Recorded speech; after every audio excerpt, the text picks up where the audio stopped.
Hi everyone, I'm happy to welcome you on our online conference, Digital Start Day.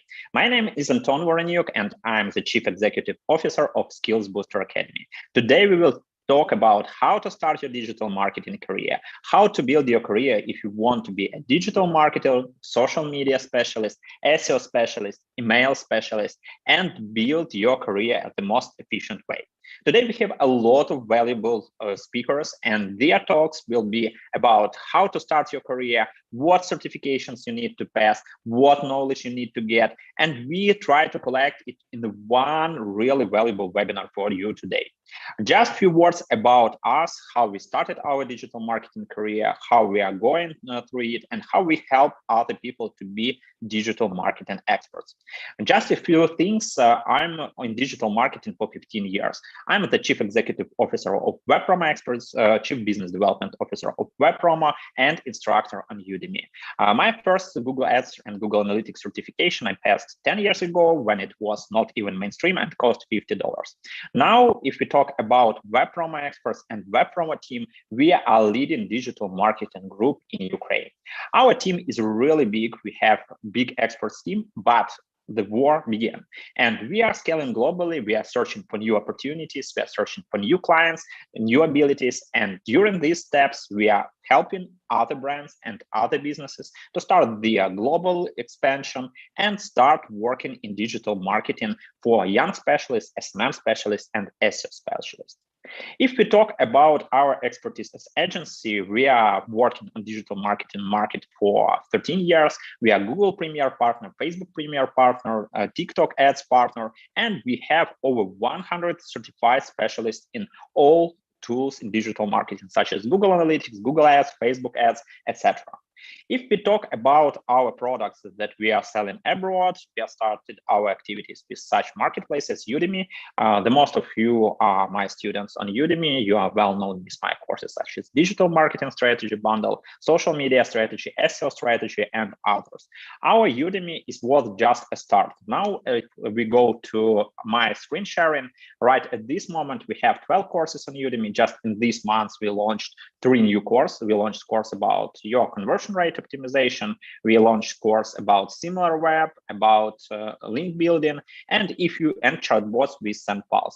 So if you want to learn about these skills, don't hesitate. You can visit my page on Udemy. It's udemy.com/Voronyuk and find there information about other courses. Today, we have special offer on Udemy. You can buy all these courses, mostly with 90% discount. It costs just $12. And don't hesitate, visit our Udemy account and start growing your digital marketing career. On the other hand, we started our own sales, and now we have big digital marketing strategy course on our own platform, Skills Booster. So if you want to grow your online sales, if you want to start your digital marketing career, don't hesitate, enroll in this course, and you will learn more things about competitor analysis, target audience, building traffic funnels, web analytics, and so on. You have 2 great bonus for today.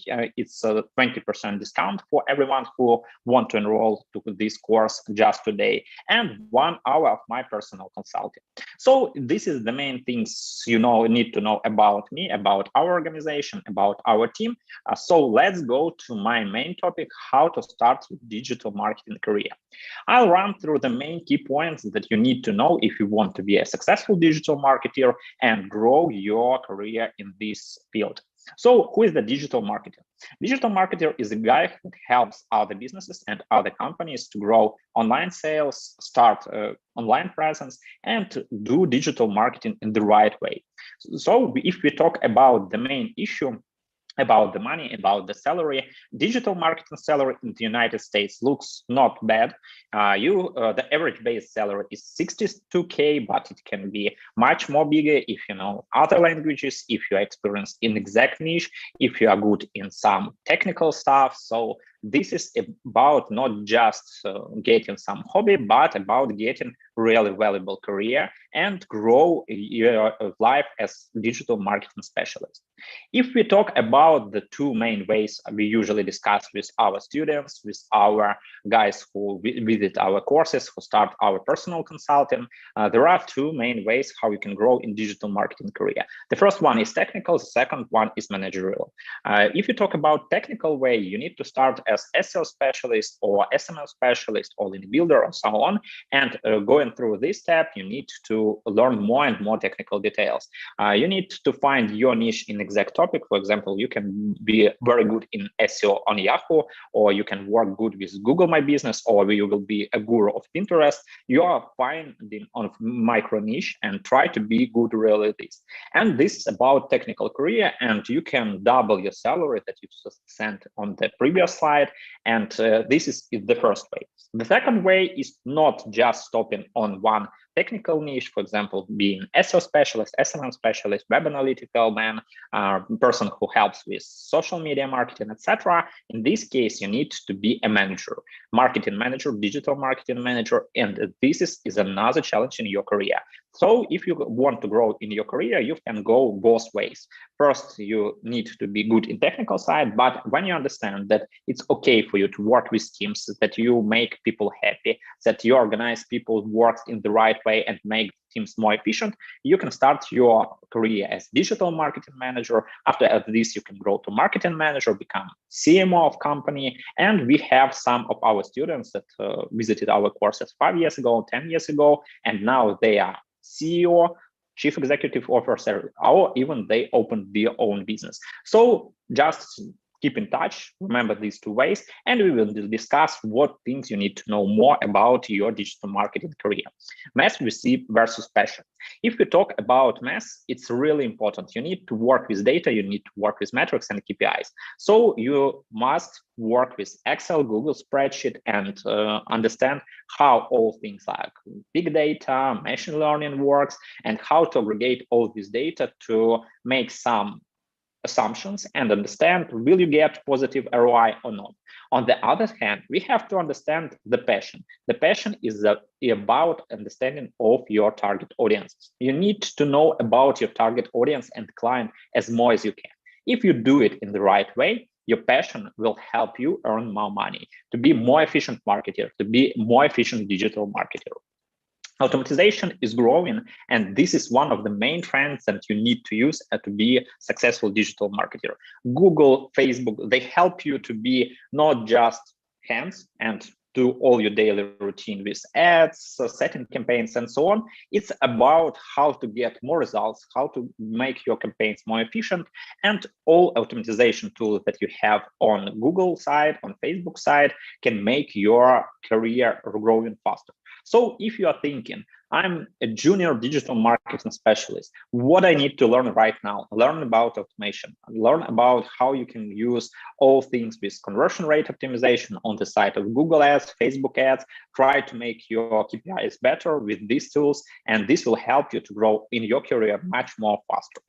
If we talk about crisis, we see that right now we have a crisis. It began with COVID 2 years ago, and it's now going deeply by the reason of the war of Ukraine and Russia. And if you think about the main issues, all crises give us new abilities and new challenges. If we want to start moving abroad so fast, if Russia want to attack our main market and it dropped dramatically. So in our case, we decided to move faster and to open new MVPs for our business, start new markets, start new projects, and so on.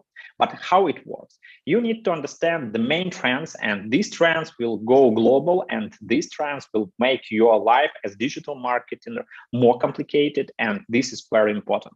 The main trends for 2022, if we talk about your digital marketing career, it's about the next things. The first, you need to switch from your universal analytics to GA4. GA4 without any assumptions. It's the tool you need to spend time to learn this in this year. If we talk about GA4, this tool is really great to help marketer to better understand the efficiently. Of course, you have time to switch from Universal Analytics to the GA4, but this time is going away. And in 2023, you have no ability to work very efficient with the data in Universal Analytics. So if we talk about the main things you need to learn as digital marketer, it's better to start from GA4 and learn more about this tool.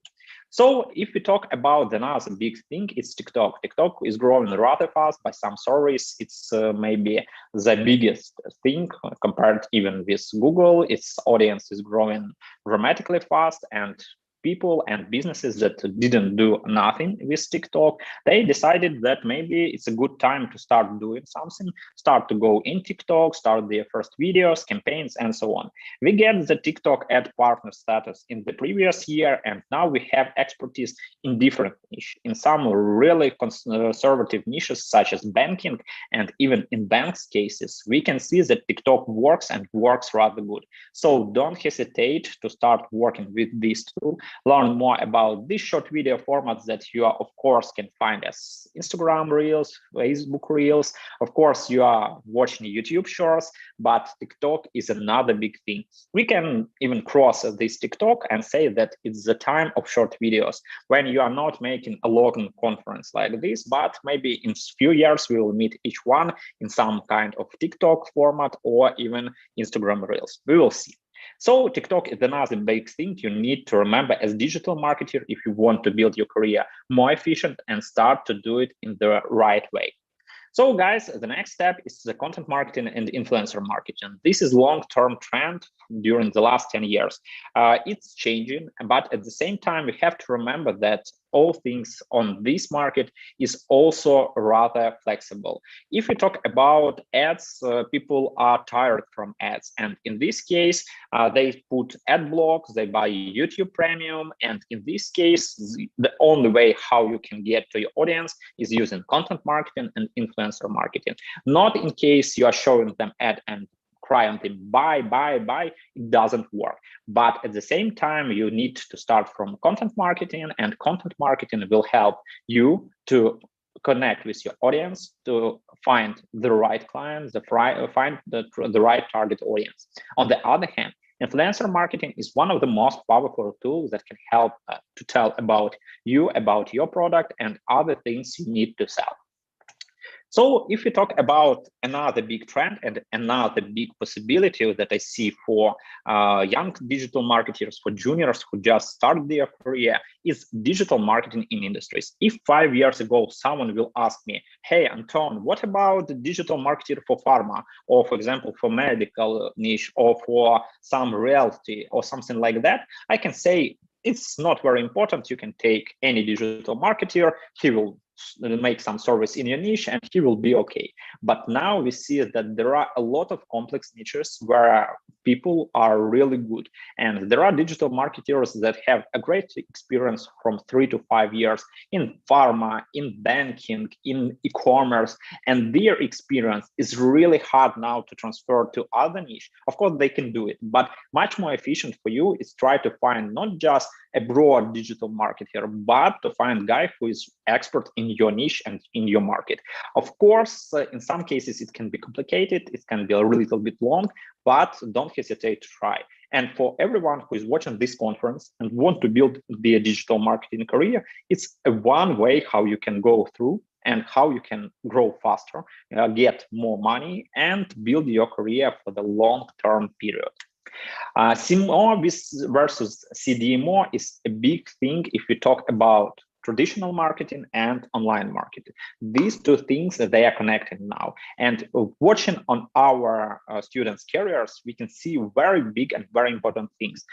First, they were like SEO specialists, social media specialists, but now they are marketers, they are chief marketing officers, they are operating managers, and this is really great because guys who started just in digital, they're usually good with numbers. Getting good numbers and getting a good understanding of passion of your target audience gives them really big ability to build business, to grow sales, to making ROI higher. And in this case, we can see that in the small businesses and even in some middle businesses, people who started in digital became digital managers, after that chief digital marketing officers. Now they are CMOs. So this is kind of digital marketing career I hope you will have. And so we'll try to help you with our courses, with our educational webinars, conferences like this, and so on. So if we talk about the main tools you need to learn, to understand, and to implement in your digital marketing career, there are a few of them. My first and the most lovable is SimilarWeb. SimilarWeb gives a lot of valuable data for young marketers who just start the activities. We have speaker from SimilarWeb today. Don't hesitate to visit his speech. He will show all abilities that SimilarWeb can give you when you just start your career. If you are going to visit your future employer, maybe it will not be a good idea to say, I didn't watch your website, I didn't watch your social networks, but please hire me. It will not work, but just take an usual Google spreadsheet, open SimilarWeb, get the data about the website of your future employer, get data about his competitors, you can get this job. And it's really crucial if you just start, if you don't have any experience, this tool can help you a lot of data and give a lot of valuable insights. So just wait for a few hours and see Chris, who will tell about how you can use SimilarWeb more. If we talk about other big things, it's a meta ads library. It also can help on your first meeting with your future employer. You can see what ads they launch right now, what ads were launched by their competitors. You can just go to Meta Ads Library, add the page of your future employer, or just start analyzing data about your customers. And this information will help you to be a great digital marketer at start and sell yourself on your first meeting. So if we talk about other things, in the most cases you are working with big brands, you need to work with such tool as BrandLift. BrandLift will help you to understand the YouTube efficiency, how YouTube works, is it really okay, how it can be scaled, and so on. So the next big things is just, guys, I'm sorry for interrupting.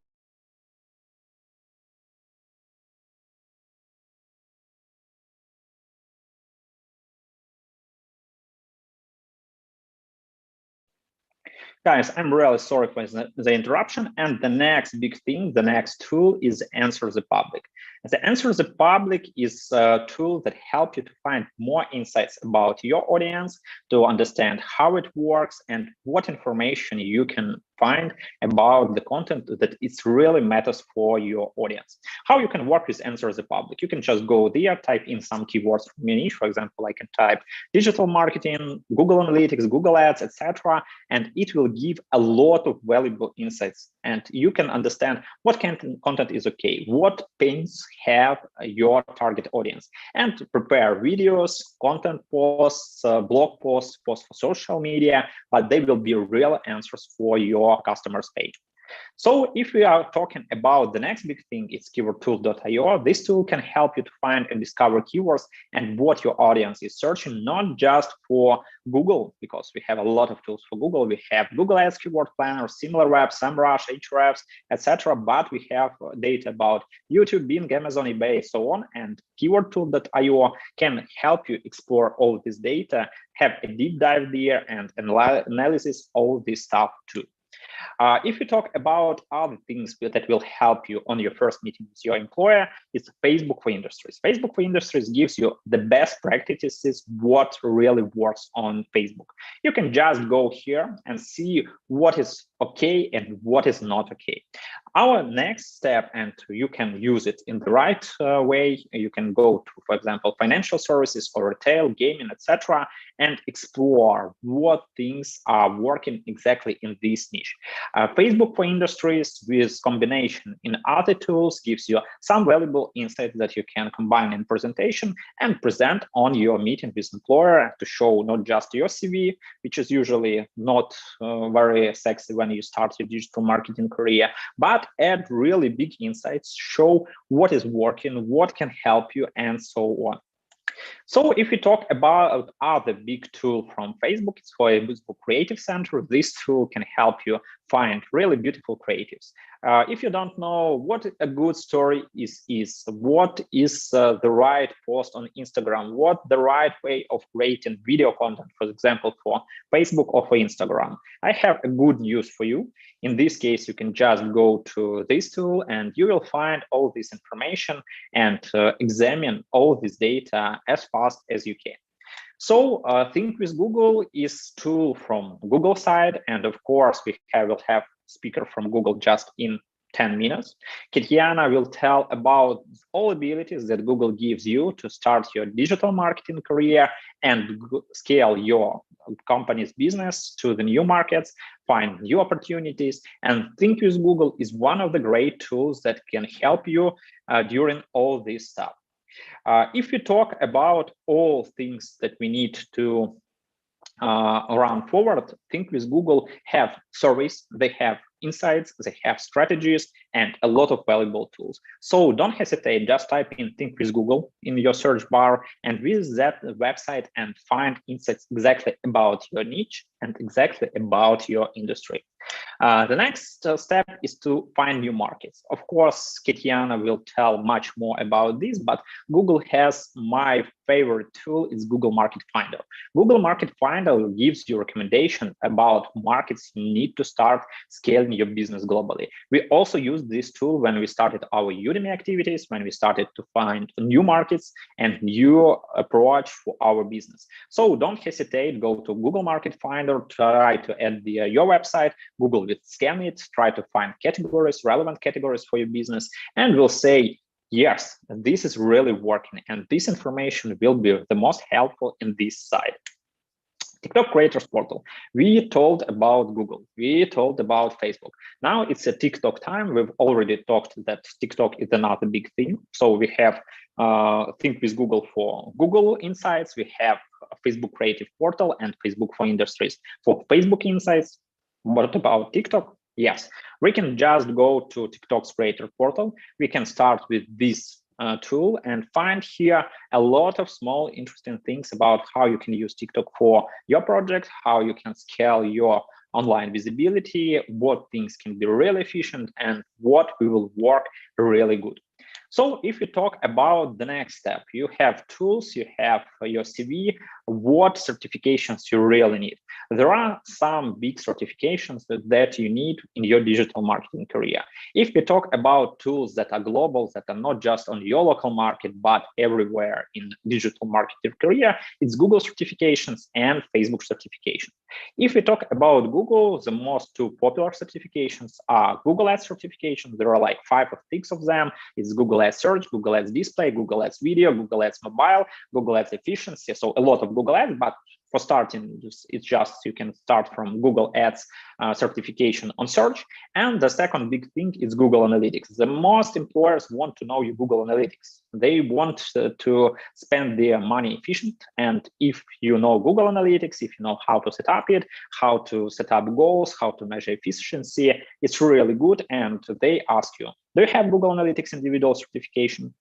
If answer is no, it means that it's a small disadvantage in your CV. So if you talk about Google certifications, you need to start just from Google Ads certification and Google Analytics certification. And in the case of the next step, we can start all this activity and go to certified digital champion result as kind of certification for Google. But in Facebook, we have Facebook Blueprint certifications. This is also a valuable tool that you can use and get a big and very important accolade in your CV.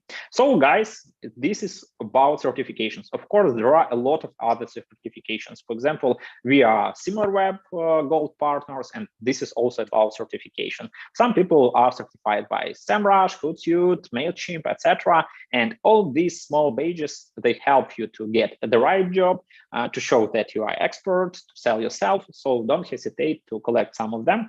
I have such great hobby to collect all certifications in digital marketing. It was like 5 years ago, but I also have a big collection and I use it in my regular basis during educational projects and so on.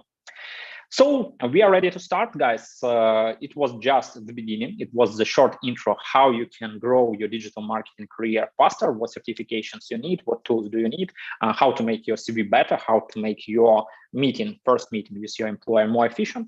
And so if you want to find some valuable skills for yourself, don't hesitate, go to our Udemy account. You can just type in udemy.com, find here Anton Voronjuk, and there are 12 really good digital marketing courses that will help you start your digital marketing career.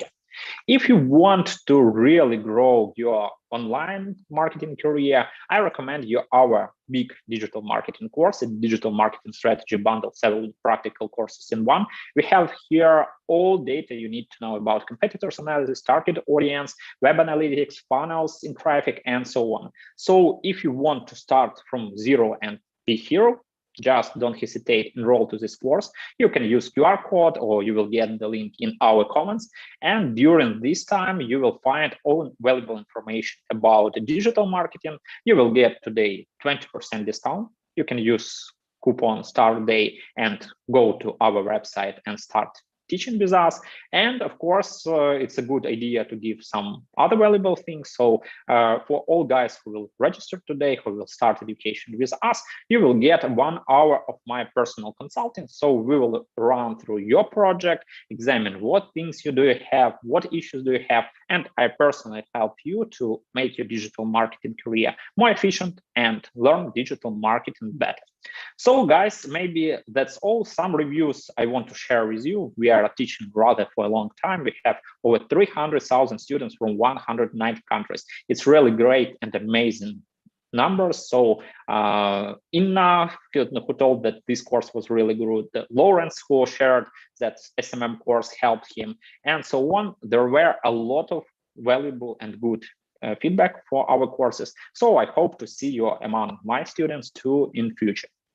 If we talk about another question, we have it on all our international webinars, how you can support Ukraine and Ukrainians. We are fighting with Russia, we are fighting with evil. So you can go to Save Life in UA. It's the biggest fund that helping Ukrainian people, who help in Ukrainian army to fight. So if you want to support Ukrainians, don't hesitate, go to Save Life in UA and support Ukrainian army in fight with this big evil that can change the history, that can change the world activity. So it's another big thing. It's popular question. I was making webinars for different countries, for different audience, and this is like frequently asked questions, guys, how we can help Ukraine. Don't hesitate to support. I hope this will help us to end the war faster. So guys, it was Anton Voronjuk. I have just maybe 3 minutes for questions. The most popular question I see in chat is, do we have video of this webinar? Sure, we will share this video with you. You can watch some videos, and the main value to watch online, you have access to speakers. You can ask questions. For example, the next speaker will be Katyana from Google. And if you want to ask some questions, your personal questions, your personal pain to Katyana, if you want to ask Chris from SimilarWeb, either from Ahrefs and other our speakers about your pain, about your digital marketing career, be this day online with us. And we will help you to learn much more about digital marketing, how to grow your career, and they will answer your questions personally. So guys, don't hesitate, ask your questions. I don't see other questions right now. Okay. Guys, I need your feedback. If you have any questions, just write them in chat, and I will start the Katyana speech, I will answer them in chat.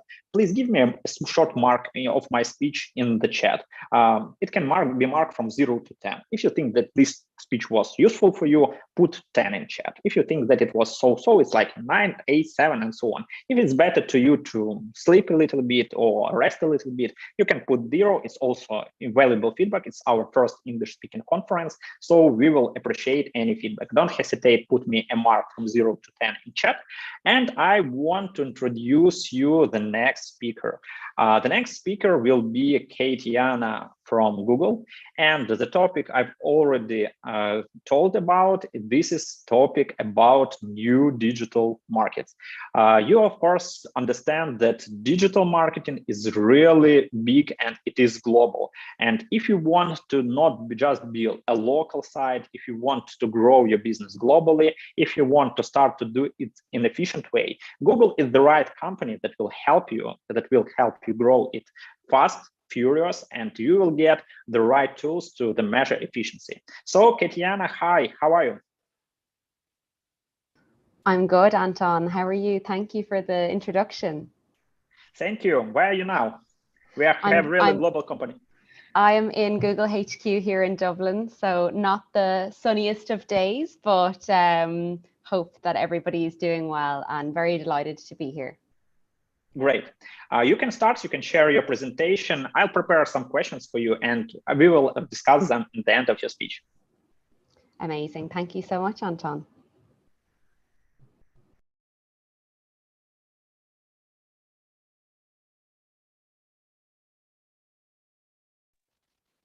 Katiana, you are muted. We see your presentation, we see you, but you are muted.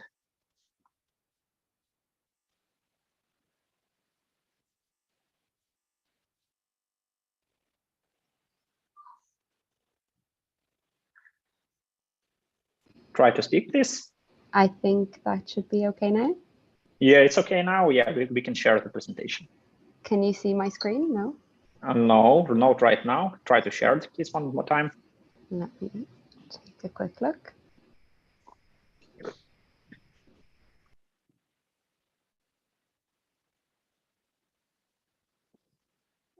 Katiana, you are asked to unmute. Oh, okay. Try to speak.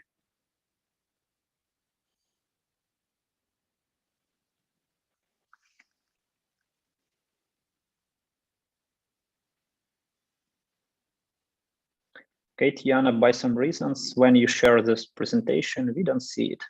Maybe you can send me the link. I'll show the presentation from my side. Unfortunately, such fuck-ups are sometimes they can happen. Can you share the screen, this presentation with me? You can send the link. I'll share it on my side and you can talk. Sure. Just let me try one. At the moment you share the screen, by some reasons, you're muted. I don't know why it's happened.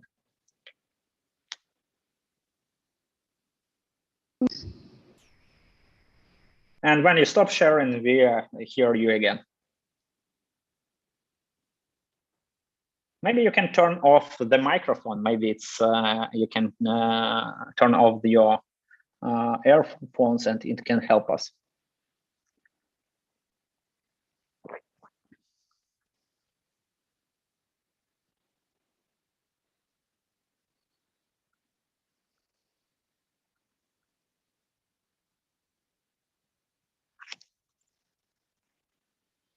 Katiana, by some reasons, we still don't hear you.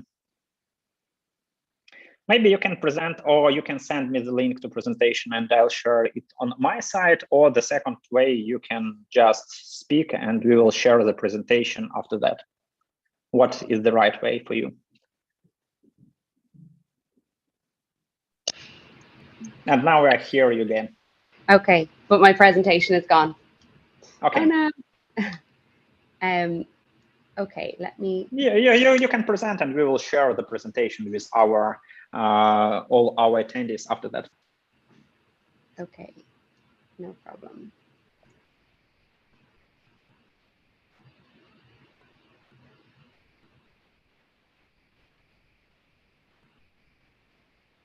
Can you see my screen now? Yeah, now it works. Now we hear you and we see your screen. Great, thank you. Okay, perfect. Apologies, everybody, on the technical glitch. But let me go ahead and get started. So I hope everybody's doing well today. I'm really delighted to have the opportunity to speak at Digital Start Day. And hopefully by the end of my session, you'll feel more confident of using Google solutions to scale your business internationally. So thank you, Anton, for the introduction. My name is Katie Anna Mohan. I'm an international growth consultant here at Google on the international growth team.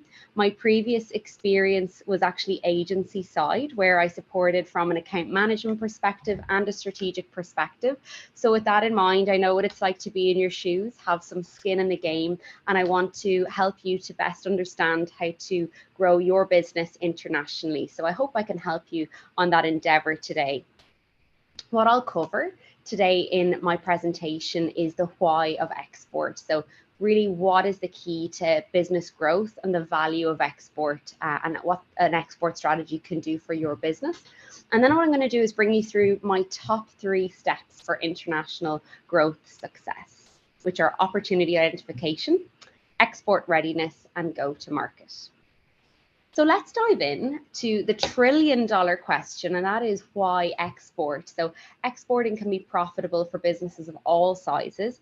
On average, when you export, sales grow faster, more jobs are created, and employees earn more than in non-exporting firms. So it's really a no-brainer. And this can give you endless opportunities of growth and potential, but it just may not be possible in your domestic market. So really, in terms of taking that step, it's so useful.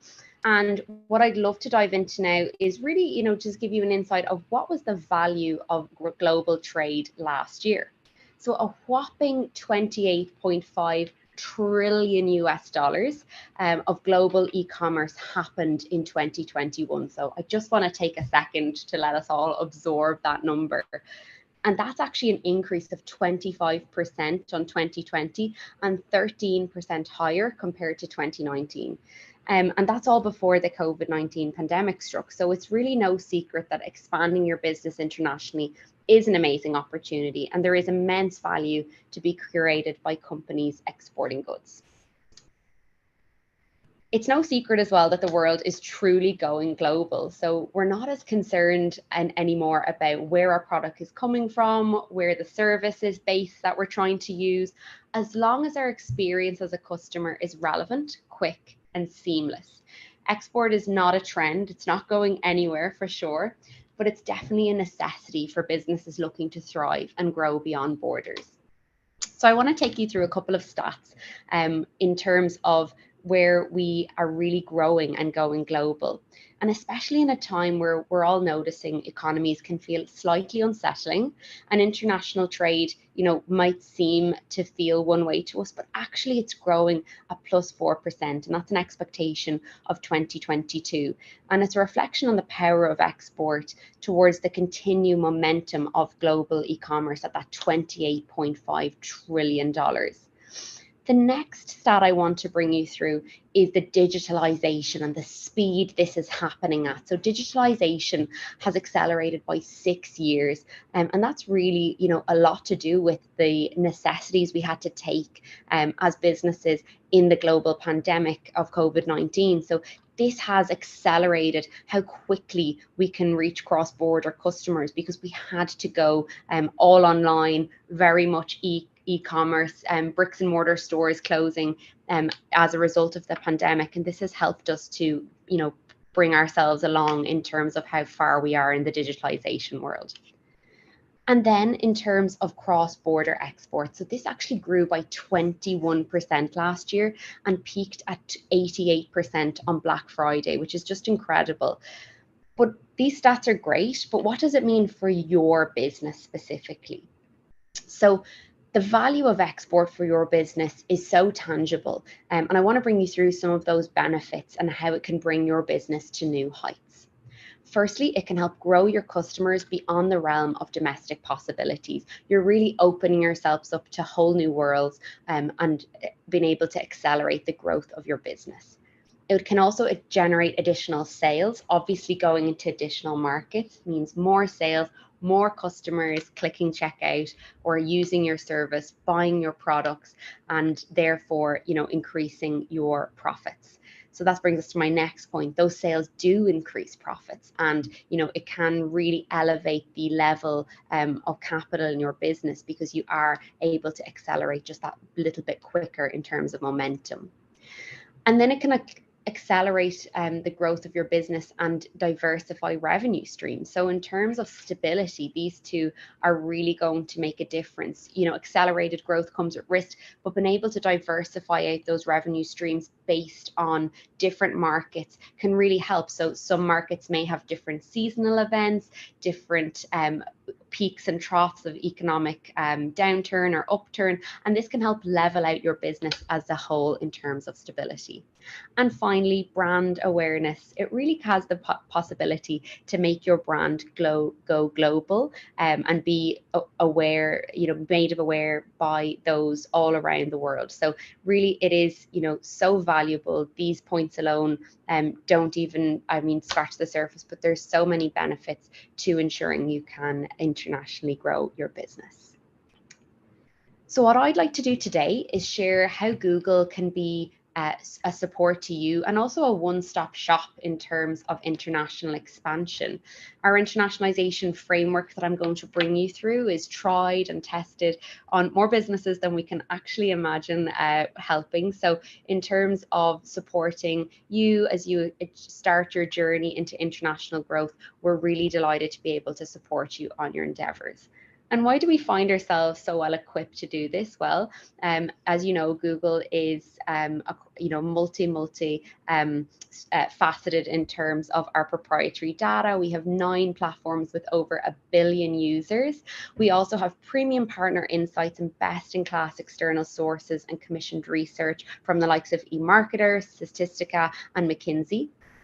And then we also have our partner network, so we can access top of mind operational performers and partners that will be able to assist you and help you as you start to grow in your international journey. So let's jump in and I bring you through the 3 steps that will help you successfully grow internationally. They say that good things come in 3s, and so this is my 3-step framework that can help to guide you through international expansion. Firstly, we must identify the opportunity and size how that opportunity can really help to grow your business through sound discovery and analysis. Then we must validate the market and explore the readiness of your business to ensure we're being concrete about our decisions. And finally, our last step is to actually go to market and take the plunge to remove barriers of entry to make sure that process is as seamless as possible. So let's dive into the first part, which is opportunity identification, or identifying the opportunity.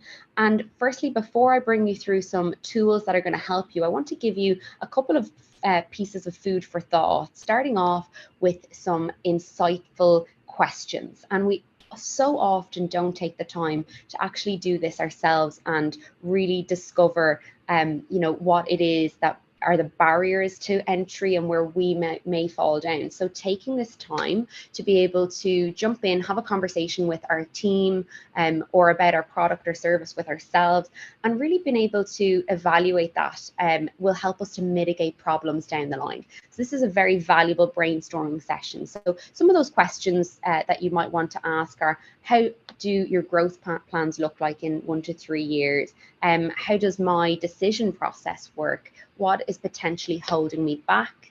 What do I think that success will look like? And what is my competition doing, or where are they? So this is the first step. And then the second kind of exercise that I think is really valuable when looking at opportunity identification is actually identifying what kind of expansion your business is undertaking.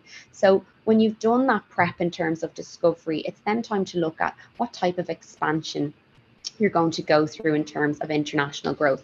So is it that it's new to export? And if it is, that's footprint expansion, identifying maybe the first or a few markets that you'd like to initially expand into. The second piece being incremental growth. So that would be additional expansion in markets you're already present in. And finally, rest of world, where you might pinpoint some specific regions and target a limited audience all over the world or in a particular region such as Europe. And then when you've done that, you can actually revisit those discovery questions. So we can actually have a set, and I'll share on this in the deck follow-up with you all. So the first set is new to export, then you have existing to export, and then all. So these are really helpful ways that you can start that process internally or with yourself around your business before you take the step into opportunity identification. So there's a few steps in this process that our tools can fully support you to make the best decision for your business. And we're going to go through these 3 ways that you can look at opportunity identification. Alone, they are strong, but together, these 3 are dynamite. So a combination of these approaches will help you to choose the right market for your business. So the first tool I'm going to talk about, and Anton kindly gave us a little bit of a forward in his discussion just prior to this session, is Market Finder. So thank you, Anton. So as the name hints with Market Finder, the tool helps us to identify high potential export markets. When you open the tool, it will ask you for your client's URL and the vertical specific to your client. And then based on this information, it will suggest 3 markets that it thinks is the highest potential for your business. You can always select other markets and play around, but this tool breaks down each individual market in various layers of data and insights and always allows you to benchmark against each other so you can make the best decision. For example, you will see different ways of organizing this data, such as average monthly searches, indication on Google Ads competitiveness, household income per capita, and ease of doing business, which is a lovely additional metric that can help you make that decision a little bit faster. And these can all be incorporated into your decision-making process and the storyline of how you're going to expand your business. So it stands out for me because it delivers the value in terms of your business, and it covers those 5 areas, which allows you to truly draw a holistic picture of where your business can go. So purchase behavior, purchase driver, search, advertising, and operations. I'm going to now hopefully play a short video that will introduce you to the tool.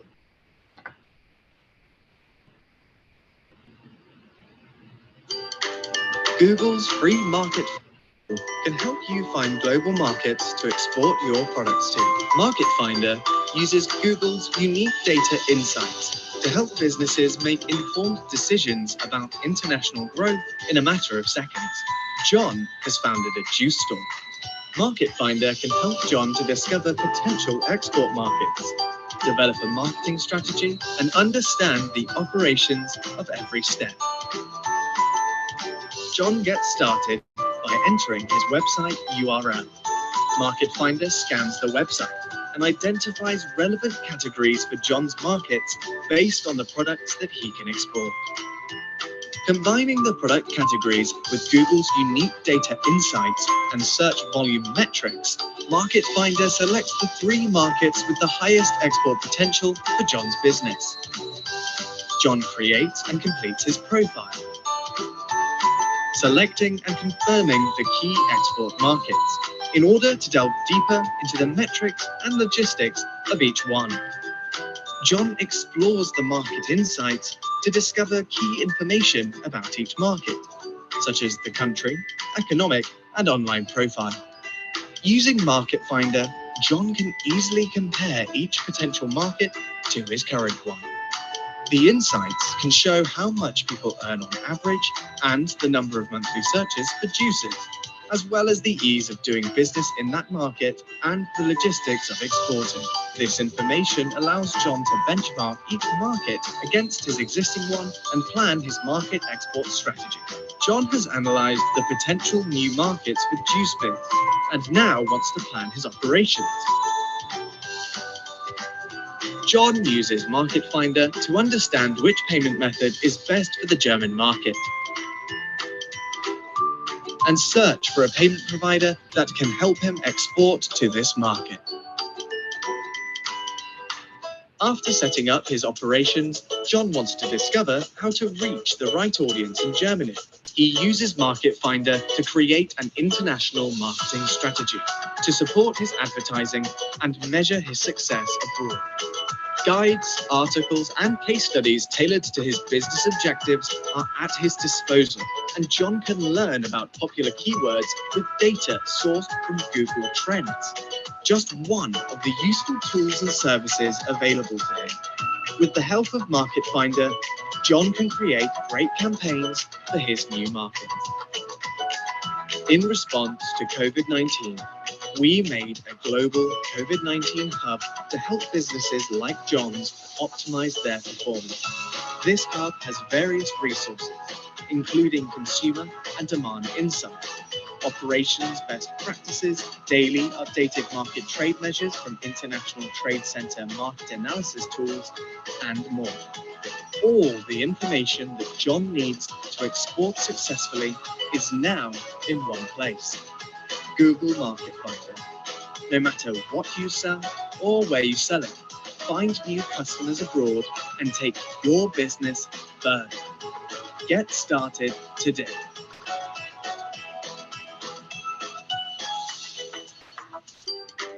Google's free Market Finder tool. Perfect. So that will give you a bit of an insight into how to get started, but just to reiterate the benefits of Market Finder in terms of finding potential new markets for your business. There's plenty to look from. So in terms of being able to act on your global aspirations early on, we'll offer those valid markets as mentioned in the video. We'll also be able to scale your business through the right markets, so exclusive operational insights on our custom dashboard, and then to be able to plan the operational process through country-specific content as mentioned in terms of those operations. So that's step one. And what I'd love to do now is tell you about the second tool. You're probably very familiar with this. So this is Google Trends. And again, this is really going to be able to help you add that additional layer of comparison and data on top of your Market Finder insights.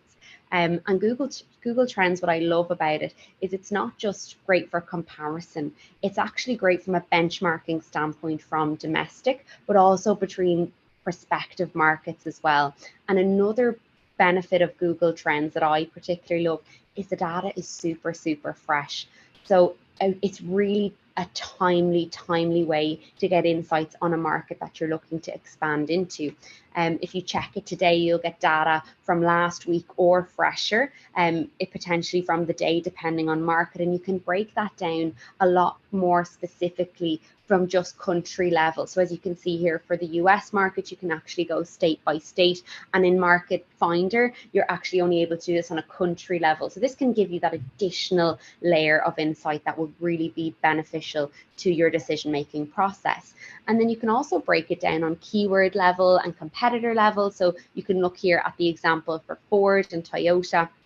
And really, this is just adding an additional layer to the market that you're looking at. You can add in the keywords people might be searching about your business and see how they are weighing up in that region.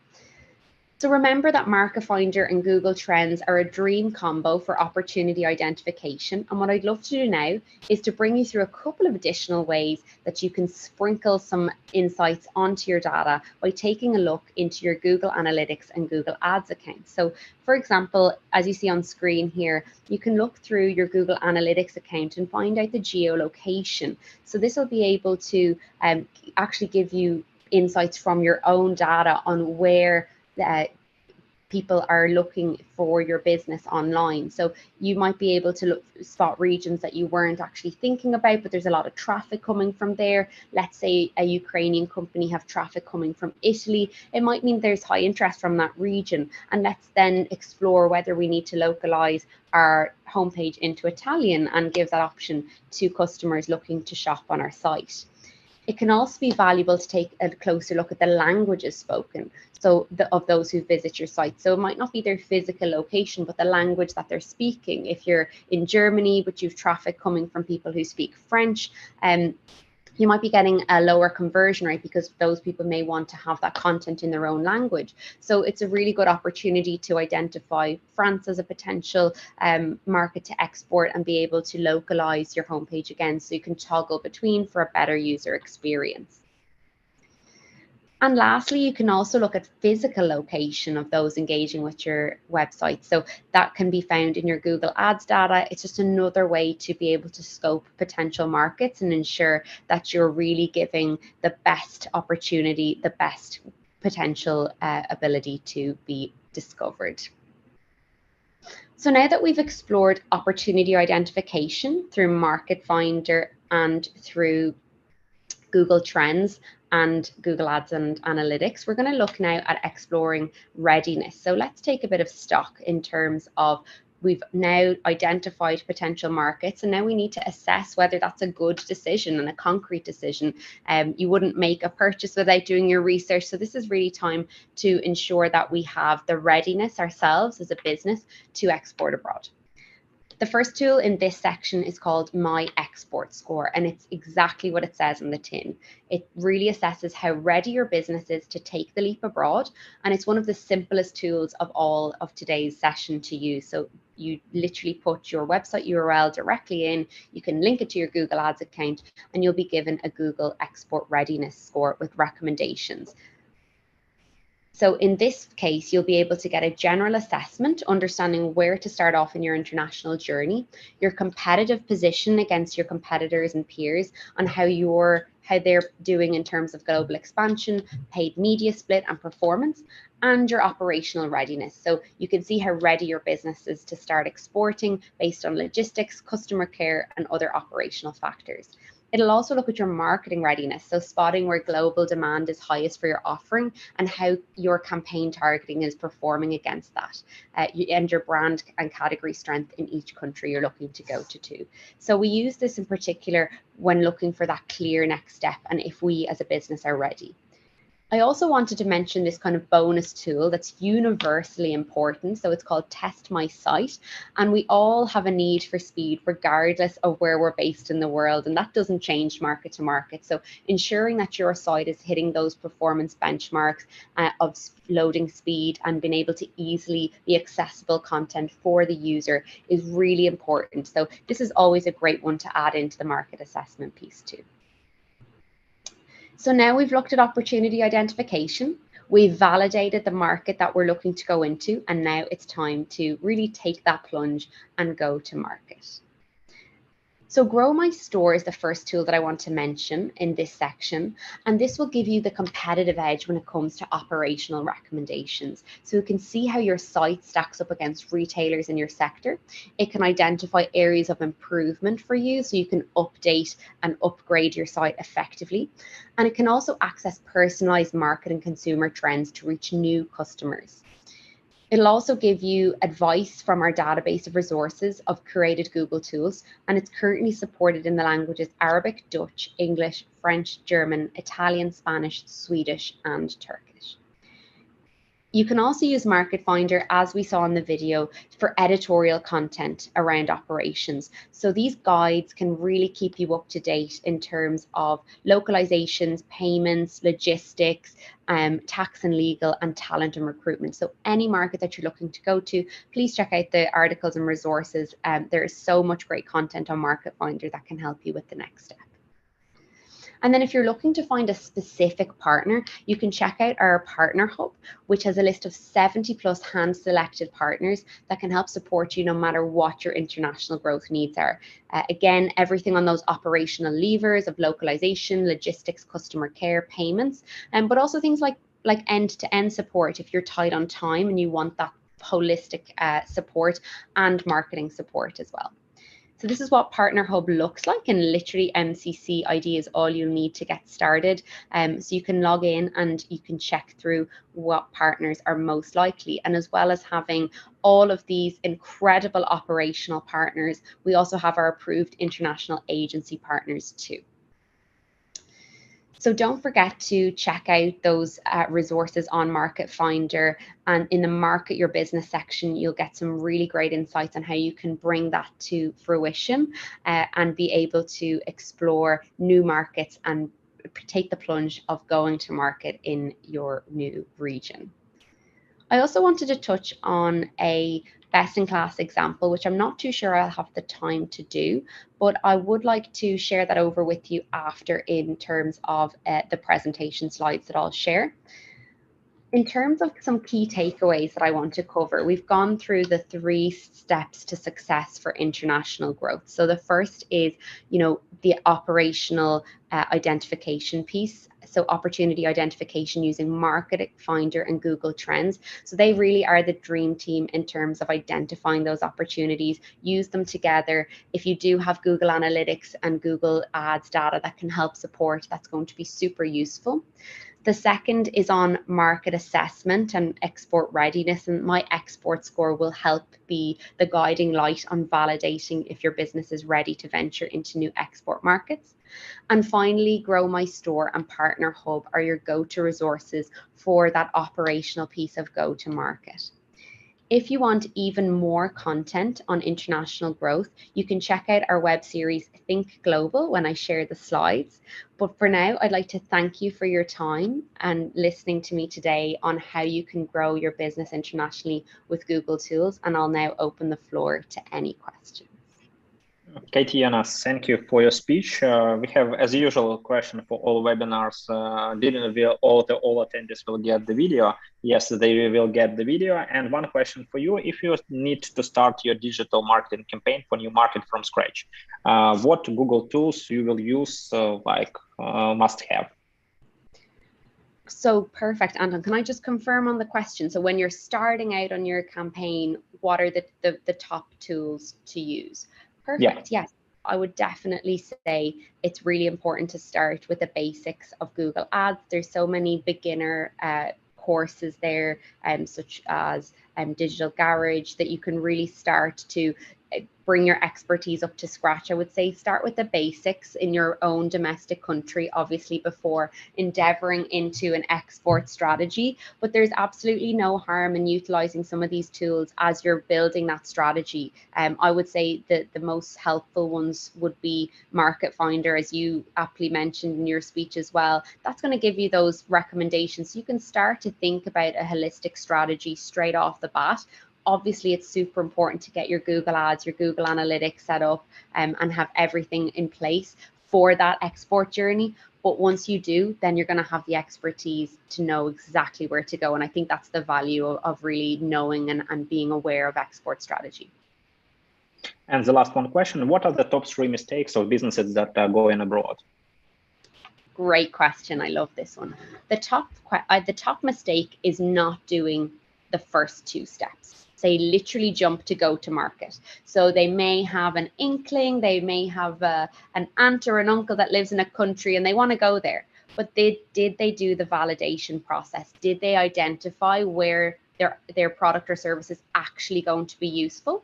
And then did they check that their actual business is going to operate well in that market? So the number 1 mistake is jumping the gun and going directly to the go-to-market rather than doing the opportunity identification and the validation and making that decision on a whim, on an external factor, rather than using data and insights to drive that decision. Tatiana, thank you for this great speech, for your answers. I hope we will meet with you on our next webinars, and your knowledge and your all things you told will be used by our students in their marketing efforts and fighting for the new markets. Thank you and have a great day. Thank you all. Thanks for your time. And Anton, a pleasure as always. Thank you. Bye-bye. Guys, we are ready to meet our next speaker. Today it will be Vladimir Galika. He is the Chief Executive Officer and co-owner of the Engine. This is SMM and digital marketing agency. And Vladimir will share with us what you need to learn to be a successful Facebook media marketing manager. Vladimir, you can turn on your camera, you can share your presentation, and we are welcome you on this conference. Yeah, hi everyone. Nice to meet you, Anton. Nice to meet you, everyone. So let me do all that Zoom stuff. And okay, I hope that everything will be okay and your mic will not go mute after you share the presentation. Yeah. I think it's fine. So everyone can hear me. Everything is fine. Yeah, great. And you can start. Yeah, thank you. Okay, guys. So hello. Let me introduce myself. My name is Volodymyr Galika. For those of you who are from US or maybe UK, you can call me Bob. I know that Volodymyr is quite a difficult name to pronounce at least. So I'm a manager partner at Engine Agency, and I'm doing different digital stuff since 27 actually, and I'm managing this agency for like 6 years right now. So I love digital strategies, I love social media marketing, and I really love and appreciate Facebook ads. And here's some of our clients that we're working on in agency. You may know some of them, for example, Coca-Cola, Lenovo. You may don't know, maybe know, depends on your country and your markets, some other brands. And today we will speak about Facebook media buying, Facebook media management, and more precise, we will speak about Facebook ads and how you can actually build your career, build your life, become a successful manager, successful person who doing some really interesting things in Facebook Ads Manager and some other services in Facebook. So first of all, why Facebook? Why, for example, we don't speak about LinkedIn and something like that? First of all, Facebook is the largest network, it's billion or even more than billion of users, and Facebook represented almost in every country except maybe some really exotic ones. So this is first reason why you should think about Facebook ads and about becoming Facebook media expert. Second point, it's really easy to start. Yeah, it's like it happens sometimes. It's easy to start but hard to master. But anyway, it's easy to start. You don't need any special equipment, any special tools, any special and expensive software. Nothing like that. Actually, I'll speak in a few minutes what you need to start. And next one, any budget could do something, and it really it is really important thing in Facebook, and that's why Facebook different, for example, from YouTube even or Google or something like that, because even really small business having like, I don't know, $50 of media budget, they can buy ads and those ads can be effective. So no budget limitations. All tools available for beginners, so you don't need like really big and established company to access like something special inside Facebook. All ad tools are available for everyone. And of course, Mark Zuckerberg appears from space, and when space invaders will come to Earth, you want to be in like a good relationship with Mark Zuckerberg. So I think it's really important. So when we speak about Facebook, we don't speak about Facebook.com only. We speak about all the things that Facebook has. It's Instagram, WhatsApp, Oculus, Facebook Messenger, and so on. So I will use word Facebook because it's like industry standard, but you need to understand that when we speak about ads in Facebook, we mean ads on all Facebook platforms, Instagram, WhatsApp, and so on.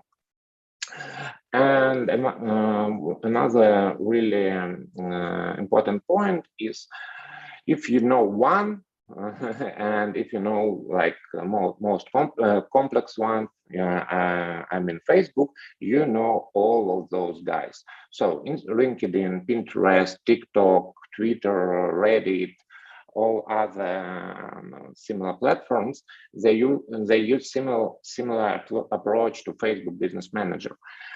Facebook is far more advanced. It's far more difficult to master Facebook ads, but if you did, then it's really easy for you to master LinkedIn, Pinterest, TikTok ads, and so on, because Facebook, like the reading one, the most difficult one, and if you know Facebook, you know almost anything else in this category.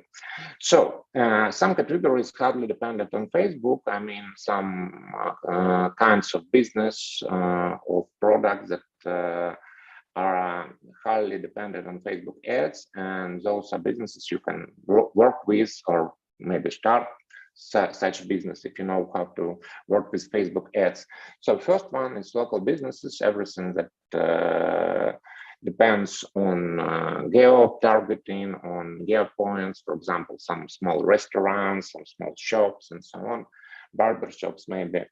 So there are a lot of businesses, so-called local businesses, and Facebook almost like, if it's not the only one, it's the main one tool for such kind of business.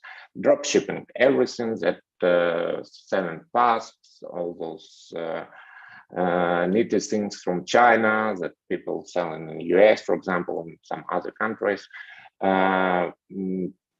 Biggest parts of those things are selling through the Facebook. And if you like search YouTube for dropshipping or dropshipping business or dropshipping ads, you'll see that all those guys use some platform for selling. For example, Shopify is the most popular one, and almost anyone or almost all of them use Facebook as main ad tool. E-com, so all e-commerce businesses, internet shops, and so on, in general, they use Facebook ads. It's maybe not, it may be not the only one, but it's also very important one.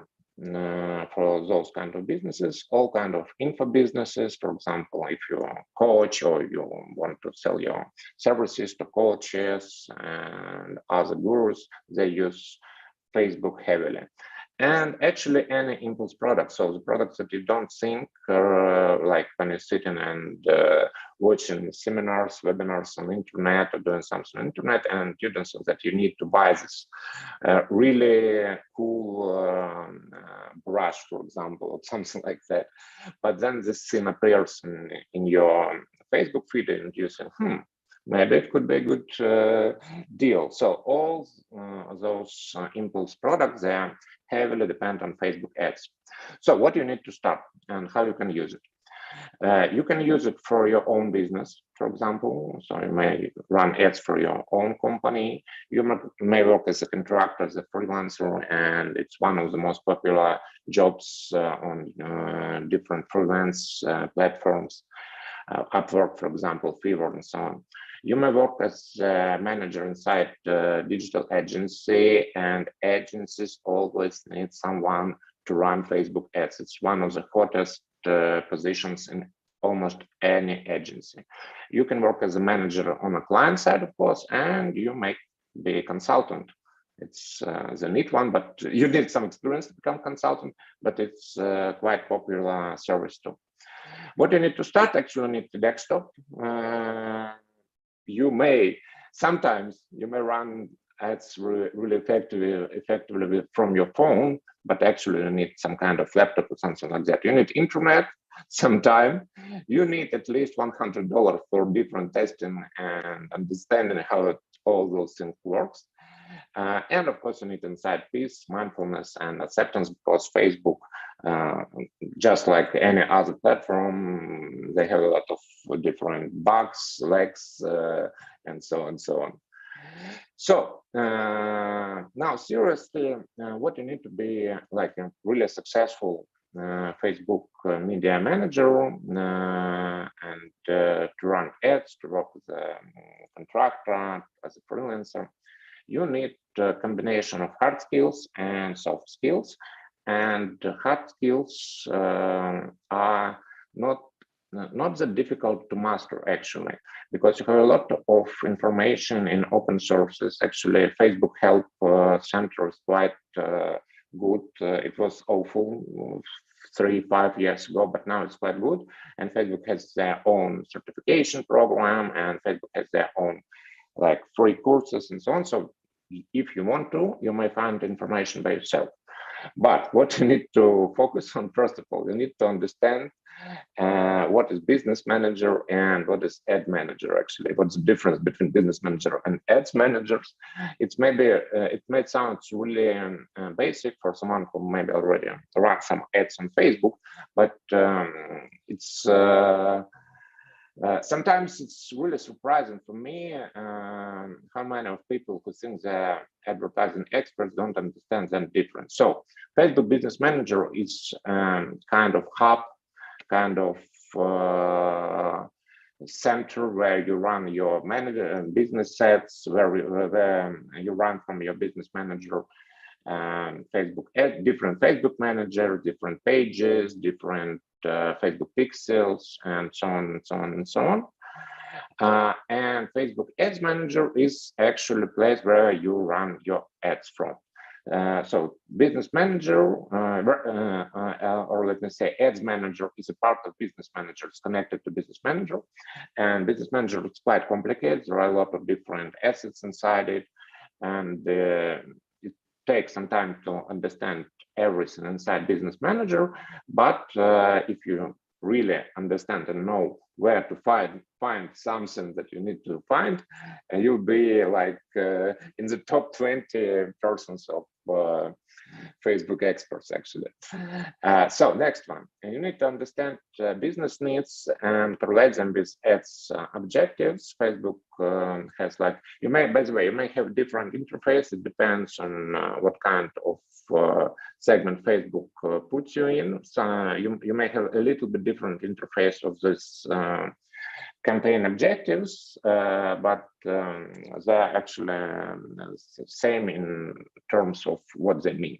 So this is like, it's a very standard, the most wide one interface of Facebook campaign objective. When you run campaign, you need to choose one of those objectives, and they split in 3 different groups: awareness, consideration, and conversion. And depends on your business needs, you need to choose one of them, maybe some kind of combinations of them. Because, for example, if you run ads for Coca-Cola, let's say, or Pepsi, they don't sell their products online. Maybe they do, but it's not like something significant. They sell their products through the retail, through the supermarkets, and what those brands are really need, they need reach, they need brand awareness, they need maybe some kind of engagement, but they don't need conversions or, for example, catalog sales.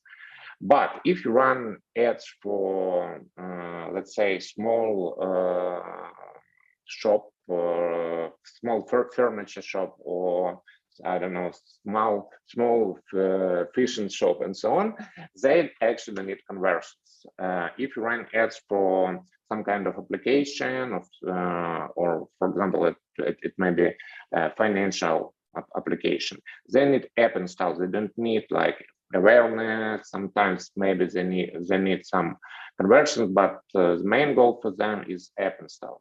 So you need to know what kind of objectives you have inside Facebook and combine them with business needs. It's really important. And there are like 2 schools of thought, and some guys are hard conversions guys. They sell conversion objective for every kind of business, Coca-Cola, Amazon, doesn't matter. Other guys, they're like more creative ones, and they sell reach and engagement for everyone.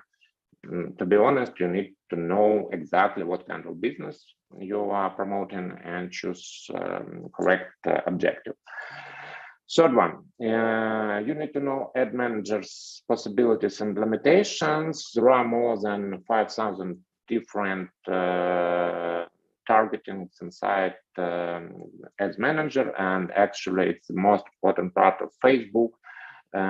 It's those interests that Facebook collects about the data that Facebook collect about their users and then understand those users' interests, and you can run ads based on those interests. So there are like 5,000 different kinds of interests. It depends on user behavior, user demographic, user just like interest, what kind of page user likes, comments, and so on.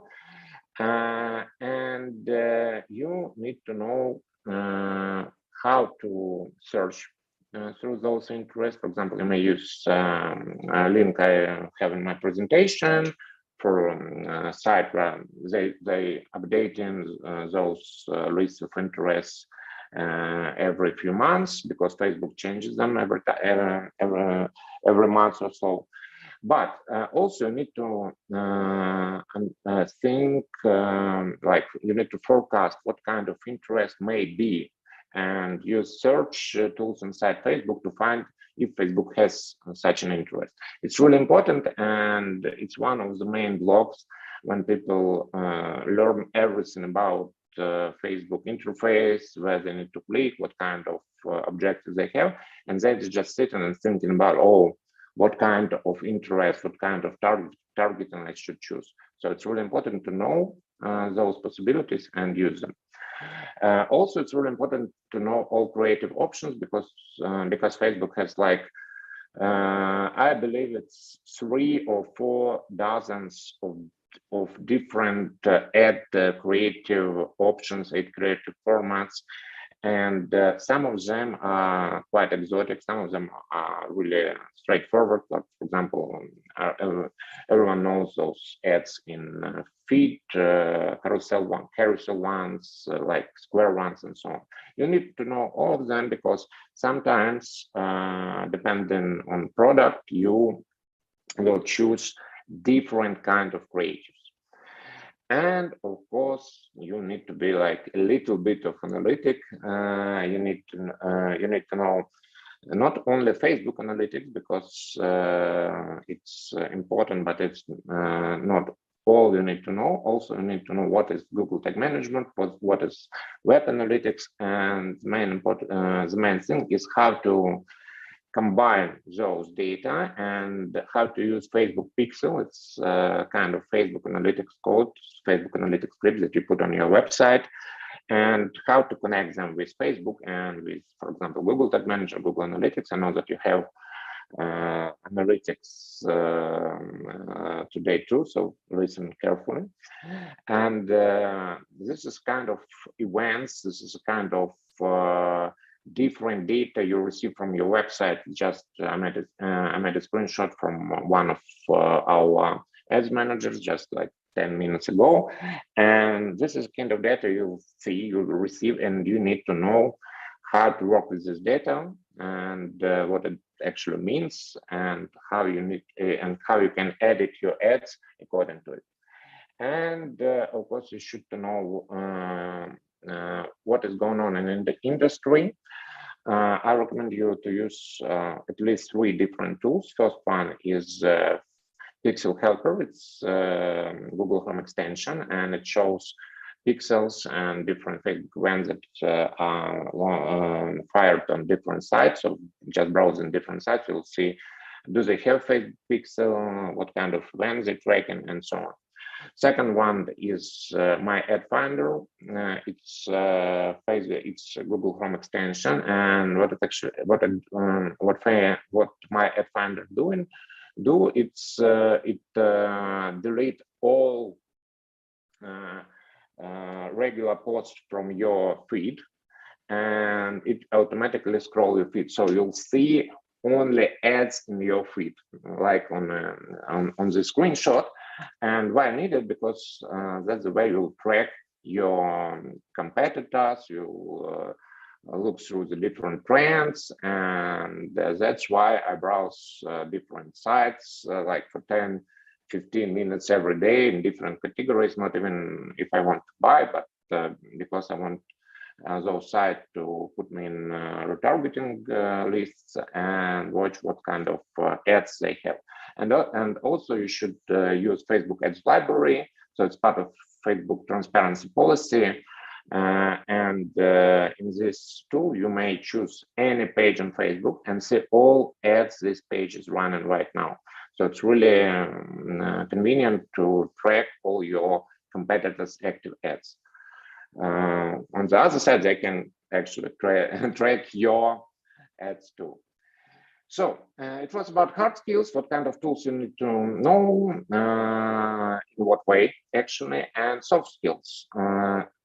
First of all, you need to know your audience language. It's really important because what is Facebook main power? It's a power to target the very specific audience with very specific interests, with very specific behavior, and such kind of people, they often have like some unspeaked code, some words they use in a different way, some languages, some terms, and so on. And you need to understand those people, you need to understand those terms and to know them, research them, maybe through Reddit, some subreddits and something like that. And it's really essential part of good Facebook ads. And second soft skill you need to have is thinking outside the box. Yeah, I know it's a really generic one, but you really need to, at least in terms of targeting, because sometimes you need to use like really unorthodox ones, or for example, not like targeting that everyone use. For example, what audience is you think like the prime audience, best audience for this product? It's resistant rope. I sell them when COVID thing was just begin and all gyms were closed. So my first thought was, those guys who are visiting gyms, like people with interest in gym training, in CrossFit and so on, gyms are closed and they should buy those things. Actually, they did, but my best targeting, my 7 champions, was people who were interested in bad posture.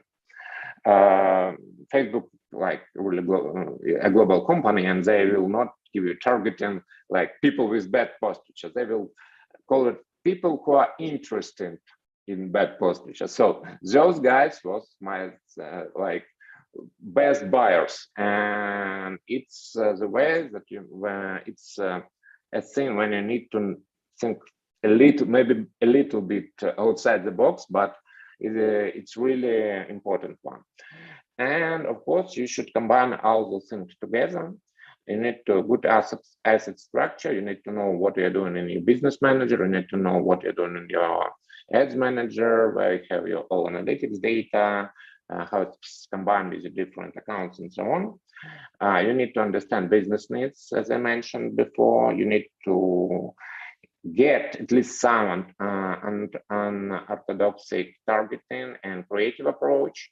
You need to look through the industry trends, and it's not the thing that you are doing like once in a year. It's something you're doing every week. And of course, you need to follow Anton Baranyuk on YouTube. It's like the most important one, because everyone knows that if you follow Anton Baranyuk on YouTube, your ads are converting in like best possible way. So that's all, guys. You can ask me something, please. I want to feel myself important, and if you want to ask me something later, you can find my agency site. You can follow me on Instagram. It's a new profile. It would be English one. I will fill it with information. For now, it's almost empty, but don't be scared. It will be a nice one. So that's all, guys. Anton, maybe you have some questions for me. Yeah, sure, Wolf. We have Bob. Bob, we have a question about the biggest fuck up that you have in target ads. What was your biggest fuck up with Facebook advertising? Oh yeah, okay. It's actually I have like small but funny fuck up, but I I prefer to tell you about like the most common one. So when you start your first campaign, Facebook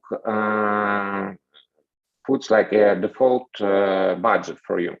And a few years ago, it was $300. And every Facebook ads manager, at least once in their life, they forget to change it. And like everyone, someday, everyone paid Facebook $300. And the funniest things when it happened, for example, on some not important posts that you were supposed to promote, like on $5 or $10 and so on. So it's like very Facebook thing. Another common question about Facebook bans: how you usually strive with it, how you try to help other people who are accounts are banned. What a piece of advice you can give to such guys? Yeah. So first of all, you need to have like clear and field business managers, and that's why it was really important. That's what I was speaking about it in my presentation, because Facebook actually, why Facebook block your business manager, block your ads managers, and so on? Because they are fighting with different kind of frauds, and the main fraud they have is like spam registration of those business managers. So, for example, when someone registered 10, 12 in an hour, I know some guys register like hundreds of business manager in a week. So they need to understand that it's a real one, and how they can understand it through the data you provide in business manager. So they don't it's not the things that they ask you to do. So you may not find business information in your business manager, but you should do. And this is the first one. And if you already been blocked, your like weapon of choice, let's say, is to go through your payment settings and find like a special window where you can contact help center in this category, and you send something like, hey guys, I want to spend $1 million on Facebook, but my business manager is blocked. And what is happening, your request is going through the different way inside Facebook. So it's going through the guys who are business guys who want to have some new budgets and so on, and they're like pinging those guys who blocked you inside. If you go like the regular way, you have some chances for unblocking too, but it's like the most efficient and fastest one. Maybe the last one question. You are a young Facebook media planning specialist, and you are visiting your first interview with employer. What things you need to prepare? So you need to prepare, maybe if you have some cases, case studies, you may show them. But what I can really recommend you, it's so-called proactive test task. So you are preparing for that interview.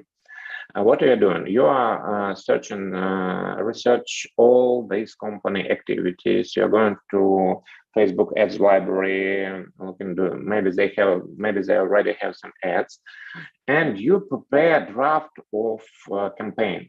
So you're not just answering questions, you're not just telling about your experience, you're actually showing what kind of campaign, what kind of targeting, what kind of ads you propose to run. It doesn't take much time because Facebook is kind of tricky one tool, and you spend most of your time just clicking through the Facebook interface and doing everything. So you will not spend like a lot of time for preparing this data, for preparing your vision, but employers are really appreciate such an approach, because almost no one doing like that. So everyone just sitting and saying, hey, I'm a cool guy, but not showing anything. So that's my advice for you.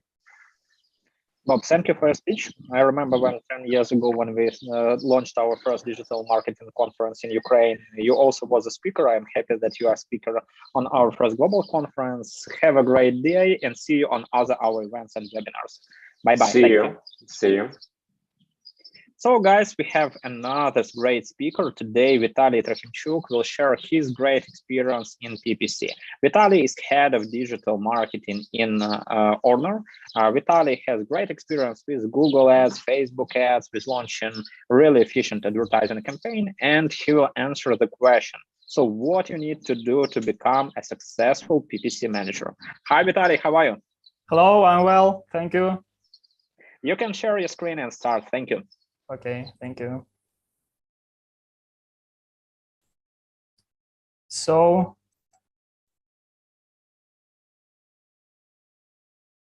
hello everyone. I'm glad to be here today. My name is Vitaly Trofimchuk. This is my first time I'm speaking English at conference, and to be honest, my English it's not perfect. Sorry about this, but I hope information I have prepared will be useful for you and you will be able to enjoy it. So topic of my speech is how to start a PPC career. But first of all, I would like to introduce myself a little bit. I'm head of digital marketing at Orner company. I'm from Ukraine. In marketing since 2016. I have started my career as junior marketing manager, and it's important during a long time I was working as a PPC specialist, PPC team lead, so have got useful experience which allows me to share knowledge and teach another people today. Let's begin. In the beginning, we should give a definition for PPC. There are two different definitions. Old version sounds like it's a model where we pay for every click. But as for me, better to say it's work with paid source of traffic. And why we're different? Today, PPC expert works not only with tools in which we have pay for every click, but also using another payment methods. For example, Facebook ads. Here we have to pay for every 1,000 impressions of our advertising. Similar principle has TikTok ads and Pinterest ads, so on. And it's just another principle, maybe more modern as for me.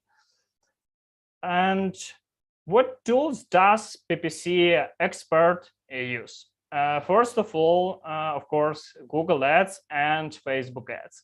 Here we get traffic on our website.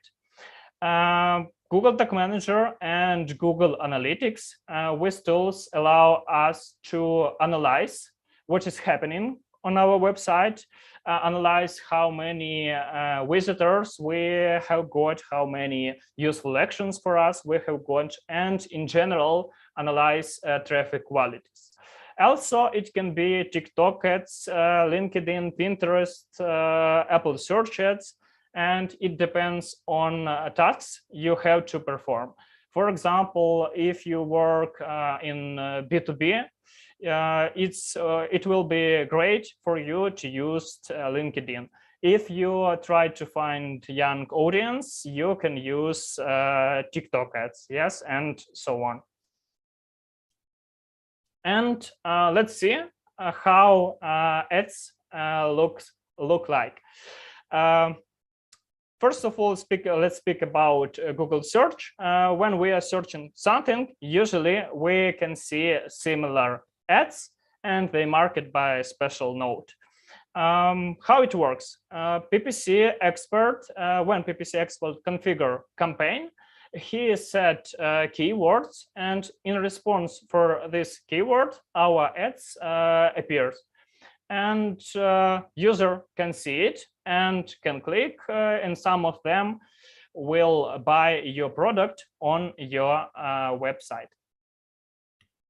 Google Display Network, I think we all have seen it before.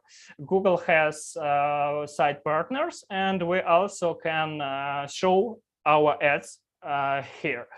It's a good way if you try to improve your brand awareness, for example, because you can set special targeting here. You can choose your audience age, your audience interest, gender, and another important points, another point which important for us.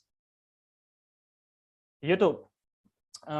Just imagine situation, you're looking video, it stops and an ad appears.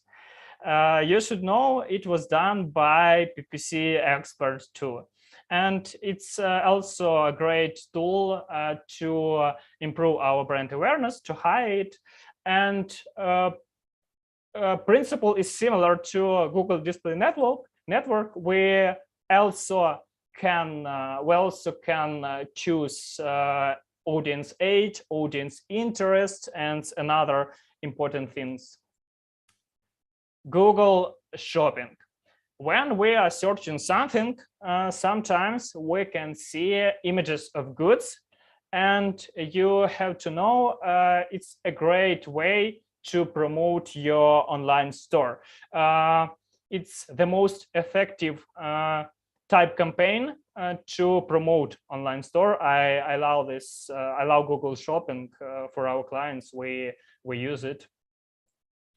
And of course, if we speak about social media, we can show our ads in Facebook and Instagram.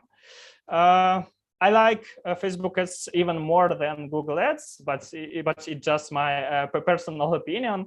It's great that we can show our ads in feed or stories or in another placement. We also can work with targeting here. We can choose our audience behavior, our audience interests, and another targeting. And how does the day of PPC specialist look like?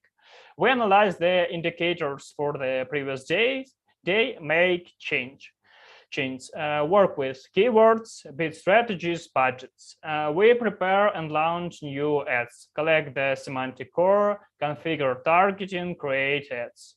Next, when we have completed the main tasks, we analyze more deploy, looking for growth points, hypothesis generation. And of course, we communicate with our clients, the head of the department. And people think that communication is simple, but it isn't.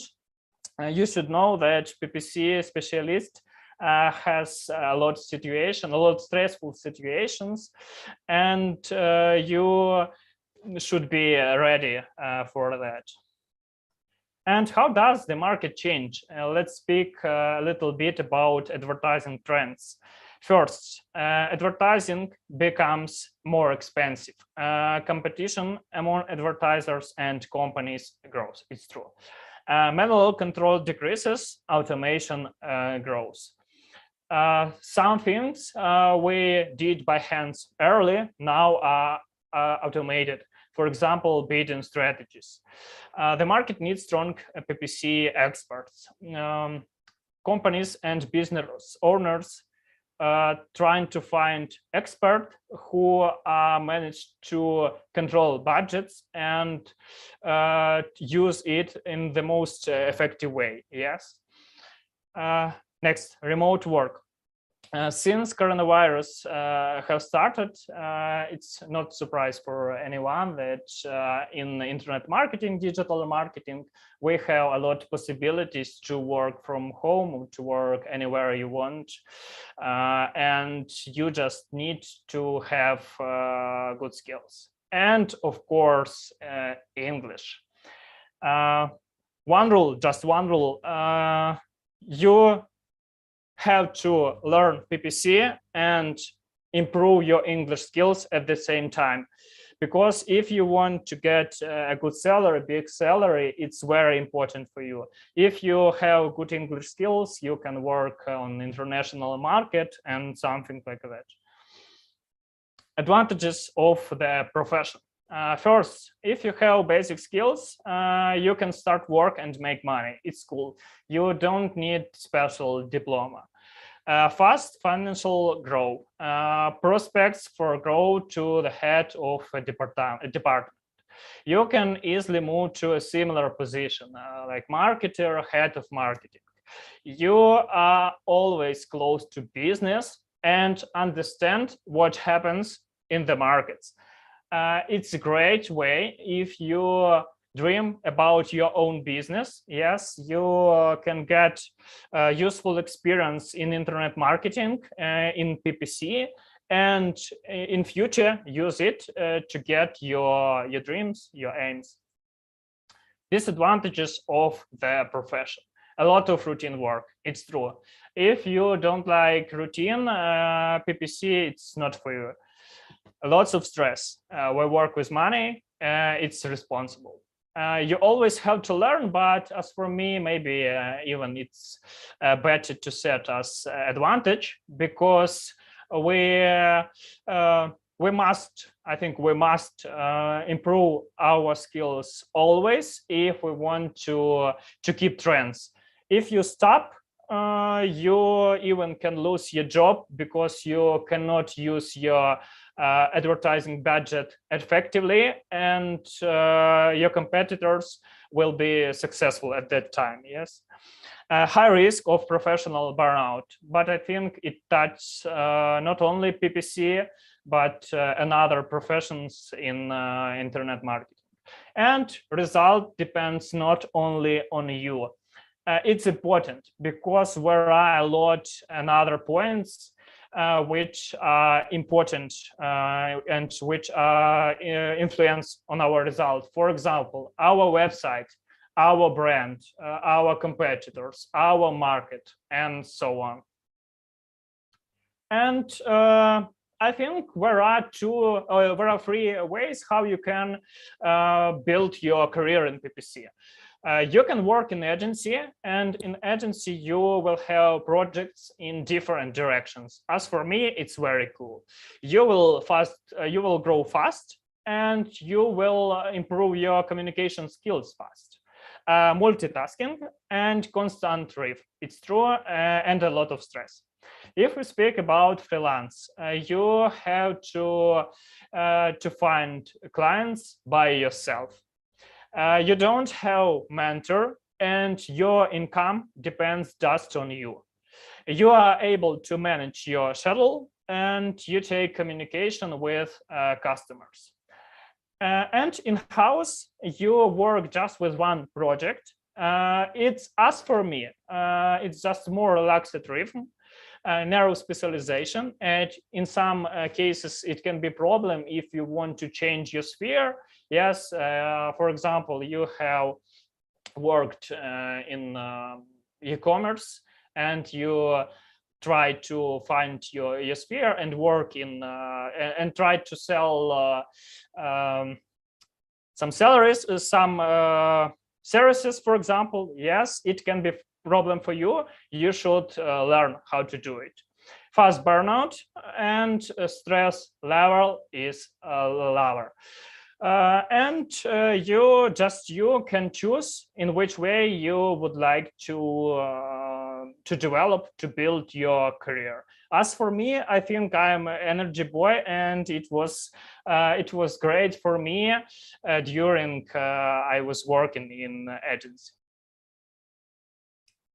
About money. To be honest, it's difficult for me to speak about money today because, as I know, we have students for different countries. Yes, but I found two statistics. For example, salary in Germany and in USA.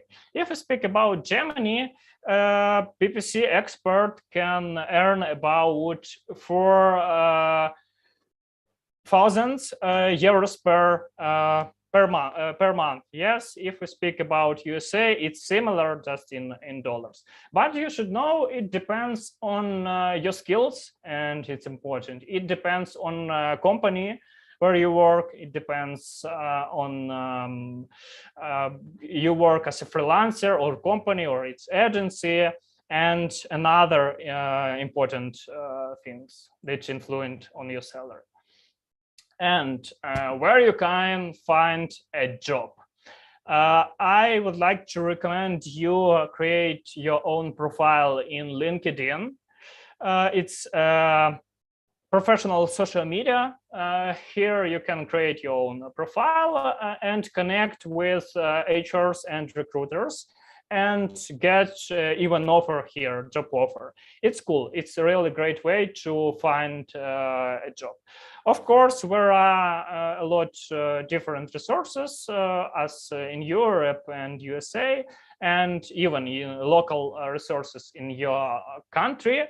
For example, Jobble. And if you want to build your career as a freelancer, you can choose Upwork. If I speak about me, my first job I had found in LinkedIn, and it was a great experience. Where you can study for free. Of course, YouTube. YouTube has a lot of videos, which you can use for yourself. You can get a lot different information.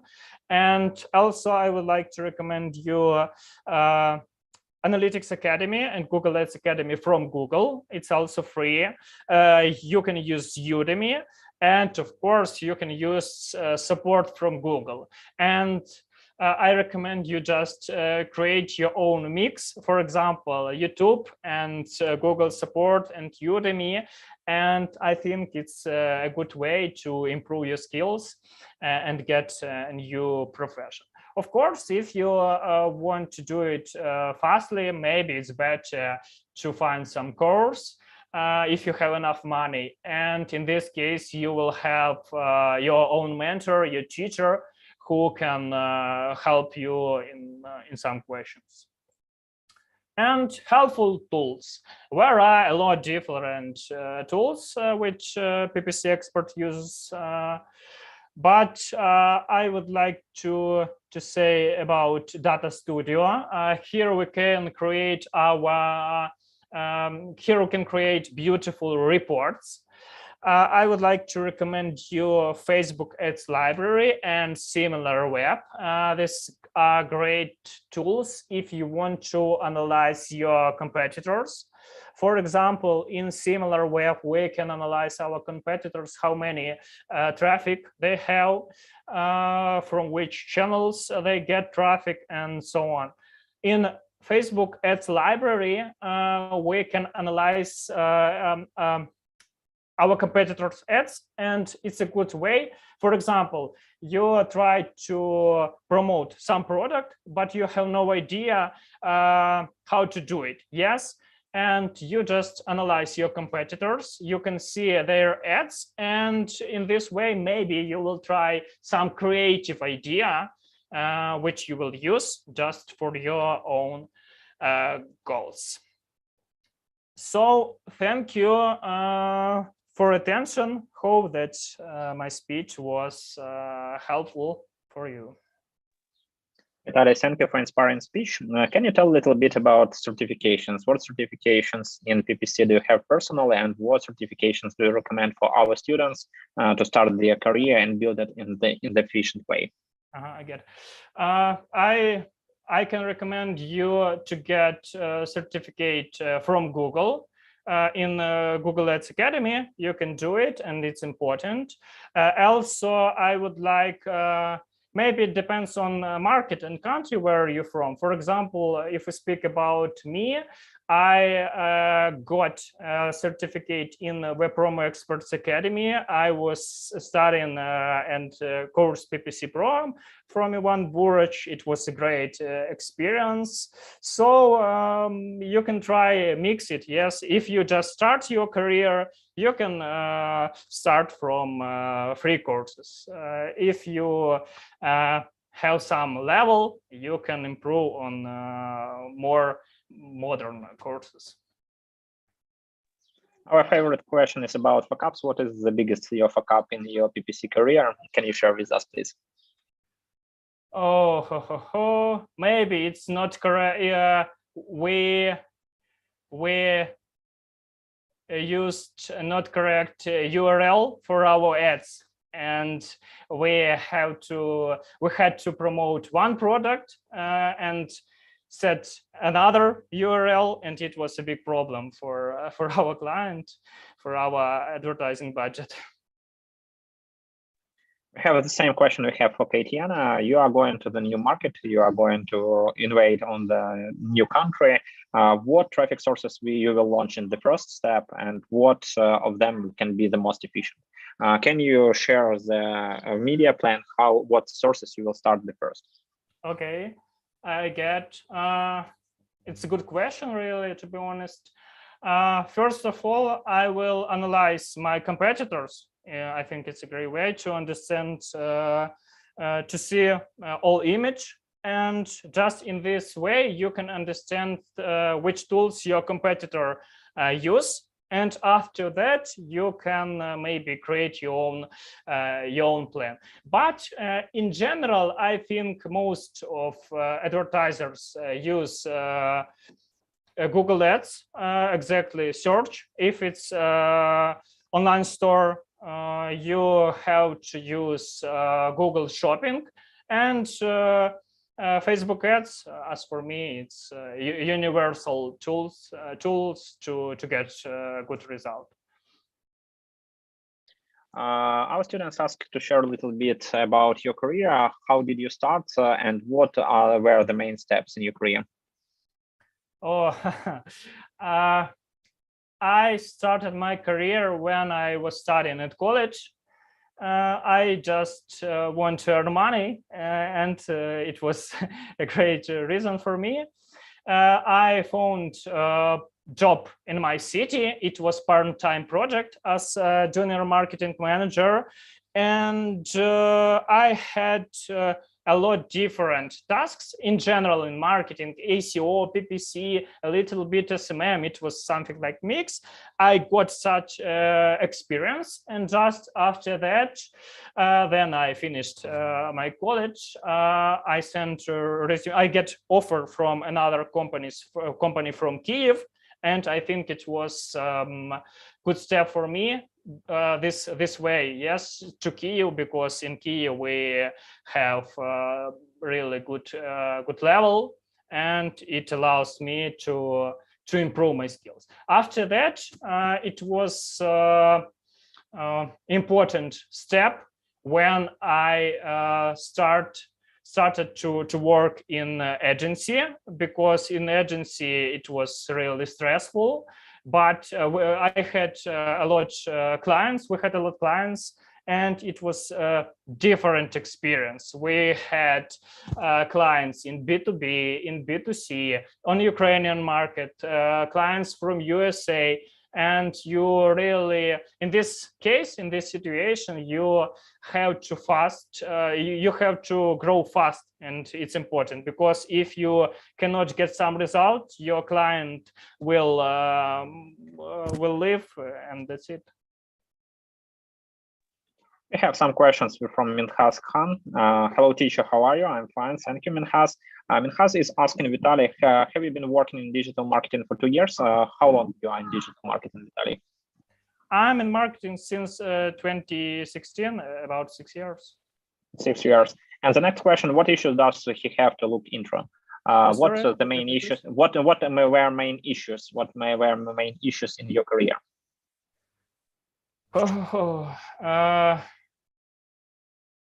Maybe it's how to do it better. I don't know. We always try to do it better, and you know, early I thought that okay, I will get good skills in PPC, and I will be a great marketer. You get it, and in this moment you understand. So man, you should do it. You should continue, and you have another goals and something like that. This process, it's great.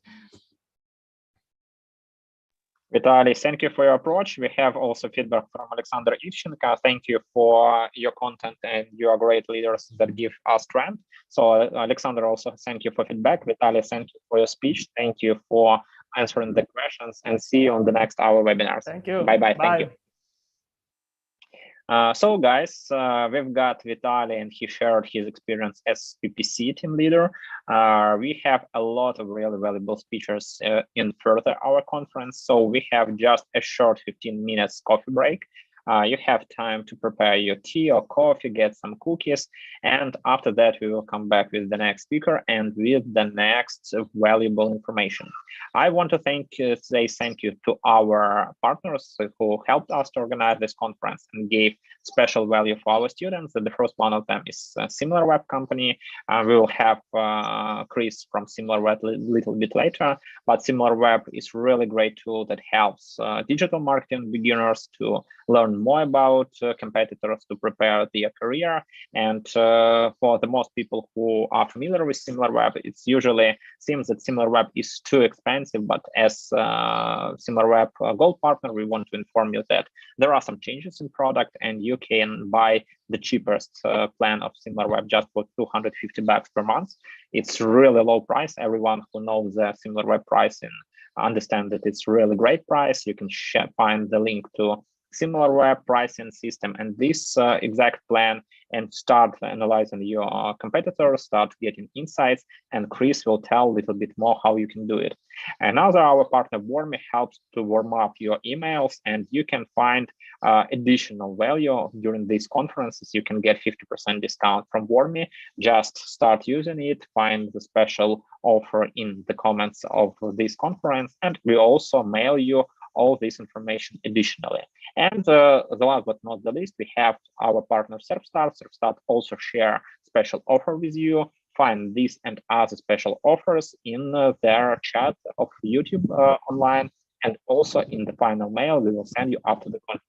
And if you want to start your digital marketing career, if you want to grow online, don't hesitate. Go to our Udemy courses. We have 12 of them, and we will grow further. And if you want to find information about our digital marketing strategy course, what is my personal 1-hour consulting, you can go to skillsbooster.net and find it there. So guys, we have a short 15 minutes break, rest a little bit and come back, and we will have a lot of valuable insights about digital marketing and how to start your career. 15 minutes break, see you.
Guys, we are ready to go.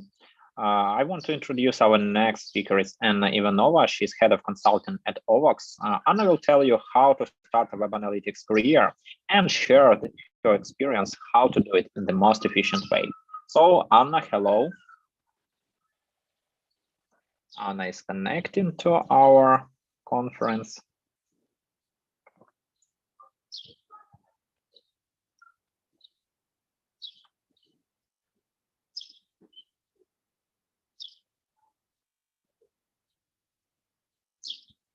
Anna, you can turn on your camera and share your screen. To our conference. Hi. Hello, how are you? Well, and you? I'm fine. Are you hear me well? Yeah, sure. The sound is good. You can share the presentation. You can start your camera and share your screen. Okay. Okay. Thank you. So let's start.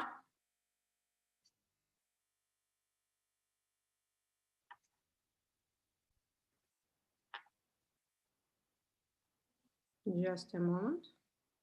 I try to find the right presentation. Big green buttons. No. I just to find the right screen. Me like a good analyst have a few different windows with many tabs on them, and I think this is really the reason of a good analyst, because all of us work every day with a great number of data and great number of tools, and as about that we discuss and speak today. But maybe we should start from the beginning. The subject of my topic today is web analyst is the top role of future. Why I told about that, and maybe to confirm those words, I should introduce myself. My name is Hanna Ivanova, and till the February of 2021, I was head of analytics and market analytics with the OVAX BI. Maybe you have heard about that, maybe no, but OVAX BI till the last time was a great company who helped analytics, market analytics to build a dashboard and take the reason from the data in a more simple way. During the last year, from February 2021 and until the war in Ukraine started, I was happy mom in maternity leave. But all is changing when all events on February started. And why I said you about digital analyst, web analyst is the role of future and is international role of future, because I found new job during maybe a few days. So I can say that many of my colleagues who work not in analytics but like project manager, product manager have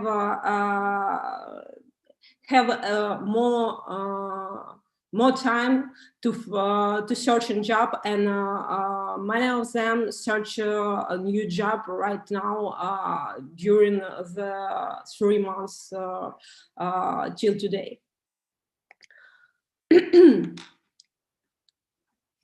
If you said about growth in analytics like a top IT role, we can say that it connects with growth in company and growth in the IT culture in the company. Even though you work in an e-commerce company or in some internet site, internet shop, you just think about your data, about growing your company, how to use information about your customer and how to work with your customer in a more comfortable way for you and for your audience. All of that question connect with the role of analytics. And as fast company in the worldwide market growing, as fast growing role of analytics. About what I want to discuss today. What is web analytics role and what should do analyst in the company, inside the company or outside the company, if you prefer working with consulting team, which is consulted outside, separate to the company. I want to tell you a few more words about web analytics vacancy, what to be prepared for, what type of skills and what type of education do you need. And at the last of the last point of my agenda is to build for you plan from which you should start if you plan to work like a web analyst, digital analyst in the future. Maybe I should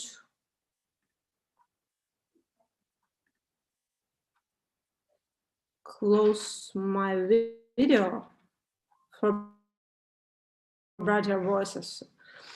And let's start from the first point. So analytics, first of all, I want to say that analytics is a system of coordinates. So you shouldn't think about analytics like a magic tab with which every person can do their data, their decision in the best way. No, but analytics connects a few different questions through a few different areas in which you can understand your data, your business, your customer in more deeply way. For example, the simplest question from analytics is how are things going? What is going good? What is going bad? On which KPI, key performance information you should watch for answering that question? What data you should collect? What decision you should make for changing something in a good area or in a bad area, etc. One more question that connect with analytics is what a plan.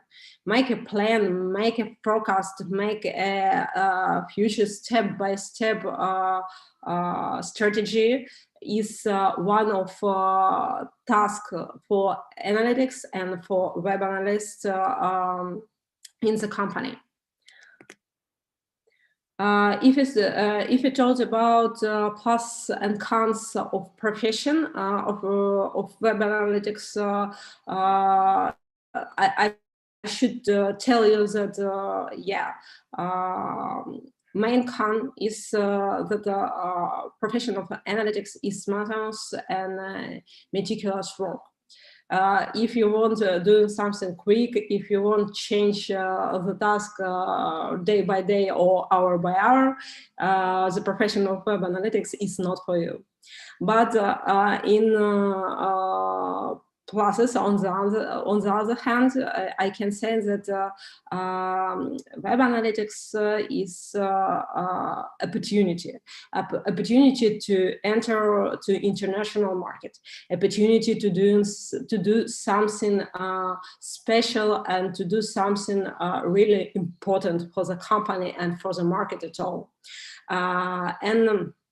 as about monotonous work, I can say you that if you decide growing in the career line in web analytics, the highest you are, the more interesting and diversification type of job, type of task you have. As about growth in the career line in analytics, one more cool, awesome thing, as in my opinion, that you can grow like technical specialist or like business specialist. So starting from the 1 point, for example, junior web analyst, you can grow till business analyst or business consultant, or you can grow till technical lead, technical specialist, data science, big data analyst.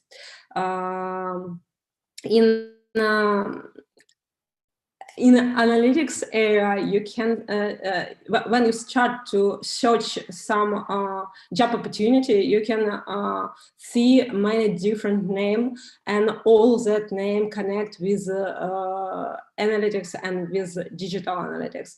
That can be digital analyst, that can be data scientist, that can be a product analyst or integration analyst, and even more.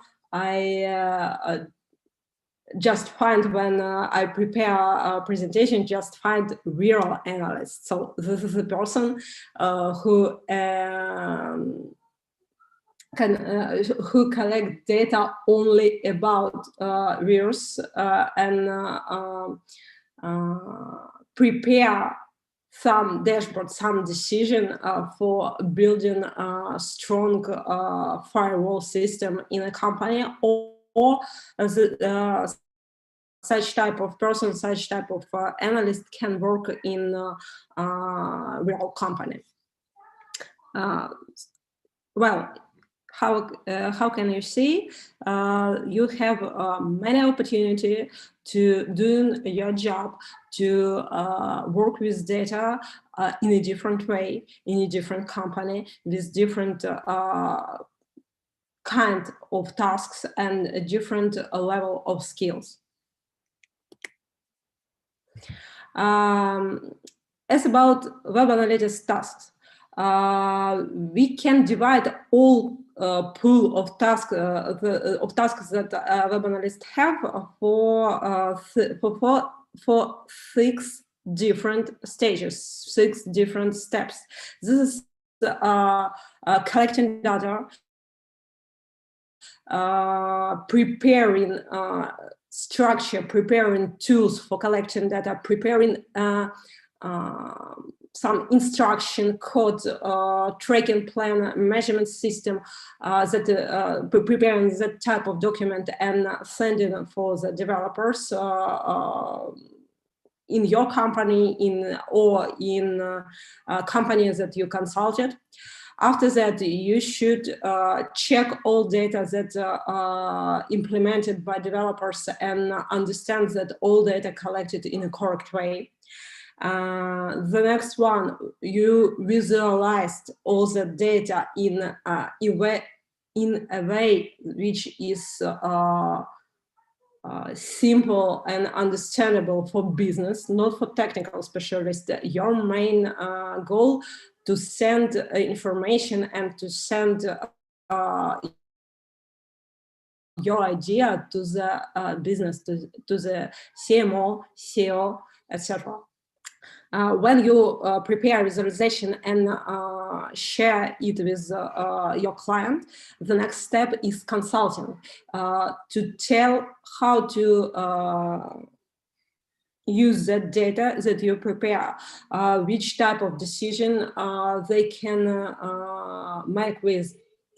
And if you are outside consultant, one more type of jobs that you can do, it's a training of all the specialists inside the company. the training analysts or marketers how to work with that data that you help to collect, and how to find new answers for their question without your help, because good analysts prepare such type of systems that will be work without your help in the future. And the last step is optimization and preparing, if it's necessary and if it's needed, prepare new stage of integration, new stage of analytics. So business every time growing. We believe on that, okay. Business should grow. And your main goal, your main idea to prepare for them trampoline for growth. And if you do all in the right way, your work, the answer from you will be necessary for your client every time.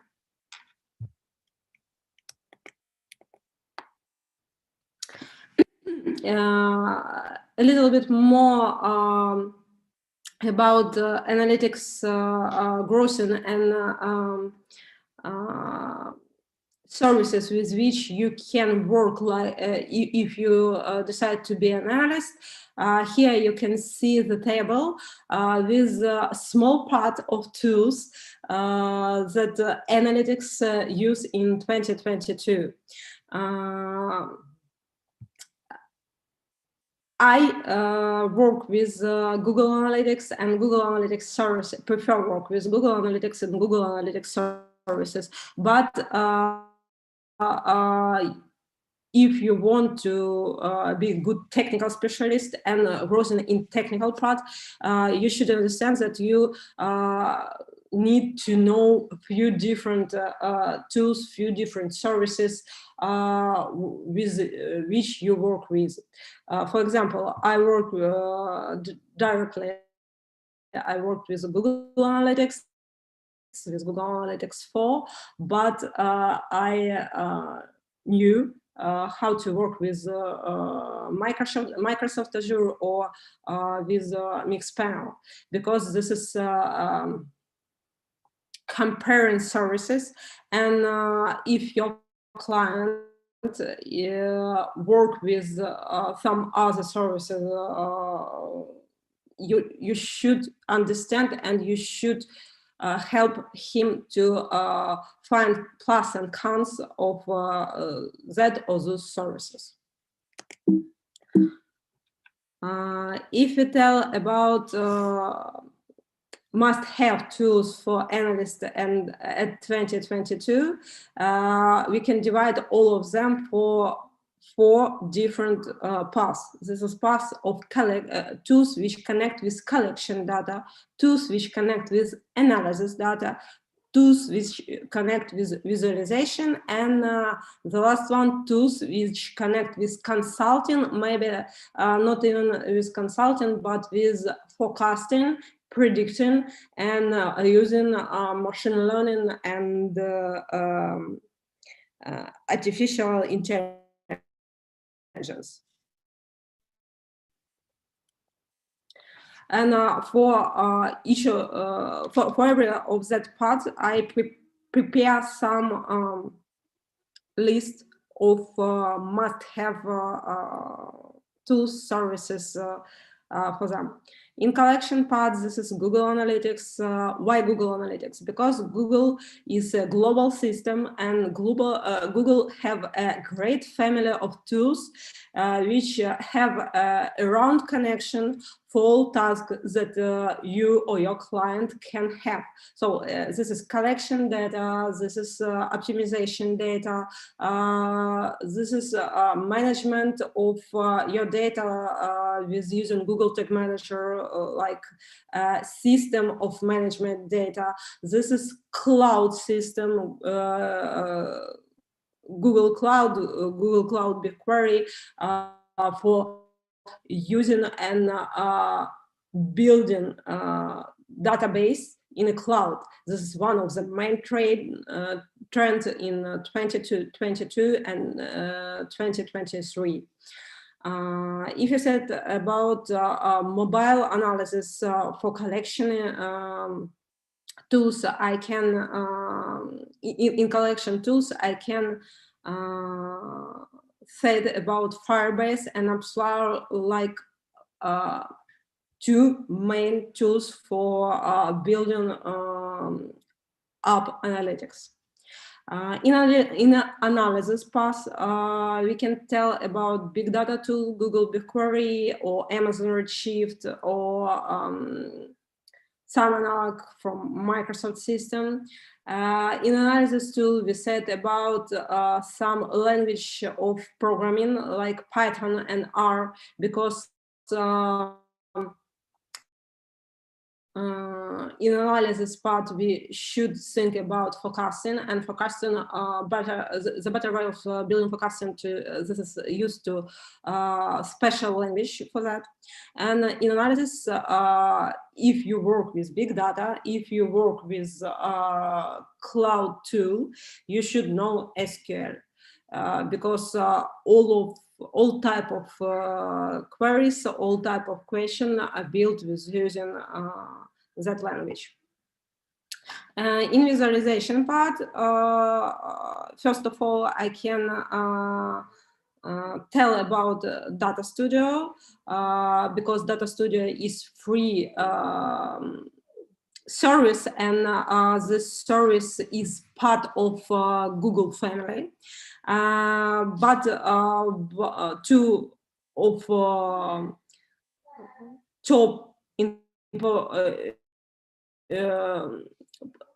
of top popular services more. Here, this is Tableau and Power BI, or both of them isn't free, and you should start to use them, in my opinion, only if in your company this is a part of a corporate standard. If you just start and you haven't any visualization tool in the company in which you plan to work, start with Google Data Studio, because it will be easy to change free tool to the paid tool,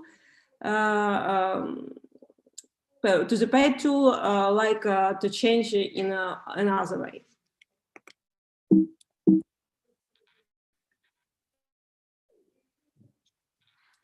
And I start to tell you about prediction trends for 2022. All of them connect with machine learning, with high-level technology, with building database data structure in a cloud, and building new architecture, new application, new way of communication with client. Because right now,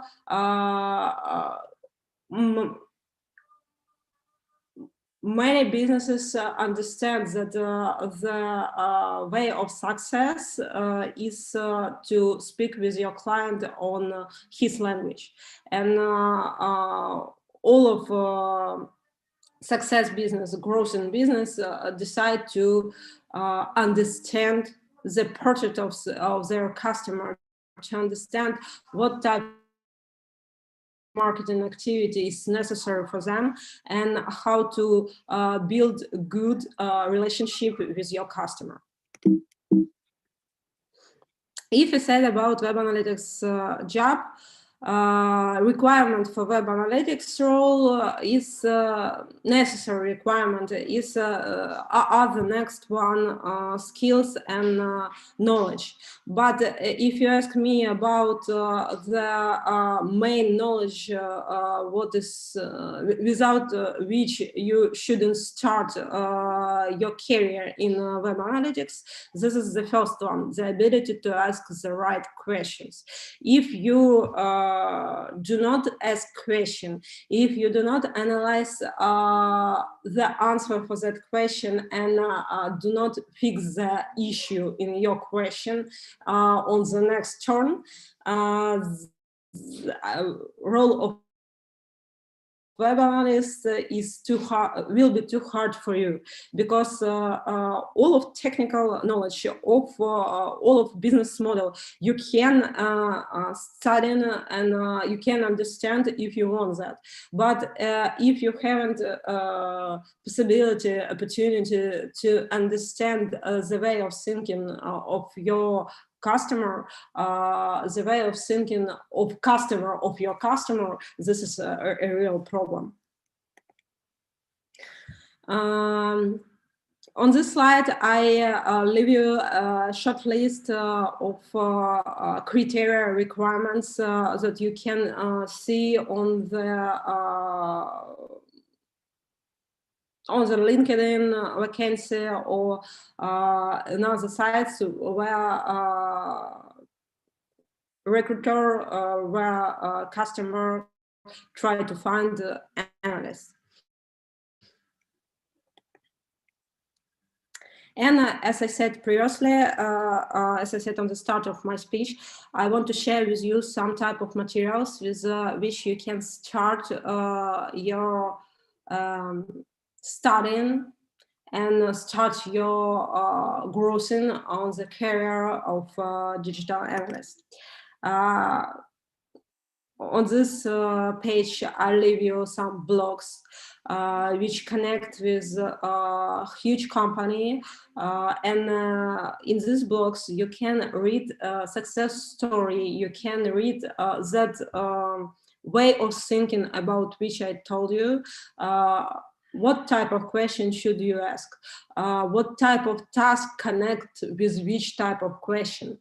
How to use the answers that you get for your question, and what type, for example, visualization and decision making is the best way of doing your job. A few more blogs and info channel which connect with some personality. First of all, this is a blog of Avinash Kaushik, like owner and main ideology of Google Analytics service. I like so much Sima Gala blog because there he has step-by-step instruction of using Google Analytics, Google Analytics 4, and Google Tag Manager, for example. If you wanted to break the rules and have a little bit fun, the third one is for you. Fun Analytics with Diane Batten. There he has success story too, but described in a funny way, in a real funny way. If you decide to work and starting your studying with working with analytics of application, please go to the Krista Seiden blog, because Krista Seiden is one of the top managers of Firebase. Was one of the top managers of Firebase. Right now, she don't work there, but he has a huge number of great experience in her blog. And on the fifth point, top Telegram channel for digital and business analysts. Please read. Maybe you find something interesting for you. As about courses and technologies, if you decide to work with Google Analytics like the main tool of your in your resume, please start from the Google Analytics Basic and Google Analytics Advanced courses. There are a great structure of video courses and a small self-qualification test. And after that, you can get your JIQ test and have your first achieve in your job. Very good course and new course which connect not only with Google Analytics 4, which is a new tool right now, but connect with Google Cloud, with Google BigQuery. This is the third one link, Google Analytics 4 and Google BigQuery. This is a course which created by Sima Agawa. The huge number of practice, and if you decide to work with that course after finish it, you can work in Google BigQuery like native person. And a few more courses which connect with SQL and which connect with data scientists. I leave here for you. So it's all about what I want to say you. And if you have some question, I gently answer for that. And I believe that I help you to understand what is web analytics and what should understand web analyst. And thank you for your speech, especially for additional materials. Our students love them. The same question which is popular for other speakers. What were the main fuck-ups in your web analytics career? Anton, I don't hear the last phrase from you. Main fuck-ups where? Yeah, main fuck-ups in your career. Main fuck-ups in my career. So I start my career from the deleted data for more than 2 years of analytics from the client side. Yeah, this is maybe the main and more important fuck-up in my side, because after that I understand that I should duplicate data before I started doing something with them. And thank you. We were happy to have you on our online conference. Thank you for sharing insights, and see you on our other webinars. Bye. Thank you. So guys, we have our next speaker. It's Zoya Lobot. Zoya Lobot is co-owner of Lobot's Digital Marketing Studio. She's a social media expert, and Zoya will share her experience how to build your social media marketing career. Hi Zoya, how are you? You can turn on your mic, your camera, and start sharing your screen. Hello to everyone. I hope where are you now? Are you in Italy, or you changed your location? No, I'm in Italy right now. So you Great. Right now hear the barking of Italian dogs. Oh, great, really. We have speakers today from 5 different countries. So now we have you from Italy, and you can share your screen and start your speech. Yeah, thank you very much. Thank you very much. So guys, I'll try to demonstrate the screen and not to ruin everything, because it's my problem actually. Well, now I hope you see the screen and see me as well, and I can start. My name is Zoya Lobot, and first of all, I really want to tell you that I'm super nervous. It's my first lecture in English, because Russian and Ukrainian are my native language, and of course it's really hard for me to be a lecturer in English, but I get this challenge, and I really want to make a good lecture for you. So please support, maybe send the sticker or something like that. Just not to feel myself alone here, so I know that I'm not alone. But actually I have 2 kids in another room, so I do not feel alone any time of my life. So my name is Zoya Lobot, and today we're gonna discuss the topic of how to become a really successful social media manager. First of all, I want to introduce myself. I'm Ukrainian, and I'm super proud of being Ukrainian. I'm a huge fan of social media. So it's not about work or profession for me. It's really a hobby. And one super clever man said that you need to find a job you love, not to work any day of your life. Actually, that's my story, because I really love my work, and I do not feel that I work all the time, but actually I work all the time. It's just because I'm a huge fan of everything that I do each day of my life.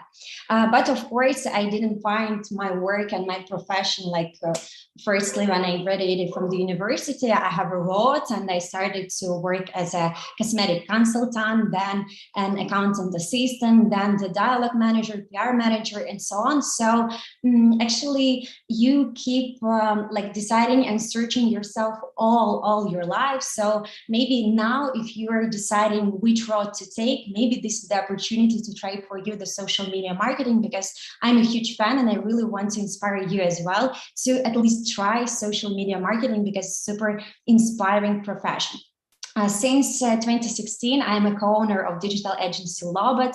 This is the family business because we made it with my husband, and today we have more than 50 clients, 50 team members, more than 300 clients, and so on. And this is also not only about business. This is the the sphere that really support us, that give us an opportunity to develop all the time. And I'm really fond of social media. I have told you, and I will tell you this like on each of my slides, because I really want you to inspire at least try use social media and use it for a business purpose as well. As a part of Lobot's team, we launched more than 300 projects in different spheres and niches. So if you have like an exact questions about your business or about your like market, maybe a narrow one, you can ask in the messages, and of course I will answer them when I finish my lecture. We made lots of projects in different spheres, and also we try to make our content super creative. That is why we use Instagram Mask, the influencer marketing, a huge amount of different posts, images, creative stories, and so on. But actually, it's not about the result of our work. It's about the process as well. So our team, like a super enthusiastic one, and we really try to spend our working day really in a fun way. So we communicate with each other, we communicate with our clients, we try to be superhuman, you know, not to be like a working robot that you like attend your work each day and that's all. We try to live our best life during the working period as well. And I think this really leads to great results in your work as well. Next slide. Of course, we need to start with defining what does the social media manager mean. And you can't be a social media marketing if you don't know who they are. So let's define it like being a social media marketer is that's mean that you are a manager of social media. I mean, you're managing each of the process in social media, for starting, launching, strategic moments, and so on, to the posting, analytics, to communicating with subscribers, and so on. So you managing all the processes in social media. You can do it by yourself if you're all-in-one social media manager, or you can share it like a team lead to your social media marketing team. For instance, graphic designer who will help you to make super beautiful collages or graphic designs for your posts, or for instance, target manager or paid media manager who will help you to launch the paid media campaigns, or for instance, copywriter who will help you to write copies. So you can share all this managing process or do it by yourself. So a social media marketer is the person who manage all the processes in social media and try to develop them to make more revenue actually. So let's discuss functions of social media. I divided it into two sectors. First is core and second is additional. So if to talk about core functions, of course, it's all about posting, monitoring the social media, understanding the functions of all of the social media platforms, because in each country you can divide your own main social media platforms. All over the world, I can say that Facebook, Instagram, Twitter, LinkedIn, and TikTok are the main one. But in your country, there may be an additional one. And so you need to understand the function of each of the social media, first of all, and of course, understand how to divide your posting materials to each of them, how to understand where is your audience in which of the social media. Of course, you are a creative person. You really need to create a content for multiple platforms. Of course, the social media marketer is a person who has strategic thinking as well. So you do really need to understand which steps you need to take to get the results, because you don't need to like post anything you want and so on without having any goal. Of course, we really need to set a goal firstly, and then divide this goal into the steps, the strategic moment to get our results. And of course, social media manager is a person who really needs to drive engagement on your page and increase the amount of subscribers. Of course, there can be like super different variants how to do this. This is all about posting, the creative base of developing your page. This is about collaborating with bloggers, influencers, and so on. This is about starting your paid campaigns and so on. So you are a strategic person who really understands all the functions of social media and try everything to gain more engagement, subscribers, and of course revenue in results. And of course, social media marketer is a person who really can analyze everything that he or she does for the social media. So it's not only about like posting the post, it's about analyzing all the work that you can do for your social media. So if you post a new theme, for instance, on your Instagram, you really need to analyze it. If it's good in result, in reach, in like engagement, in savings, features, and so on. So analyzing part of work is super significant in social media, and I really want you to inspire to do this as well, because some people think that social media marketer is a person who already have registered the social media account and know how to make photos on his or her iPhone. But of course, it's not so. This is like the 1% of all the work, because you really need to analyze to understand why, to know for sure who are the people who will gain your content, who are the customers, what are the goal for your client, and what are the goal for you. So actually, this is the combination of all these features and functions that social media social media marketer really need to do. But actually, there are additional functions as well. It's not the core one, but some brands really want their social media marketers to do this work as well. This is, for instance, influencer marketing. This is the part of work with bloggers when you collaborate with influencers or bloggers to gain more awareness to your brand. Also, you can make a dialogue management being a social media marketer. This is the way of communicating with your subscribers, answering their questions, dealing with negative comments, and so on. Photo shooting also a really significant part of being social media manager, but sometimes you can make it with a photographer or make it by yourself if you're really a creative person and really love to make good and super cool shots for your social media. Basic graphic design, of course, you don't need to know Photoshop super good and so on, but you really need to understand how to add a text block or something like that, or to make a basic banner for your social media. So the basic graphic design is the additional functions of being social media marketer. And targeting. Targeting is launching paid media campaigns, which you can use, for instance, in Instagram, in Facebook, in LinkedIn, in Twitter, and so on.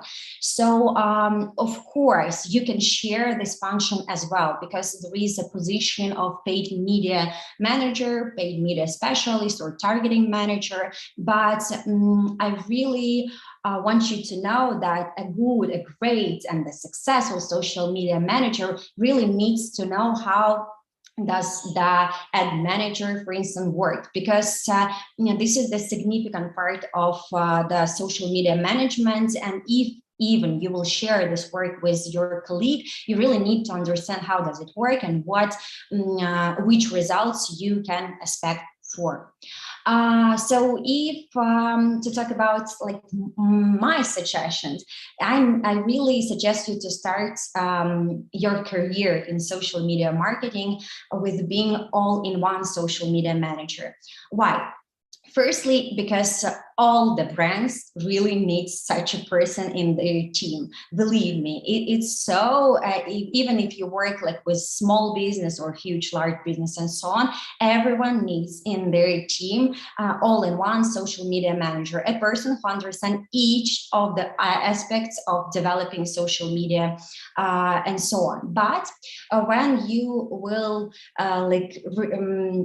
when you will work as an all-in-one social media marketer for a long period of time, then you can decide what are the spheres that are more interesting for you. For instance, you make all your work as an all-in-one social media marketer, but then realize that, wow, I really love to make this significant, super cool and beautiful Insta shots. Then you can develop yourself as an Instagram photographer, for instance, and then get the clients or projects only in this sphere. I mean, making photo shoots for Instagram for different brands, clients, and so on. So if to talk about these narrow positions in social media marketing, I can divide such variants. First is Insta photographer. This is the person who make super cool photos by using only smartphone, for instance, your iPhone or something like that. You can be a social media copywriter. This is the person who make these attractive copies in social media. And if you really love to write, then you can develop yourself as a social media copywriter. If you're a person who makes these super attractive stories on Instagram, then you can develop yourself as a story maker, because there is like a specific position for such people, and it is called a story maker. Where actually in our agency we have such position as well. Dialogue manager. Dialogue manager is a person who do not nervous when she or he gets like negative comments and so on. So this is the person who really loves to communicate with subscribers, with people at all. And this person doesn't need to make like copies or visualization for the posts or managing the social media at all. This is the person who only answering all the comments, the direct messages, and so on.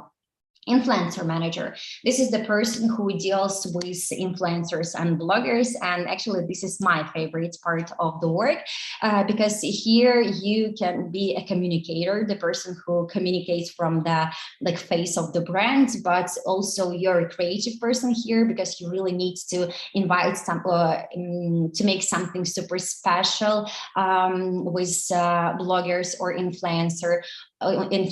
Also, this is the analytics work, because you really need to understand which person, I mean blogger or influencer, is more appropriate for your brand, which audience he or he has, and so on. So influencer manager is a super cool position, I think so. But of course, you can combine each of these narrow specialization in your all-in-one social media manager. And I really want to like inspire you for being all-in-one social media manager, because you can always be a narrow one, but all-in-one, no. So let's start with this one. Creative manager. Creative manager is a person who make super creative things in social media. I mean, this is like Instagram masks or collaboration with different brands, or maybe a cool giveaway or something like that. So this is the person who make additional content that will attract the audience to your page. Paid media specialist or target specialist, this is the person who launch paid social media campaigns. And of course, this is a significant part of the work I have told you. So if you person with like developing analytics features and so on, and you really like numbers and you really like to gain, to achieve the results of your work and to understand, to see them and so on. This is your specialization. And actually, I really like targeting as well. And I really think that all the social media manager specialists need to understand how does it work. And it's super interesting, believe me. Or strategist. Strategist is a person, for instance, in agencies or on the brand sites who help to build social media marketing strategies. So this is like the steps to achieve your goals. For instance, you want to get 1 million subscribers till the end of next year. For instance, you will have such a goal. Then strategists need to make these small steps, understand how to get this goal in such a period. So actually, all of these narrow things are combined in one social media manager. But then you can choose which sides of being social media marketing manager is more appropriate or more inspiring for you.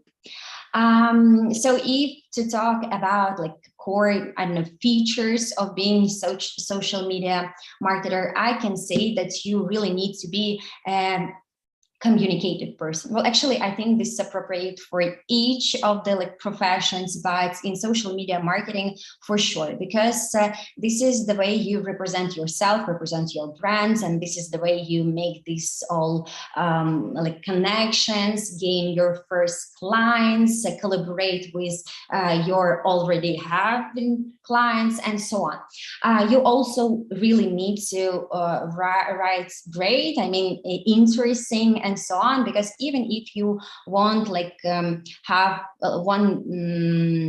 make the copies, for instance, for your Instagram or Facebook account, this is really significant for you to write the mails to your client or to communicate with your subscribers and so on.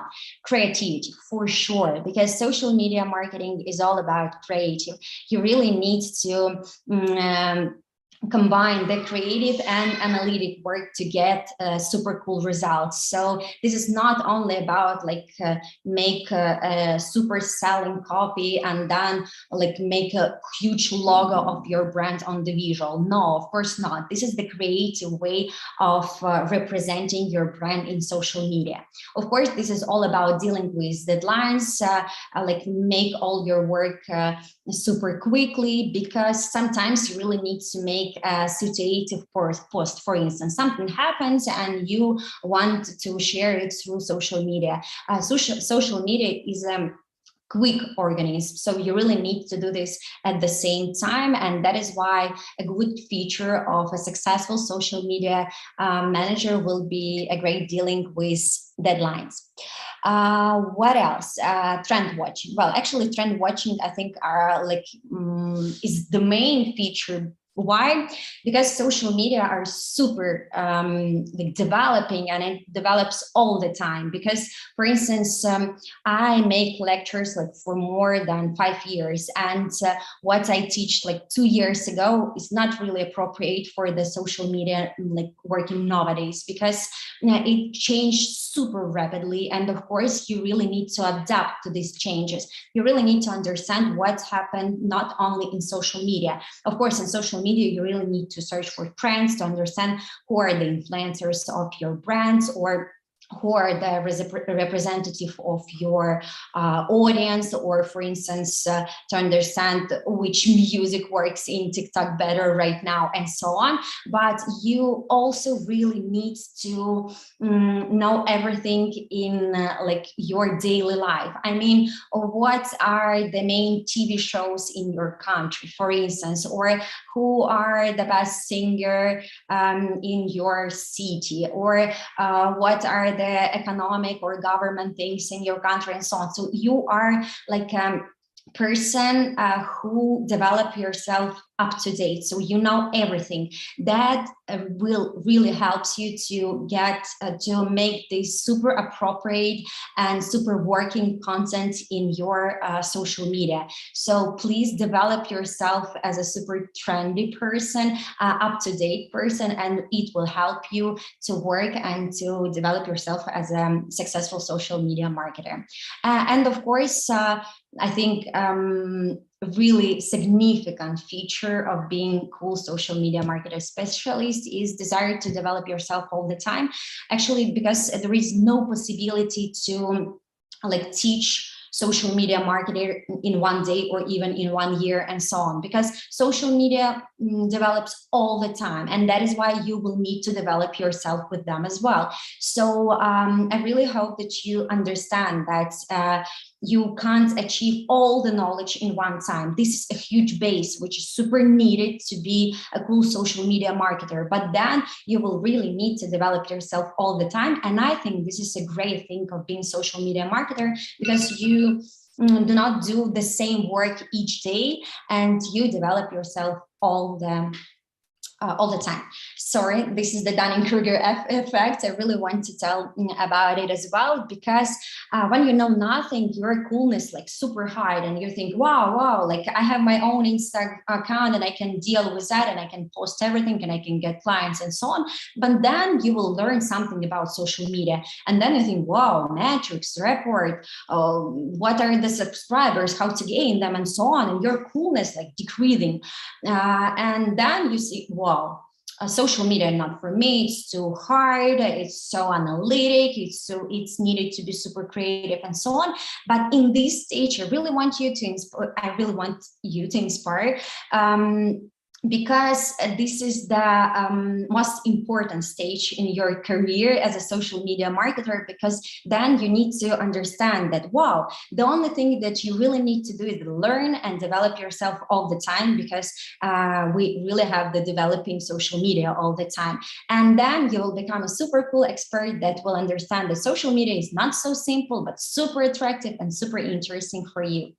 Everyone is searching for a good social media specialist. For instance, yesterday I made this screenshot on Upwork. Upwork is one of the freelance platform as Fiverr and Freelancer, and actually by word social media marketing you can achieve more than 15,000 jobs. So actually you really need to understand that everyone hopes to find their own super cool all-in-one social media marketer. So please learn, develop yourself, and you will find a really great job that you will for sure love.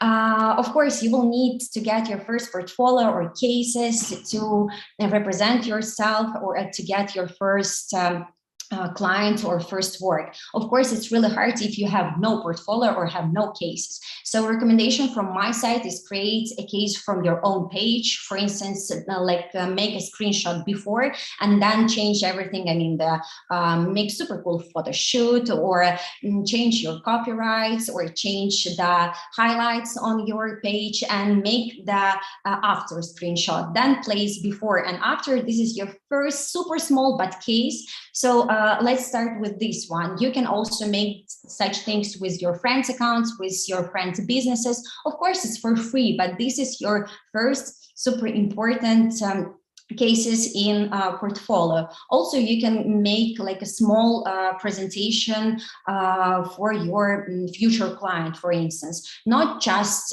like make the thing, oh, hi, my name is Zoya, I really want to work for your brand, but make a small presentation with your strategic recommendation or something that you really want to do when you will start work with these brands by developing social media. So, well, so my recommendation is to make such portfolio. Even if you have no cases, try to make it like from your friends and so on. And also the recommendation is to make it super beautiful. For instance, use Canva to make it really attractive to gain your first super cool job. So, well, actually, I ruined everything as I have told. I can't manage the presentation right now. Of course. I don't know even Some why. issues? Well, actually, I can't manage the presentation right now. Maybe it's the time for Q&A session. And what do you think about social media certifications? What social media certifications are must have for the beginners? Well, actually, you need to have a really different certification. I mean, you can gain the certificate of being a copywriter, of being a photographer, of being a paid media specialist, and so on. It's all about your experience. But also, well, I'm not ruined everything. I will try to find myself here. We see everything okay. Sounds good. No, but I do not see myself. Okay, so and also I can suggest to make the a meta certification, because this is like the core certification for really expert social media marketers. This is the official certification from Facebook and Instagram, and of course Web Promo Expert. Thank you, Zoya. We have our next speaker in the room. Your speech is great, not just in Russian and Ukrainian, but you are great in English. Thank you for such insightful speech, for case studies, for tools. We are happy to have you with us, and see you on the next our webinars. Thank you. I will. Okay, guys, the next step, we are waiting for Chris.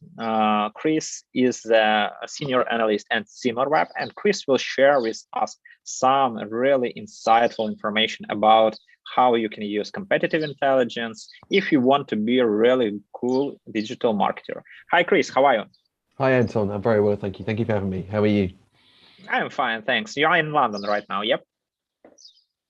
Sorry, I'm in London, that's right. Yeah, it's 5:15. Yeah, we are collecting the locations of our speakers. We have some guys in Portugal, in Italy, in Israel, and now we have Great Britain.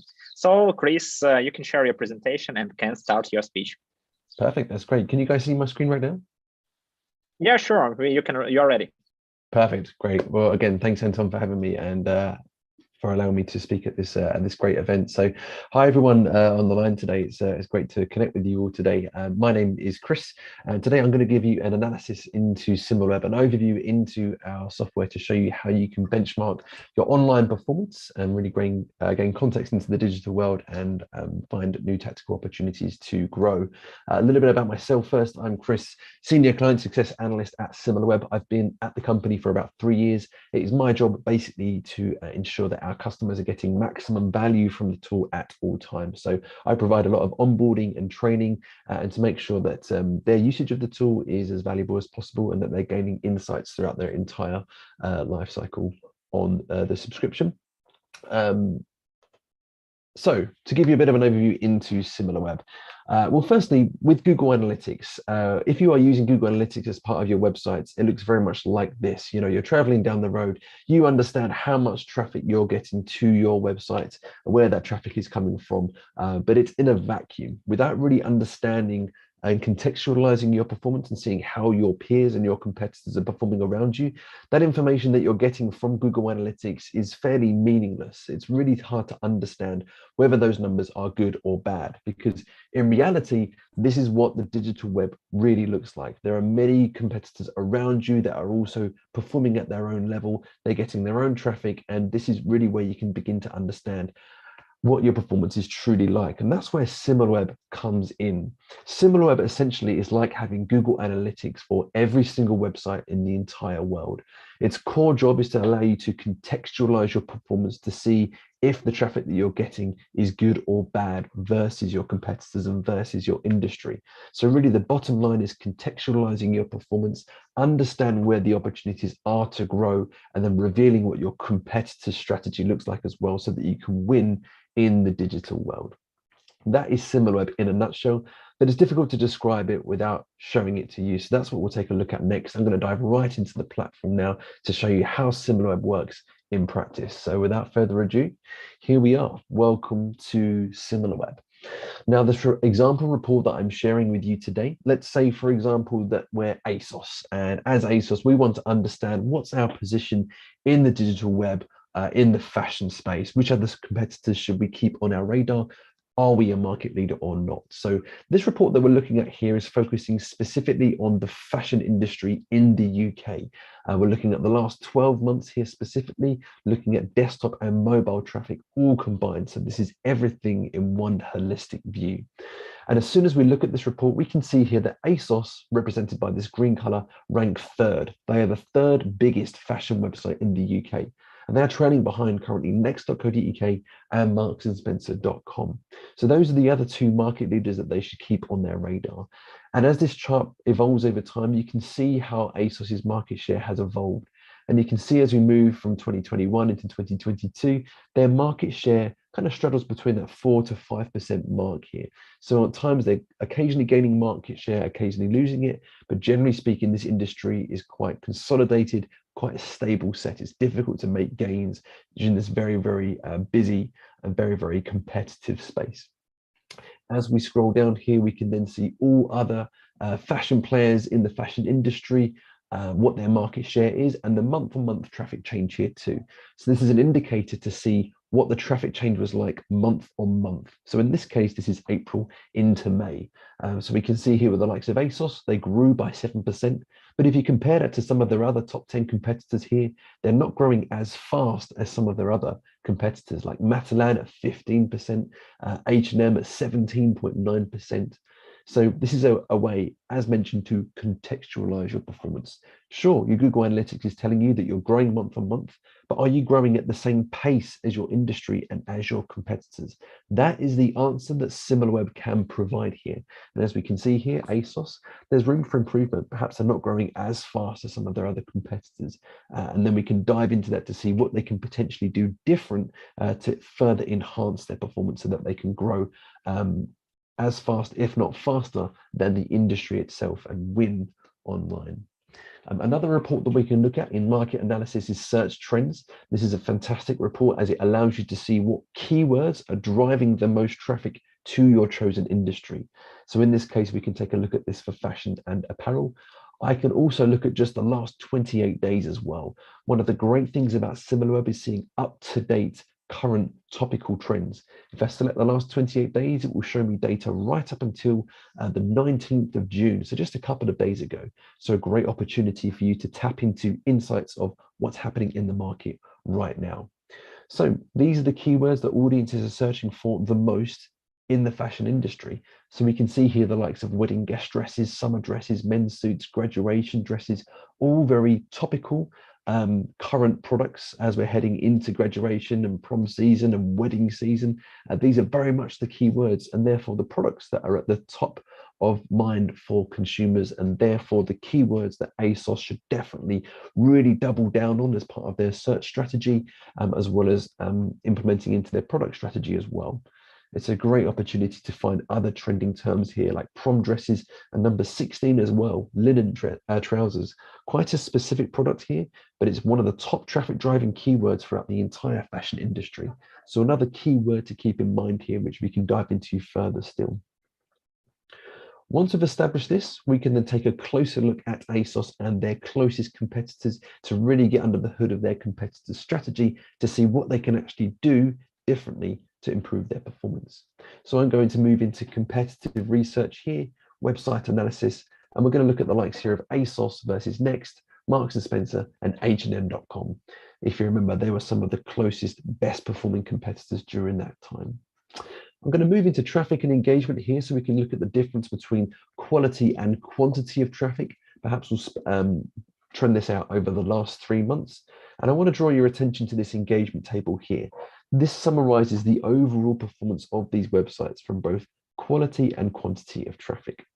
So as we can see here in terms of average monthly visits, Next very much the market leader here, winning 34 million visits on an average month, which is about twice the amount that of ASOS. So this shows the size of opportunity available to ASOS should they acquire Next's audience.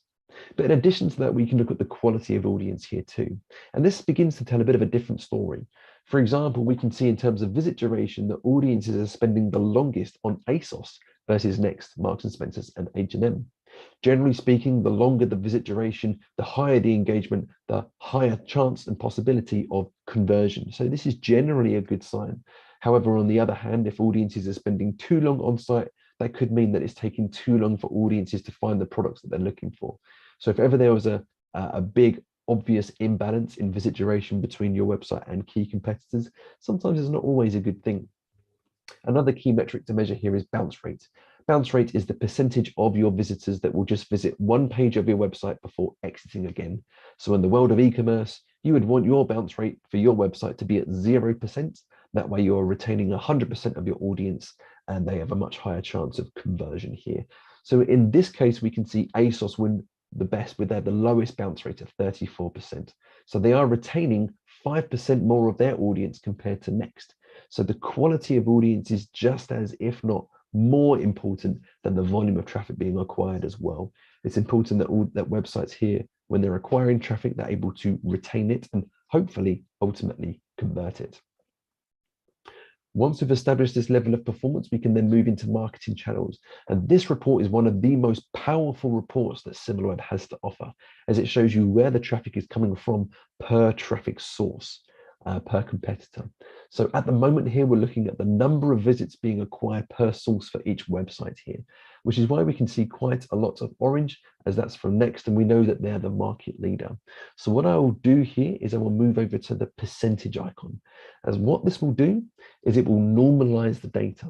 So now we're seeing proportionately how much effort or investment is being put into each marketing channel by each website. So each of these colors will add up to 100%. So this is basically like looking at a behind the scenes view of ASOS's competitors' digital marketing strategy. Incredibly powerful, can really help make informed decisions about your strategy moving forward and gives you the opportunity to optimize your strategy. When we look at this view, it starts to tell quite a compelling story. For example, organic search clearly seems to be the big pain point here for ASOS, because proportionately, they're not winning as much organic search traffic as their competitors. Only about 28% or so, when really the other competitors, about 50% of their traffic is coming from organic. So if ASOS were just looking at their Google Analytics, they would have no idea about this imbalance. They'd have no idea that their competitors invest much more heavily into their SEO strategy. Similarweb affords them this visibility, and this is their opportunity to then optimize this particular channel. We can also see with the likes of paid search as well, they're more or less hitting the benchmark here at 10%, with display as well, not doing quite as much as Marks and Spencer's and H&M. This could be another channel for them to consider investing further into based on what their competitors' activity looks like. So the marketing mix report here is incredibly eye-opening and will allow Similarweb customers to optimize their digital marketing strategy. However, Similarweb is not just a data visualization tool. You can actually use Similarweb to dive in deeper to uncover specific tactical insights as well. So if we keep this particular example in mind, let's focus on organic search. I wonder if we can use Similarweb to detect some specific organic keywords that ASOS can then focus in on, optimize, and start winning more traffic from. Let's go ahead and find out. I'm going to select organic search on this report here. I'm going to move into keywords, and then I'm going to apply some smart filters here. So I'm going to look at the last 28 days so I can find some keywords that are being searched for right now. I'm going to use these smart filters to drill just to organic keywords, because we know that's where ASOS are currently falling behind. And I'm going to select non-branded keywords only. That way, keywords such as Next, H&M, and Marks and Spencer's will be automatically removed, and therefore we'll just find neutral product-driven keywords instead. Lastly, I'm going to select competitive traffic keyword losses, and that way Similarweb will then only find for me keywords where ASOS are failing to win enough traffic currently. So it just makes the customer's life easier by applying these smart filters to allow you to drill down efficiently to only relevant keywords. Once I apply these filters, we'll then begin to see what those keywords are. And lo and behold, if you look at keyword number 2, linen trousers. Now, if you remember when we were looking at search trends at the industry view, that was one of the top traffic driving keywords for the entire industry. Not only that, but ASOS's closest competitors are also winning lots of traffic from it as well. Taking note of the competitive traffic filter here, Marks and Spencer in particular are winning over 50% of search traffic for linen trousers as a keyword. So they are scooping up the vast majority here, as well as Next and also H&M, winning much more traffic for this keyword than ASOS. Considering that linen trousers is one of the top traffic driving keywords for the industry, this is a key insight that ASOS would want to capitalize on, start focusing on this keyword much more and winning much more lucrative traffic as a result. And you'll see here across this entire list a full breakdown of all other keywords that ASOS should definitely double down on furthermore, because we know they're driving traffic to their closest competitors currently. So things like suits, dresses, tuxedos, occasion dresses, again, very relatable, very relevant for the stage of year that we're at, heading into wedding season, prom season, graduation season. These are the keywords that are most powerful that definitely ASOS should consider doubling down on. Once we've established these keywords, we can then dive into it further still to understand the full performance of each individual keyword. So I'm going to select linen trousers here. This will take me to keyword overview so I can see how this keyword behaves period over period. So in general, for linen trousers, we can see this has been trending up over the last few months. See that big spike in searches from April into May. Very, very topical, very current products that audiences are very, very interested in. They're resonating with consumers. And then we can dive into total traffic to see who all the competitors are that are winning traffic from that particular keyword. I'll trend this out over the last 6 months, and then SimilarWeb will reveal who the top competitors are. So this is the trend graph. So once again, we can see how visits for this keyword have really spiked from April into May. And these are our top 10 competitors, which are summarized just at the bottom here. So overall, H&M win the most traffic for that keyword, 31% of traffic over the last 6 months, followed by Next, Marks and Spencer's, and Uniqlo. These are the top competitors winning the most search traffic from linen trousers as a keyword. Really important information for ASOS so they can see who they're up against. They can then investigate these websites to see how they present linen trousers on their website and then take learnings from that. In the case of ASOS, they rank 9th. So they're far, far behind the top competitors here. So these are the websites that they need to supersede in terms of rank to become the market leader. So once again, SimilarWeb is all about visualizing your position in the market, getting visibility into your competitors, and then understanding what's required to improve and grow in this digital space. So once we've established what the keyword performance is for ASOS here, we can also make use of a special, very powerful premium module within SimilarWeb, which is called segment analysis. And what this allows many of our clients to do is to segment traffic to a website and break that down by category, by product, by brand, or even by topic or URL page specifically. So segment analysis looks like this.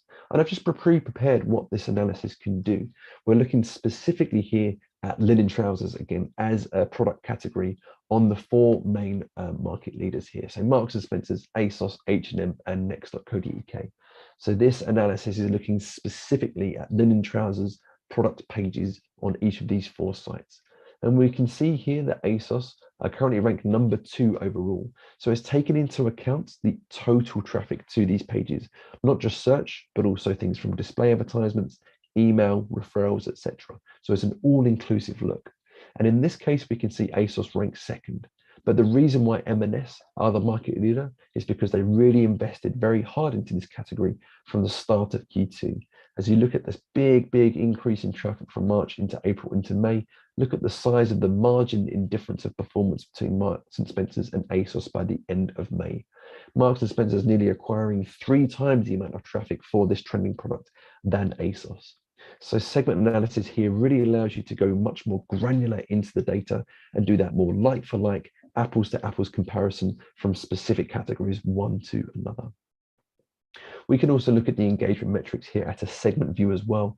And this tells us that audiences not only have the most traffic to Marks and Spencer here, but they are also the most engaged, spending 3 minutes on average on linen trouser product pages on Marks and Spencer's, much longer than the likes of ASOS and other competitors here too.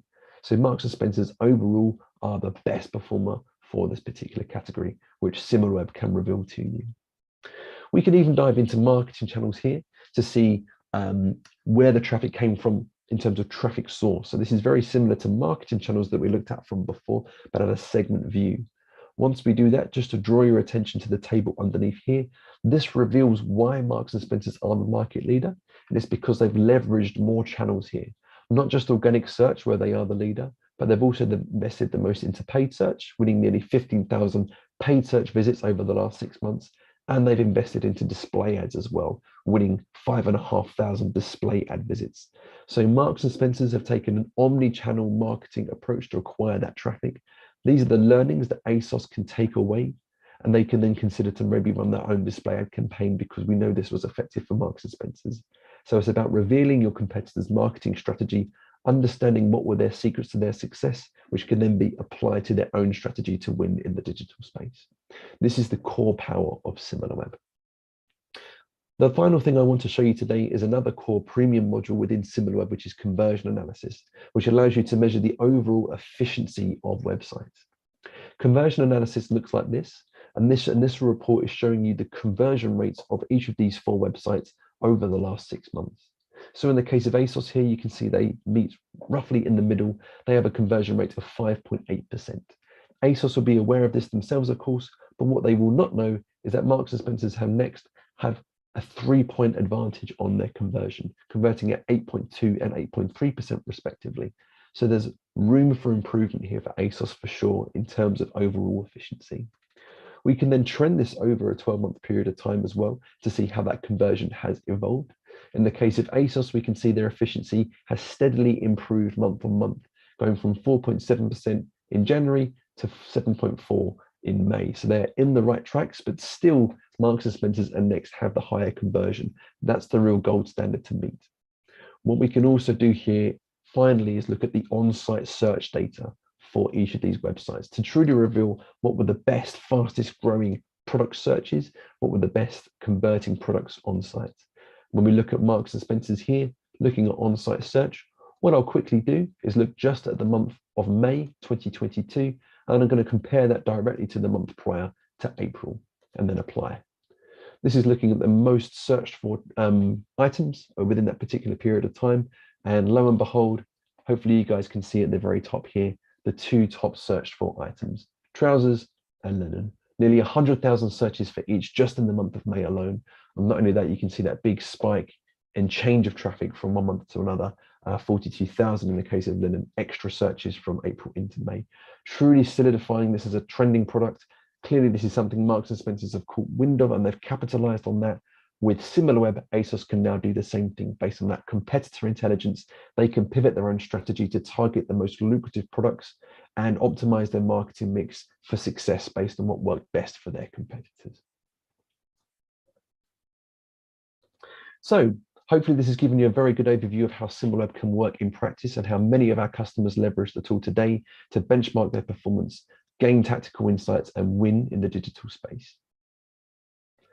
Thank you very much for your time today in terms of this demo. Hopefully this has given you some good insights. My email address is here, chris.foll@similarweb.com, for any questions that you have. And with that in mind, I'd like to open the space in case there are any initial questions that I can answer on today's call at all. Chris, thank you for great presentation. I saw a lot of people who love their product, but you are really love in a SimilarWeb. What is your favorite SimilarWeb feature? That's a great question. I have to say the biggest game changer for us would be the segment piece, because this allows you to go much more granular, to do that more apples to apples comparison at a category, brand or product view.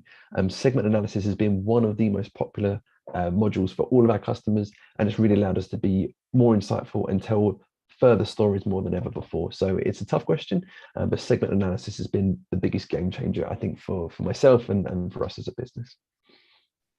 Our students are interested to build career in digital marketing, and you are now senior analyst. And can you tell a little bit about the main key points, about main stages, how you get there? Yeah, again, that's a great question. For myself, my story is a fairly unorthodox route. I actually worked in sales at the beginning of my career, working in telesales, cold calling, in order to sell advertising space to a business magazine. Very humble beginnings. I didn't really know what I was doing, but the experience did help me understand and get a good understanding of the marketing space, working with just freelancers right up until C-suite members. So understanding how to talk to them, gaining insight into the industry was a really good foundation for me. Through that, I was able to get a job at Ogilvy advertising agency, and I worked there for 8 years. I had a fantastic time. I worked on many different clients, one being Ford Motor Company, where I helped Ford dealers be able to recreate their advertisements based on the branding, look and style of Ford. So I was able to get exposure into how that marketing, the creative side of things, creating advertising assets and rolling out a digital portal to all of Europe.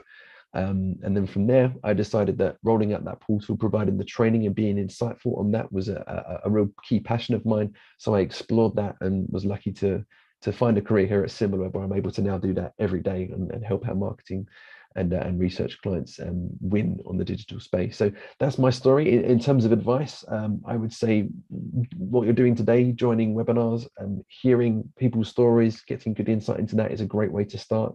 And then really just feeling your passion as well, really digging deep to understand specifically what it is that you find interesting and just pursuing that as best as you can.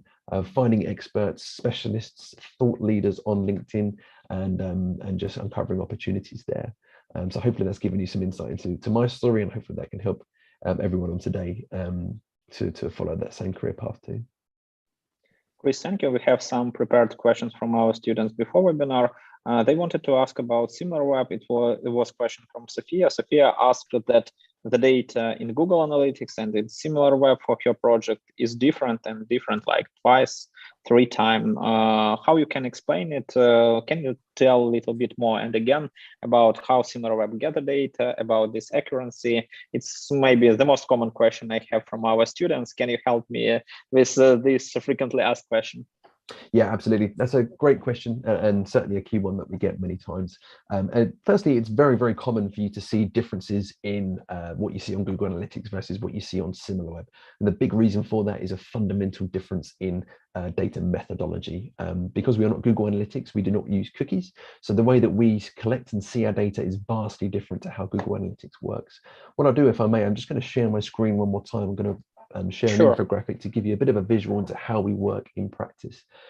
Essentially, Similarweb's data methodology is multi-dimensional. We don't rely on one single source to gain our data. We actually collect billions and billions of different digital signals across the world, but they can be broken down into 4 core sources. Just to draw your attention to step number 1 here. Our 4 core sources are 1, our anonymous behavioral data.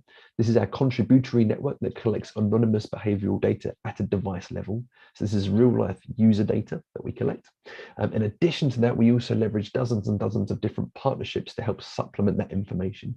One key example of that is Google, who share their average cost per click for keywords, for example. In addition to that, we have public data sources. This is where we analyze data readily available to the public, essentially where we scrape the web so we can understand the content of that website, so we can effectively categorize it accurately, such as when we looked at the fashion industry during today's demonstration. And then finally, we have first-party direct measurement data. This is where millions of our existing customers will plug in their own Google Analytics data into Similarweb, and that serves as our learning set. So all data that we collect elsewhere, we essentially bounce that data off of our learning set, and that helps us to continue to calibrate it and make sure that it's as accurate and representative as possible. So with these 4 core sources, they're all put into place. We then collect and then make sure that data is all matched in step number 2, synthesized, processed, and blended together. And then we scale it up to reflect the full digital web using our machine learning calibration. And then finally, step 4, we then publish that data onto the Similarweb platform, which we took a look at today. So keeping in mind the fundamental differences in data methodology, it's virtually impossible for those 2 numbers in GA and Similarweb to ever really match, because the full philosophy of that methodology is so vastly different. The key thing to keep in mind as well on a very practical approach is that Google Analytics can be customized by each individual user. So a user can define themselves what constitutes as a visit, the average visit duration. It can all be tailored by each individual user. Whereas with Similarweb, the methodology is completely blanket and consistent across any website that you measure. So keeping that in mind, again, it's virtually impossible for those numbers to ever truly align. But the key thing to keep in mind is that Similarweb is not trying to replicate Google Analytics.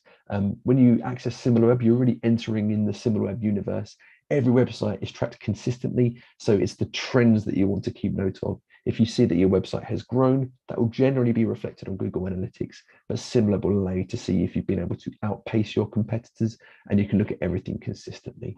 So it's about benchmarking and measuring the trends. That's the key value of SimilarWeb. So that's why you may see differences between the two, and hopefully this has given you a bit more of a visual into how we work in practice. Another one question from John. It's close to the previous one, but about exact one traffic source, and it's also a similar question from most of our students. What about paid traffic? John asked that they have spent like 20K per month, but the SimilarWeb shows that there is no paid ads for them. How it can be explained? Yeah, absolutely. So on a very practical level, it's very common to see SimilarWeb under-indexing paid traffic versus Google Analytics. Again, the main reason for that is, again, users on Google Analytics can customize what constitutes as a paid visit.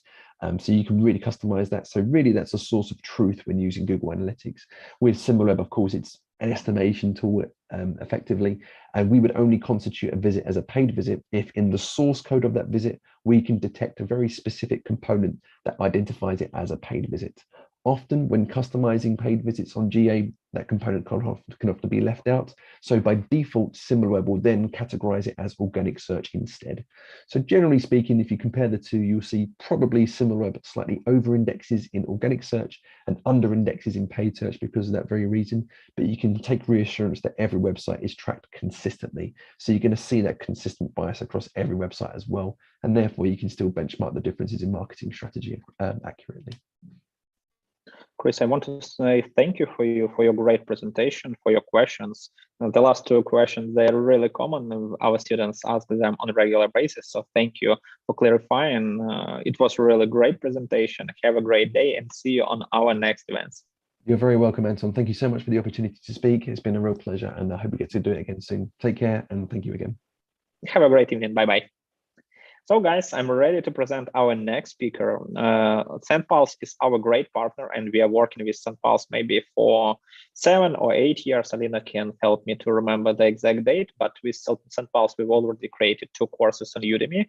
We have a course on email marketing. It's really close to the first page of Udemy email marketing category. And just on this week, we've launched with SendPulse the chatbot course. And if you want to build the really efficient email marketing, chatbot marketing, if you want to start communicating with your database, SendPulse is a really great tool that can help you to start.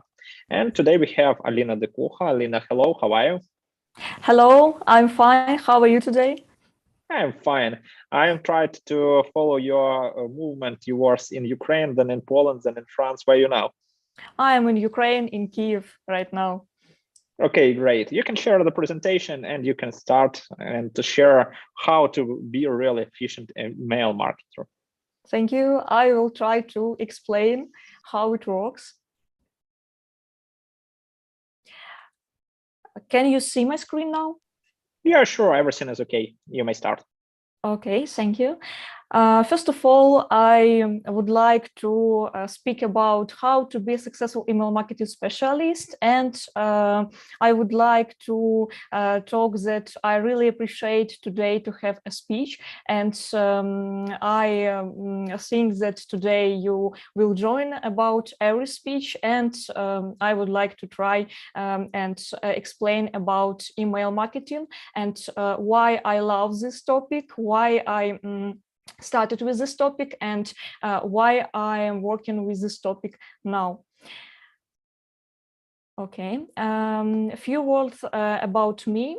First of all, I started professionally as a copywriter and an email marketer on freelance. Then I worked with different companies. It was a startup, sometimes small, medium businesses, EdTech, it's educational technical company, e-commerce activities, and other. Then I joined SendPulse in 2015. On the year, the company company was founded. And sometimes I think that we have some similar way. And then I will explain my idea. I started work at St. Paul's as an email marketer, and now I have a position head of digital marketing at St. Paul's. And I started when it was a really small startup, and now we are a platform with over 2 million clients worldwide right now. I love email marketing. I love messenger marketing, and I would like to explain how it connected, because when you became your career with email marketing, then you of course try messenger marketing, web push notification, and other channel. Sometimes we explain it with term CRM marketing, and of course you will try it too.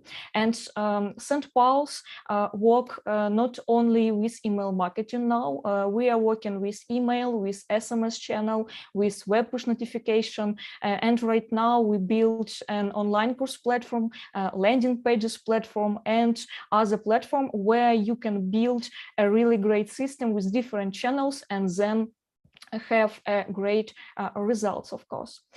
Why email marketing and why I love this part of my work?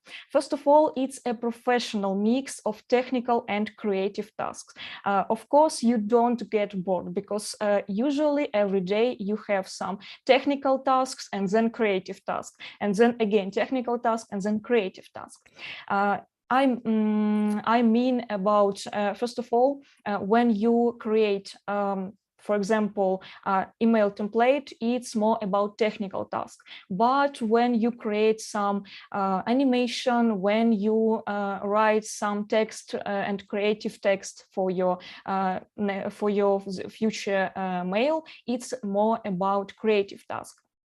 And then an email channel is popular and important for sales in different businesses. It's about small, medium businesses, of course, about e-commerce. I think that you receive many letters and many mails from different shops, online shops, and of course, at tech and startups.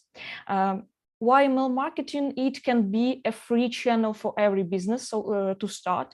And for example, St. Paul's has a free plan for 500 subscribers per month, and you can start and then we'll try it works on your project, or maybe in this case, it's not relevant for you. Then it's a high ROI. It's abbreviation for return on investment for businesses. At first, you will invest only your time in email marketing, and then when you collect many leads, when you have a huge database, it can be depends on what paid plans you will choose. But at first, it's only about your time.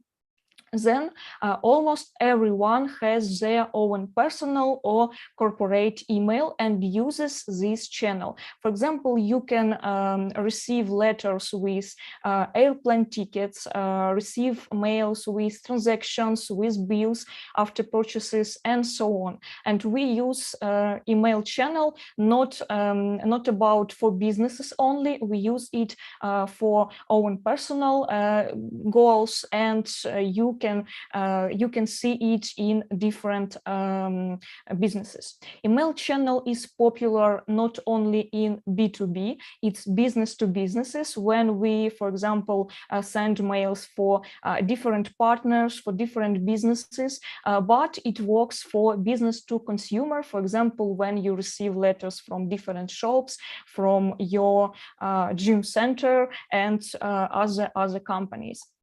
And of course, email channel has huge reach and endless scalability worldwide right now. what email marketing stumbling blocks we have, and I would like to share some tips with you. First of all, it's not for everyone, because you need to mix hard and soft skills, and it's not really easy, but it's very interesting. Sometimes an email marketer combines professions of a copywriter, technical specialist, and designer, and it depends on your company. Sometimes you need only copywriter skills, and when you can work with different email marketer services, and that's all. But sometimes in different companies we can see some skills about HTML, about some designer skills, and so on. It depends on your company, and you will see it in a vacancy. You can see it on the market. Different jobs in different companies may have different requirements for an email marketing position. And the most frequent requirements for an email marketing. Of course, the main part of companies that I know try to look for email marketer specialists with a good copywriting skills, because it's really important for this professional. When you have a good copywriting skills, you can create interesting mail, you can interest your audience, and then have a good results in the finish. Then experience with services, of course. I recommend you to try different services. It's not only St. Paul's, you can try MailChimp, SendGrid. There are maybe more popular services on the email market. Then many companies look for specialists with Google Analytics skills. Today, you watched speeches about this, and I watched too, and you can repeat this, and then learn more about Google Analytics, and of course try it, because when you have a result only with separate email, only from your email marketing service, it's not okay. You of course must have a good statistics, a big data, and understand how separate emails then boost your sales and situation on your company in general, of course.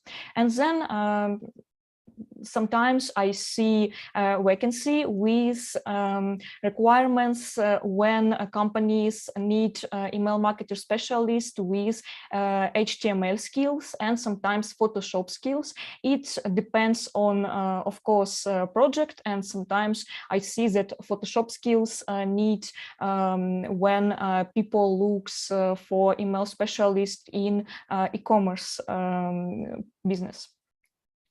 Hard and soft skills. Email marketing is really great because you have a mix about it. And hard skills, I mean that in the future, you can grow from an email marketer to a CRM marketer, and then you can use different channels. You analyze every channel on your project, and then you make the best result when you see this system and build the system. It's really great. And if soft skills, it's the most part of your work, and maybe it's more close for you, you can grow from an email marketer to a manager, and then you can build communication with your colleagues, with partner, and build system, but in this side. And you, of course, will choose what will work for you. What skills and useful habits you need?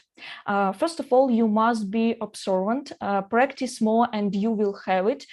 Sometimes I call this term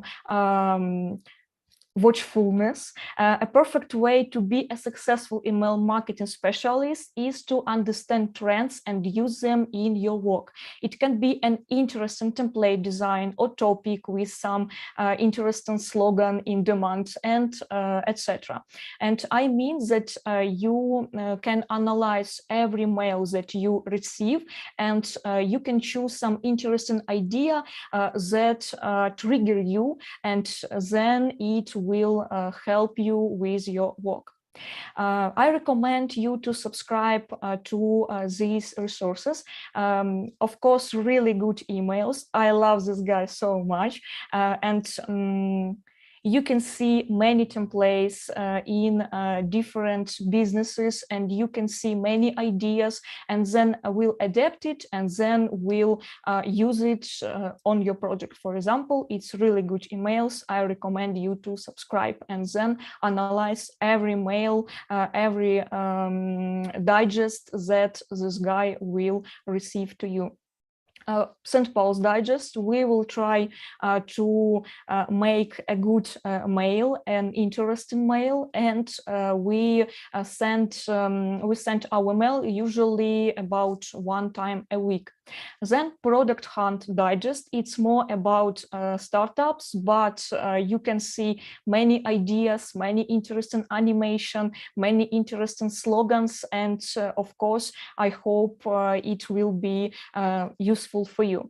HubSpot Academy Digest, really huge. Then Medium Digest, you can choose some option and some categories that you interested. For example, it can be about architecture, it can be about startups, it can be about design, and then you will receive some letters about it. And of course, I hope you will see many ideas. Then Quora Digest and Digital Marketing Digest. Maybe you heard about these guys. They're really popular, and I would like to recommend their courses and their materials, and so digest. Sometimes it's really interesting. And of course, subscribe to Web Promo Experts, and waiting for new conferences. I hope we will do many speeches about email marketing too next time. A piece of advice about improving observation skills. Save interesting email examples in a separate folder. I know that sometimes we see interesting email example, but we then lose it. And I would like to recommend you to save it in a separate folder, and then you can remember it, and then of course choose it and adapt it and will use on your project. You can see and use free Chrome extension, save email template, and save every interesting mail from, for example, Gmail in PDF or PNG format. It looks like this. You can find a save email template in the Chrome extension, and then it can be like this. I have a little bit video. You can see it, and then when you will start, you can save email template that will interesting for you. You can save as an, for example, HTML, as an PDF, and what format will you choose. And if you have an account in the St. Paul's, you can save HTML format, and then you can see it. You can see a mail in your account, and it looks like this. You can see template library, and then this mail will save on your folder. Okay, go ahead. A piece of advice to improve: use different providers for yourself. I mean Gmail, for example, Outlook, and other popular email providers, and analyze how the content is displayed in your inbox, because sometimes in Gmail we can see many animations, many great quiz, and something interesting details, but Outlook it's more formal, and sometimes animation in Gmail it can be display and will display okay, but in Outlook it doesn't work.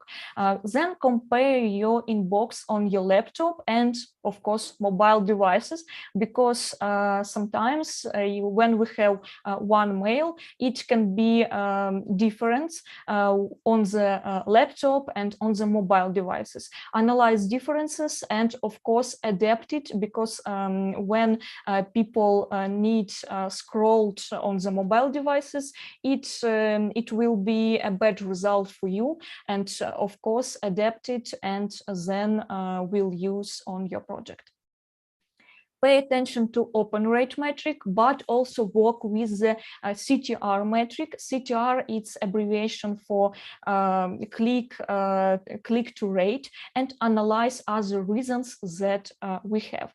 What I mean, now you can read about mail privacy protection that we have with Apple, and Apple users can turn off email opens tracking, hide IP addresses, and hide email addresses. For email marketer, it's so difficult to analyze some results, and we sometimes don't see really statistics about open times, about geolocation, about device usages, and sometimes it's really difficult to analyze what happened.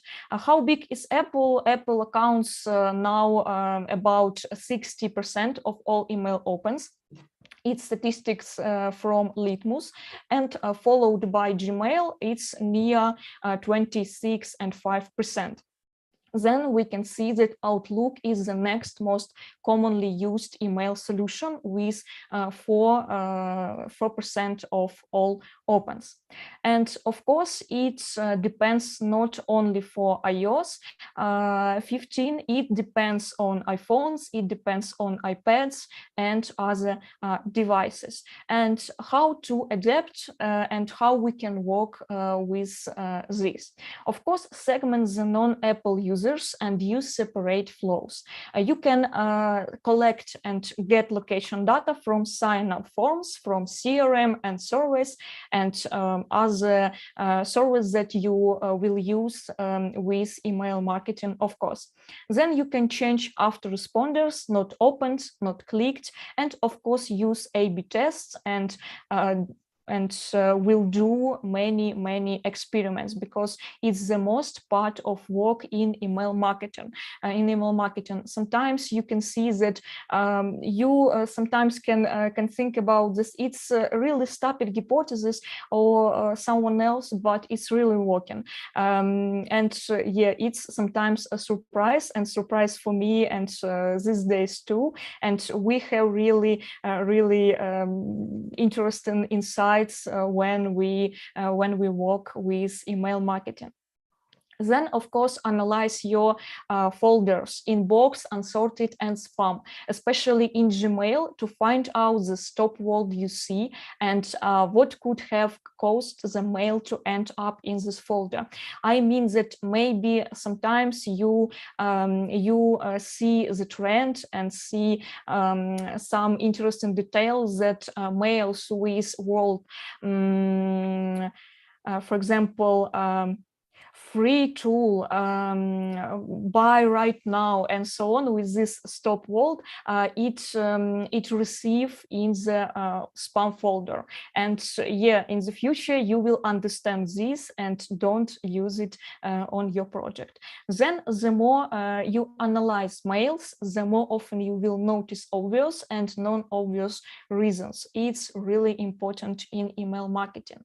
I recommend you to use Service Mail Tester, and it helps to understand your potential delivery problems. I mean that you can look for these tools. Then when you have an important mail and you prepare this mail, you create your, for example, email template, and then send to this mail that you can see right now, and then check your score. From 1 to 10, you can see what reasons you have and understand your potential delivery problems, and of course you will fix it before your mail will receive in the spam folder. Then a piece of advice: use interactive emails if you can. You can use it, I think, in the e-commerce, sometimes in the startups and other businesses. And sometimes it's really great for email marketing results because it's unusual, and not only every email marketer do it. You can use video and animation, but it can be short, it can be without a mute, and of course relevant, and this is very important. Then you can use AMP emails. Now it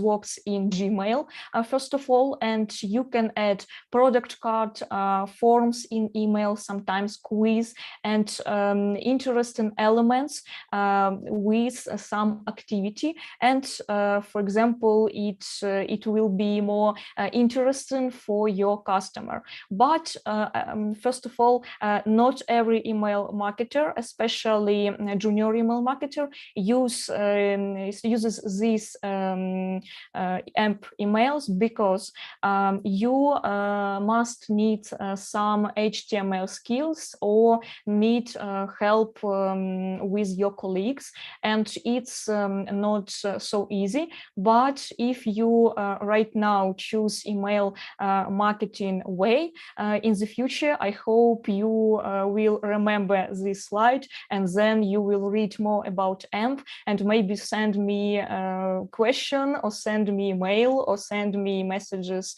on LinkedIn, and I would like to help you with this case. How can I make my emails interactive? You can ask. Of course, animation. You can use someone on Fiverr.com. You can use in the future AMP emails and add some interactive elements in your mail.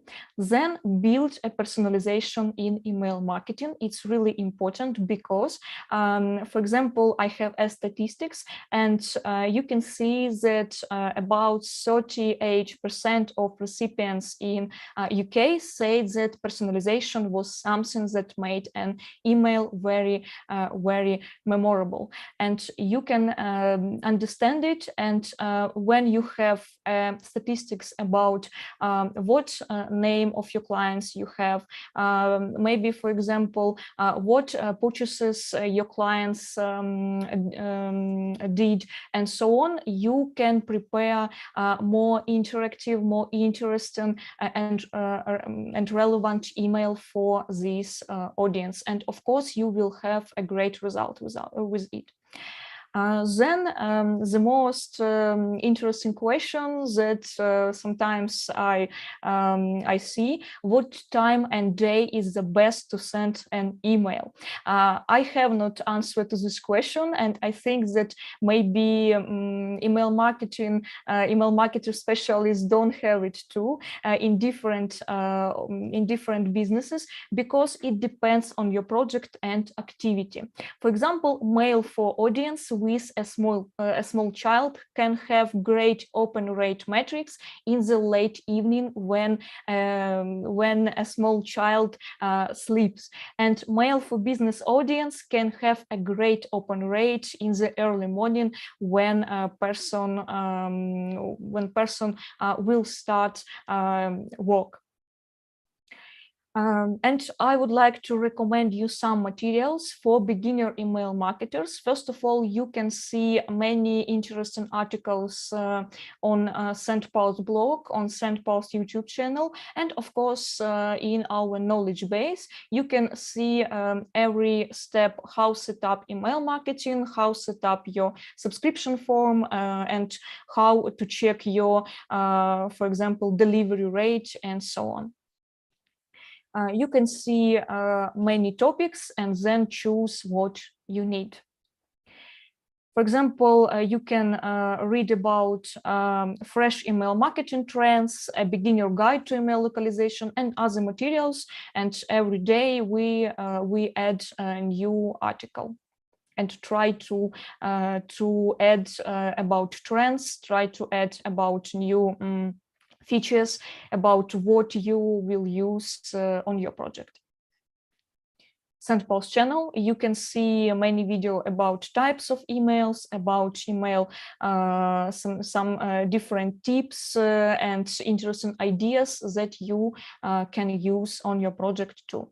And we have a free SendPulse Academy course, and the main part of training program, it is about email marketing, and you can of course invite it and of course start a degree. Then I recommend you to look for email marketing course on the Udemy platform, and of course try to start with this, because I think that it's really interesting material, and it's maybe the important tips that you need to know. I recommend you to see HubSpot email marketing free course. It's really useful. And I like this guy's digital marketer. It's not so cheaper, but it's really useful course. And now they have course about email marketing, about copywriting for email marketing, and etc. Why you must try before understanding if it's yours or not. First of all, I recommend create a mail template in a different service, SendPulse, MailChimp, SendGrid, and other service, and we'll try do it for different sphere, for different businesses. For example, it can be for e-commerce, for startups, and then you can see some differences, and you will try, and it's a good practice. Then make a powerful but short copywriting for your email. It's important because not usual project have a long read in the email marketing, and you will try to combine it and then save the powerful but short copywriting, and it's the best for email in different businesses.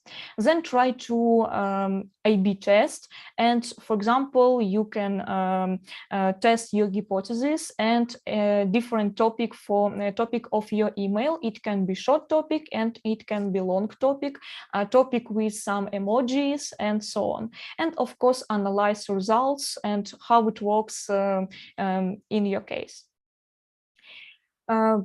My advice, send emails that you would like to receive yourself. And of course, when you see some interesting mails, of course, save it in the folder, and then you can remember about these ideas, adapt it, and then will use on your project. It's really works.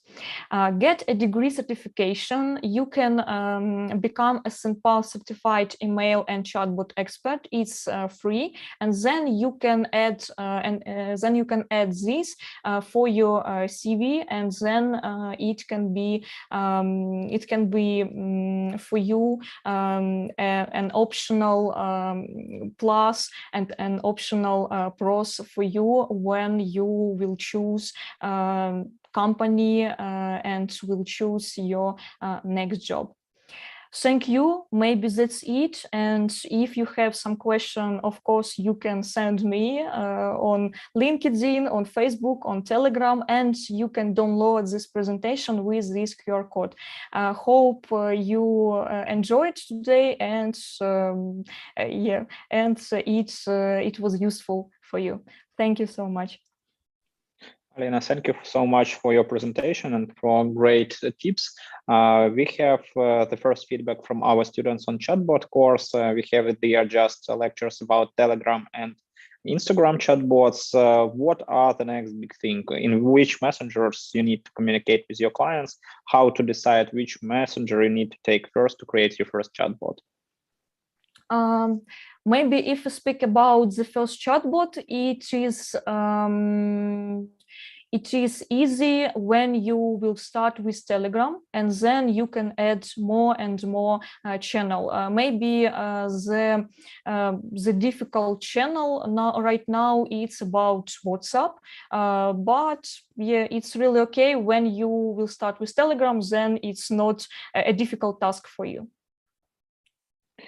Usual and familiar question to the most of our speakers: your biggest email marketing career fuck up.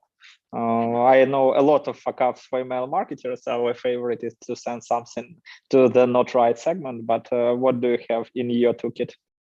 I don't know it's the biggest or no, but today I talked about Stop World, and one day, maybe about 5 years ago, we sent mail with topic with word spam. It's about our webinar, how to send a letter and don't send it to spam. And of course, spam it's a word about what I mean. And of course, we received this letter in the spam folder. Yeah, it's a great fuck up for us, but we enjoyed it and understand that. And yeah, now we don't do it. And yeah, we don't use this word in our mail, in our topic, of course. And yeah.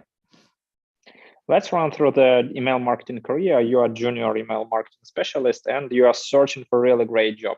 What main things you need to prepare before your communication with your future employer? Because before the interview, what things you need to have, maybe what certifications, case studies, etc. Give some piece of advice to our beginners email marketers.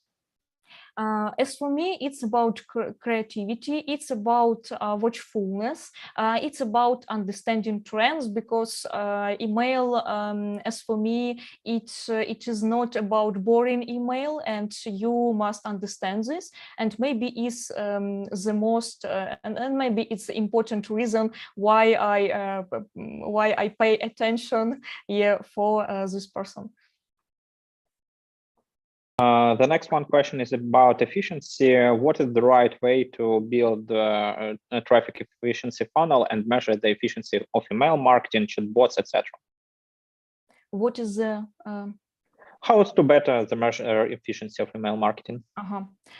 Okay, I would like you to try with one channel and then add next one by one, and of course analyze every channel and then build a system. As for me, email marketing is looks like a chess, and you must understand, for example, welcome messages. It's not about one email. You will send, for example, 3 or 4 mails, and then you can understand and must understand what's the next step you will do, and must understand all this cycle and what it works for different segments in different steps. And yeah, it's really important as for me. But try and use one channel, and then one by one you build the system.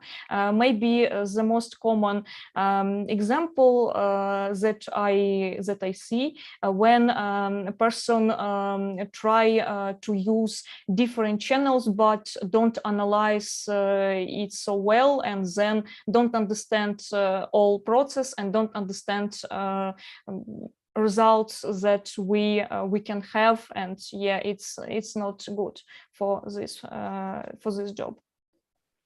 Maybe the last one question is about how to get email marketer's job. If you want to work as email marketer on freelance, what are the best places to find such opportunity? As for me now, you can see many great examples with Upwork, and I know many specialists who started and maybe about 1 month, 2 months, then and now they have many projects only in the Upwork, and I saw that on the Web Promo Experts YouTube channel, you can see webinars about it, and it's maybe the one of the best way where you will try, and it's a simple and sometimes it's really quickly. Alina, thank you for a great speech. Thank you for answering the questions. We are very happy to have you today with us. I hope we will make a lot of great courses on Udemy, a lot of fruitful collaboration, and see you on the next our events. Have a great day. Bye-bye. Have a great day. So guys, it was Alina Dekuha from SendPulse. We talked about how to build your email marketing career, but the next speakers will also share a lot of valuable information. We will talk how to be a successful UX designer. We will run through the exact case studies of Ahrefs and Wormy, and all this information will help you to build your digital marketing career better and faster. We have not 15 minutes coffee break, we have just 8 minutes, and in 8 minutes we will come back. We will start our conference again. We have 3 great speakers with very interesting case studies, so don't hesitate, come back. Right now you have time to have a cup of coffee or cup of tea, some cookies or something like that, and come back to our conference. So we will come back just in 8 minutes.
So guys, we are ready to go forward. Before I'll present the next speaker, I want to say thank you for all guys who helped us with our conference. I want to say thank you, Wormy. Wormy offers 50 coupons codes with a 25% discount this week with the coupon HELLO25. You can find details in our chat. Our partner Substack gives 5 days of free access to the promo, and you can use also this information and we share it with you in chat and both in email marketing. The main gift for you is our courses discount. You can find them on Udemy for $12. Or of course, you can join to our big course on skillsbooster.net. This is digital marketing strategy, 7 courses in one. For this course, you will get 20% discount and of course, 1 hour of my personal consulting. So right now, at this moment, I am ready to present our next speaker. It's Maxim Chivurin, the senior UX analyst at Trumbrum. He will talk about how to become a successful UI UX design specialist. So Max, if you are ready, you can share your screen and start your presentation. Yes, hi Anton. Thank you so much to be a part of this presentation. So yeah, can you see me? Can you hear me now? Yeah, sure. I see you and you can share your presentation. Yeah, just give me a second, please. Okay. Yeah, can you see it? Yeah, everything is okay. Yeah, thanks. Thanks so much. So let me start. Okay. So, well, hi everyone. So my today's topic is how to become a successful UX UI designer, design specialist. And today that's my topic. So first of all, I would like to explain you who we are and what we are doing. Well, Trumbrum is a UX UI company that has been developing and designing interfaces for 13 years now. And what do we actually do? We increase the revenue of e-commerce project by using UX and UI. Trumbrum is the only Ukrainian company that has become a Google UX partner. Also, we cooperate with Bimart, CXL, Hotjar, and also organized online e-commerce conference for conversion growth this June. But our main idea that we focused on figures. This is the best way to demonstrate the effectiveness of our team. So as Edward Deming once said, without data, you're just another person with an opinion. So we strongly agree with this statement, and therefore we are focused on numbers and base all our decisions on analysis data, as well as measures the result of our work in quantitative terms. There are some of our projects and results that we have managed to achieve. More of them you can see in our blog. Since the topic of my speech is how to become a successful UX UI design specialist, let's see what is in the difference and what are the features of these two concepts of UX and UI. The UX part is the logic as whole. It is the user experience, how the user is accustomed to doing things online and how the existing user experience into the creation of new product. In other things, the UI part is the interface part, which with which the user interact. That could be forms, buttons, pages, individual element, text, style, and other graphical part. And that emotion, this interaction cost for the user. Well, who is a UX UI design specialist? In the middle.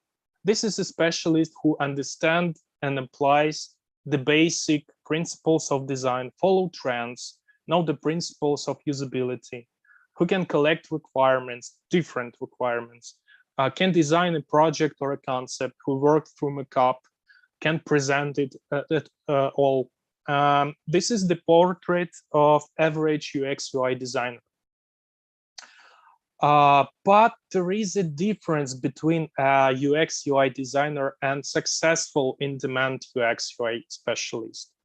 Well, a successful UX UI specialist constantly improves his skills, permanently learns, develops, tries something new, as a result comprehend related profession, from a copywriter to a psychologist.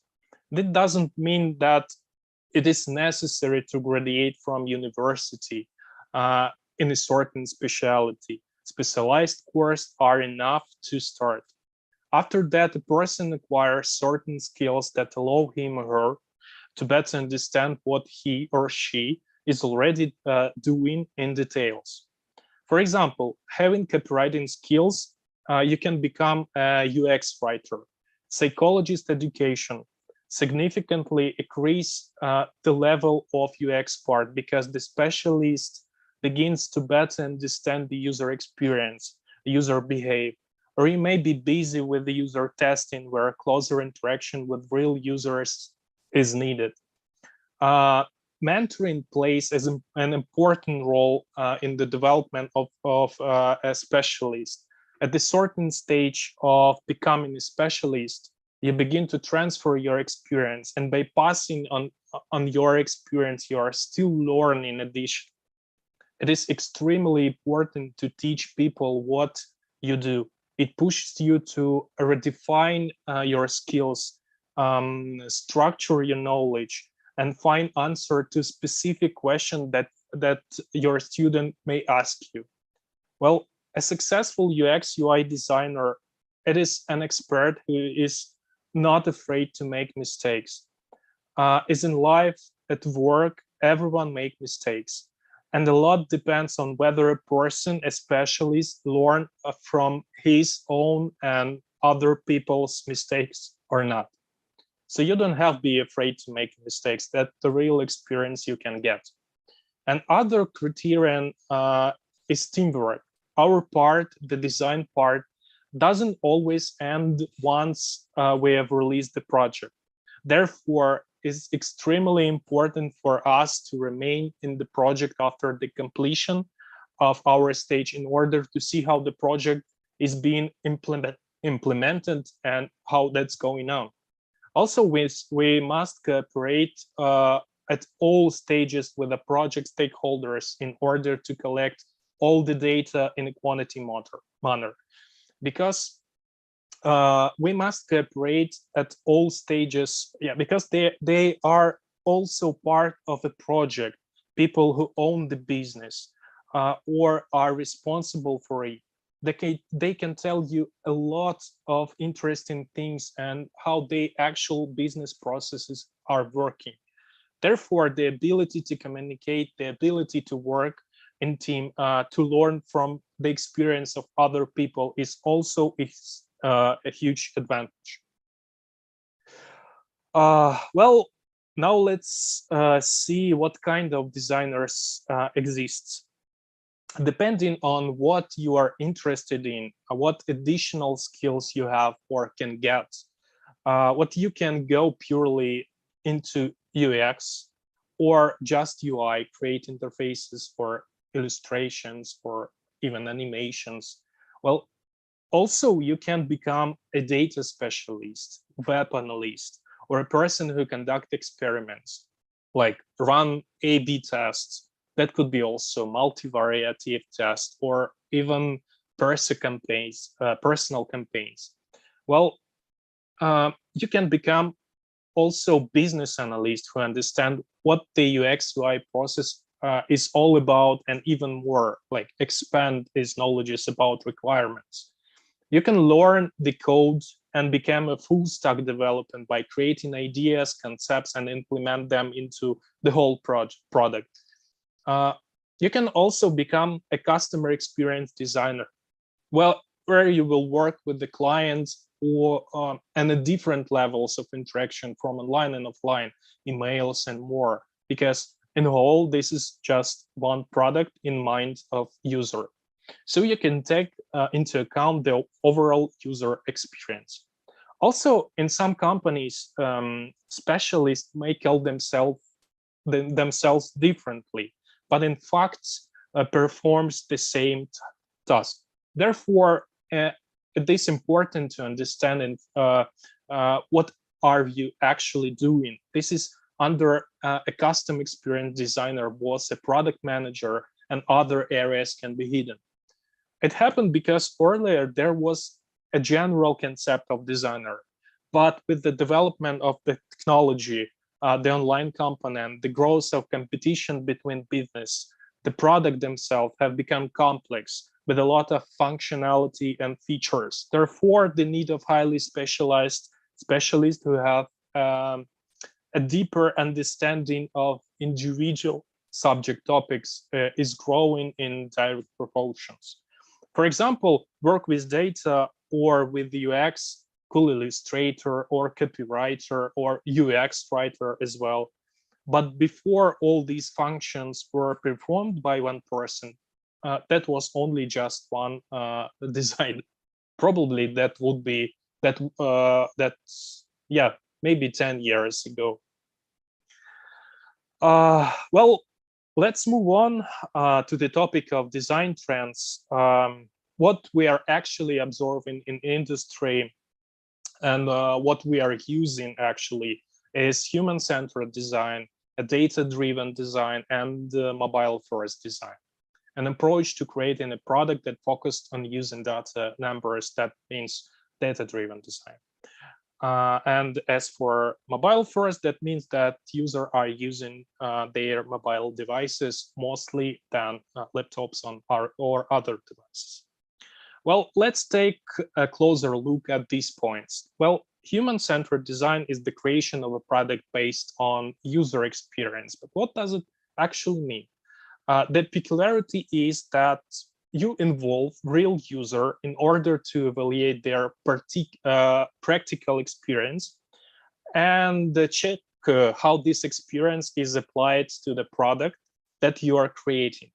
Figuratively speaking, show user what you have done and ask them to complete certain tasks or answer some questions in order to evaluate the result of the work. To test whether the product works correctly or not. So you can have a lot of insights and questions to yourself how to improve this product after this step. Well, what can be used to improve your product with human-centered design? You can conduct interviews at different stages. They can be moderated or non-moderated interviews. So you can be with user at the same time and asking them questions or not. This applies in general to all phases of the project. You can conduct them in personally or remotely, but well, in my opinion, but it is better to consider the result of both moderated and unmoderated interviews in order to receive only a large number of answers. But also, you have to get high quality answers just to speak face-to-face with your users. Since you can speak with the user in more detail and understand the context of some individual points in his or her answers. You can also do testing.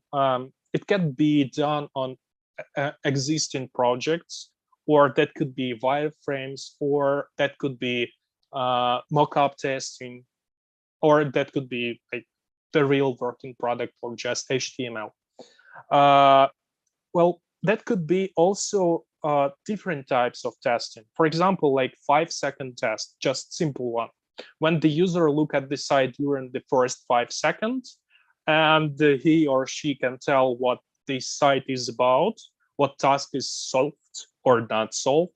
This allows you to get an answer to the question whether the user will use your site as soon as it opens in the browser, just in the first 5 seconds, whether he will understand what it is about, whether the resource solved his problem, or the user will simply leave. And also testing can take place after the project is launched.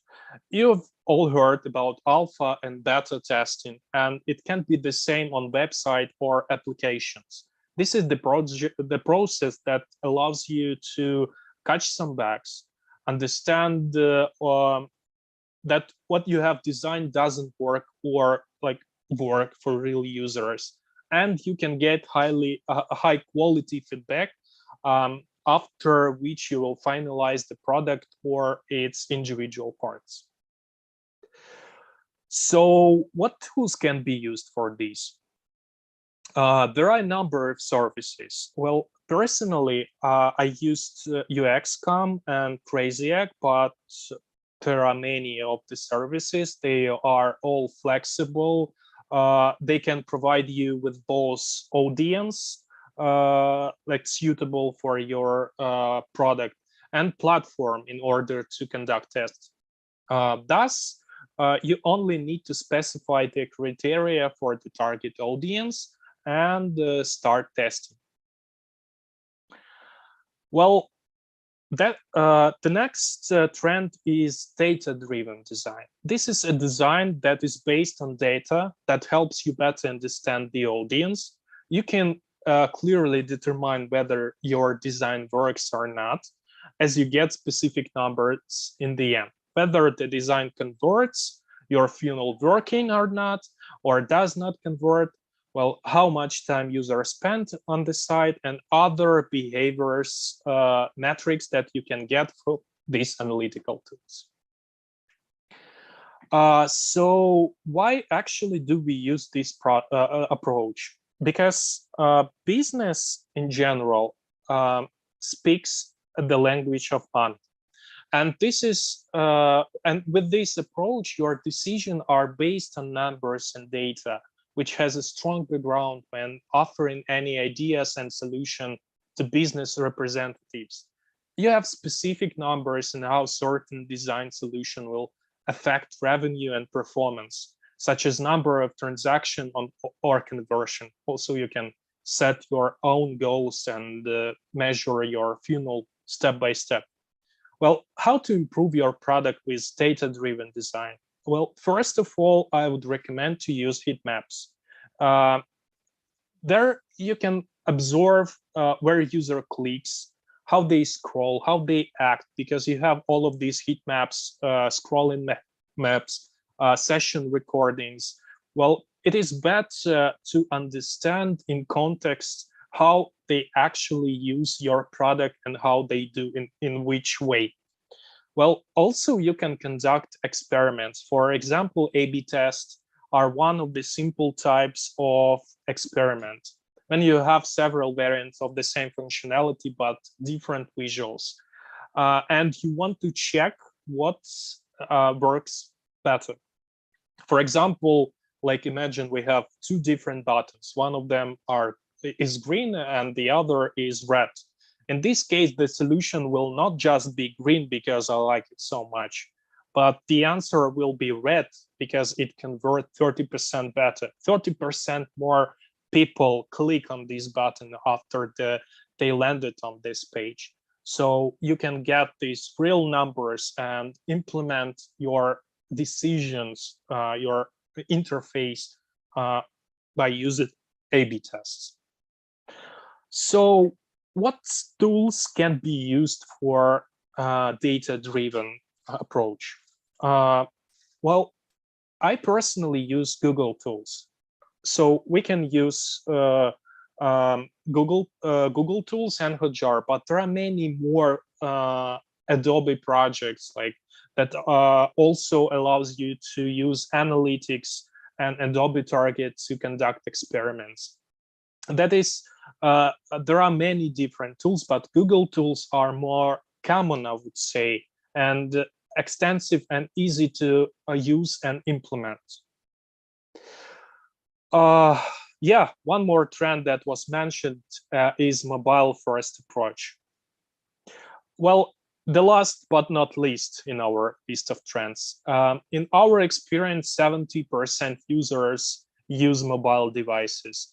Well, I would say between 55 and 70 at average, but in some in some cases that would be 80 or even more than 80%, like food delivery. Given this, the design is developed primarily for mobile devices. That is, such a structure is being laid that would be most convenient for users of mobile version and also mobile devices. After that, this is already rebuilt on other devices, tablets, laptops, desktops. There are the screen sizes where the screen sizes will be already larger. Thus, the product can be made more convenient for a large number of users, and accordingly, after the quality of the product as a whole and its key indicator conversion. Well, let's sum up main points how to become a successful UX UI designer. Well, first of all, you have to improve your skills with data and user-centered design so you could better understand user needs and behaviors with quality and quantity at the same to make the better experience for new products and users. Well, the second one is like in other profession that could be practicing and practicing again. So you have to spend, I think, more than or over 10,000 hours to become big in any profession, and it actually suits to UX. Share your experience with others to become a better specialist, as I was mentioned before, because answering the questions for your students is the better way to structure your knowledge, to better understand what you actually have to fill the gap, what you have actually, and where you can get a new inspiration and also get new information how to improve your skills. Well, all specialists start. So now let's move on to the question of how to start your journey into this profession of UX UI designer. Well, personally, I recommend starting by figuring out whether this profession is close to you or not, because you can become a sought after good specialist if you like what you do and this especially suits you. You like to invent or create, you like to develop and not waste your time just coming to work and going back home to get your salary. You have to be involved in what you're actually doing, so that can give you energy to improve your skills and be actually big at this profession. Well, for the start, I suggest with this simple book. After reading them, you will be able to better understand whether you want to engage in this profession, whether you like this area or not. If you can finish at least one book, then you're already interested in. It is clearly that the next step will be specialized courses, or you can go to university to get the full knowledge of this specialty, or maybe you already have a specialized education. But I recommend starting with actually this book. Now you can see this is book of Don Norman, Design of Everyday Things. Well, it answered the key question of what design is, what makes it special, from whom it's made, what is user experience. All difficult things are written with simple examples, like why we used to open doors toward ourselves, away from ourselves, or pushing them aside, like how we do this, or like not thinking of doing this. This is help you to understand in general how thinking process work and why designers are needed. This is a book about all the things we interact with, and it will tell you why we interact with many things without thinking at all. That's actually is user experience. Why do we pull the refrigerator handle toward us, and sometimes actually forget why we even opened it. Perhaps that will help you decide whether to decide or not. Well, if you are interested and have received certain knowledge, then where to look for work and projects. The best experience for you for the first job will be an internship in a company that practice either human data or like other approach, like to creating products.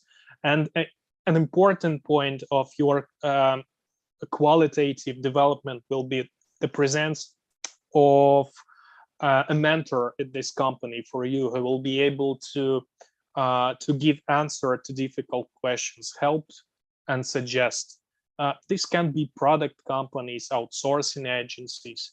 Well, in product companies, you can deep dive into particular product, understand clearly all its aspects, and understand in a good way the process. In outsourcing agency, on the company, there will be a wide variety of products that are not limited in scope of domain, e-commerce applications, educations, project, like etc. In this case, you think your thinking process will be broader, but you may lose some details of the project of the process. So that's the difference between them. But both points are good for starting your journey. A freelance platform is possible for an advice specialist if you already have a mentor. Well, that he or she will help you to guide you, to give your feedback from the beginning, like how your work performed. But in any case, I would not advise starting with freelancing if you are not yet an accomplished specialist, for the reason that you can quickly burn out. I know a lot of examples of it. Well, it will be difficult to improve the quality of your work, evaluate your real professional growth. A conflict situation may be, and that may occur when you are not paid money for your work.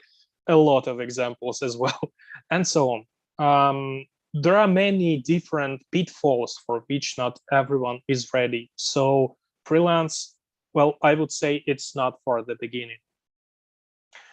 Well, to summarize all of this above, highlighted the pros and cons, the UX, UI design professions. So the cons, not all of your project can be implemented, and it doesn't depend on you, since you will be, since you will do your part of work, but the business, for example, will close, or it will be it will not be relevant for the business to release a new version of the product or create this product if it is a startup.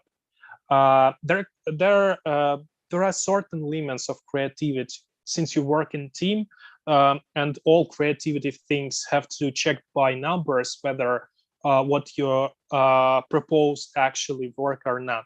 Also, business may have a rate that they have already stepped on, and they already know in advance what works and what doesn't.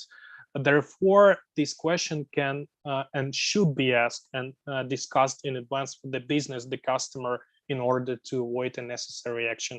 Your ideas don't always work. This is actually a continuation of the previous paragraph.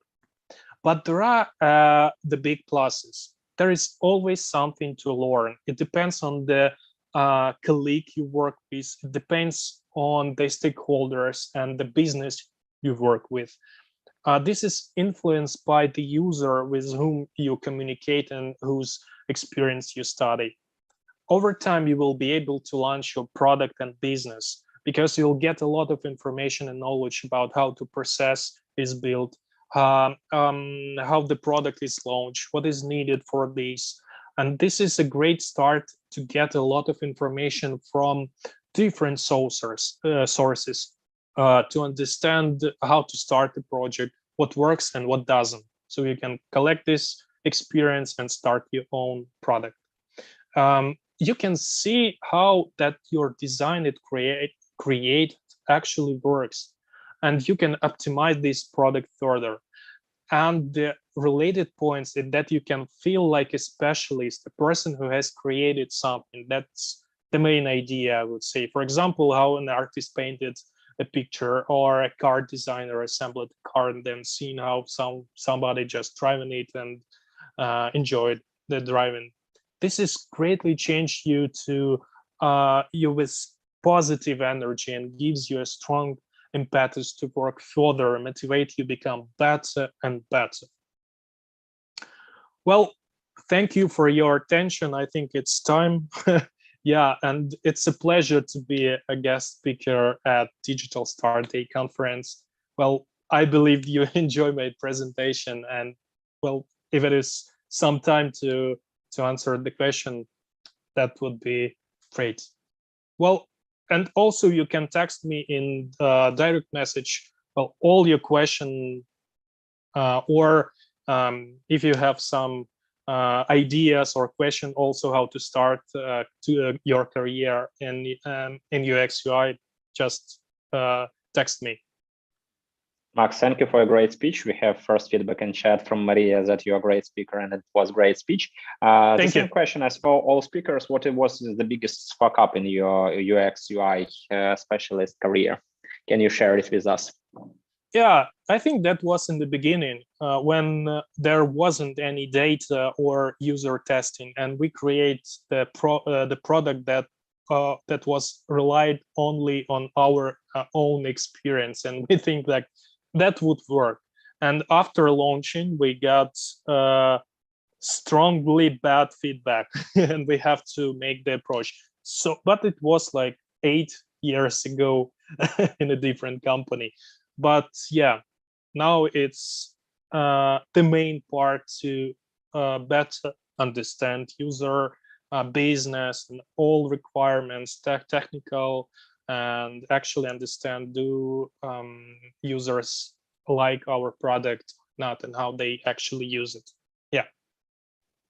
And one more question about the interviews. You are a young junior specialist and you are searching for a job. What things can be a shiny accolade to your CV that can help you to get this job? Maybe some certifications, case studies, etc. What you can recommend from your side? Well, I'm not believing in certification in our in our profession. I just rely on experience. So I can recommend to add just few project and portfolio with detailed description what was done and how the process was built. So what's actually in this project and what actually was mentioned and how that could work. And maybe the last question, and we will switch to the next speaker. You named a lot of tools. What are your favorite 3 ones? Well, Google Analytics, I would say, Optimizely, and Hotjar. Great, thank you. We have a webinar with Max in August, so don't hesitate, subscribe to our YouTube channel, put like to this video, and wait for the next webinar with Max. Max, thank you for your time. Thank you for your speech, and have a great evening. Bye-bye. Bye-bye. So guys, our next speaker is Daniel Schneider from Warmy. Warmy is a great tool that helps you to warm up your emails. We have already got Daniel on one of our webinars. You can find this webinar on our YouTube channel, so don't hesitate, subscribe our YouTube channel. There was webinar with Daniel, with other great speakers. Daniel, at the beginning of webinar, it was like a practical one. He was talking about how to warm up emails. He told his story, and this story looks like real success story when you start from the beginner, when you are working with technical sides of Amazon, email marketing, you find issue, you build product, or you build great product, and this was the success story of Warmy. That's why we decided to give some, not just technical information, some recommendations, tools, and so on, but gives also some inspiration during our conference. That's why we have Daniel with us. Hi, Daniel, how are you?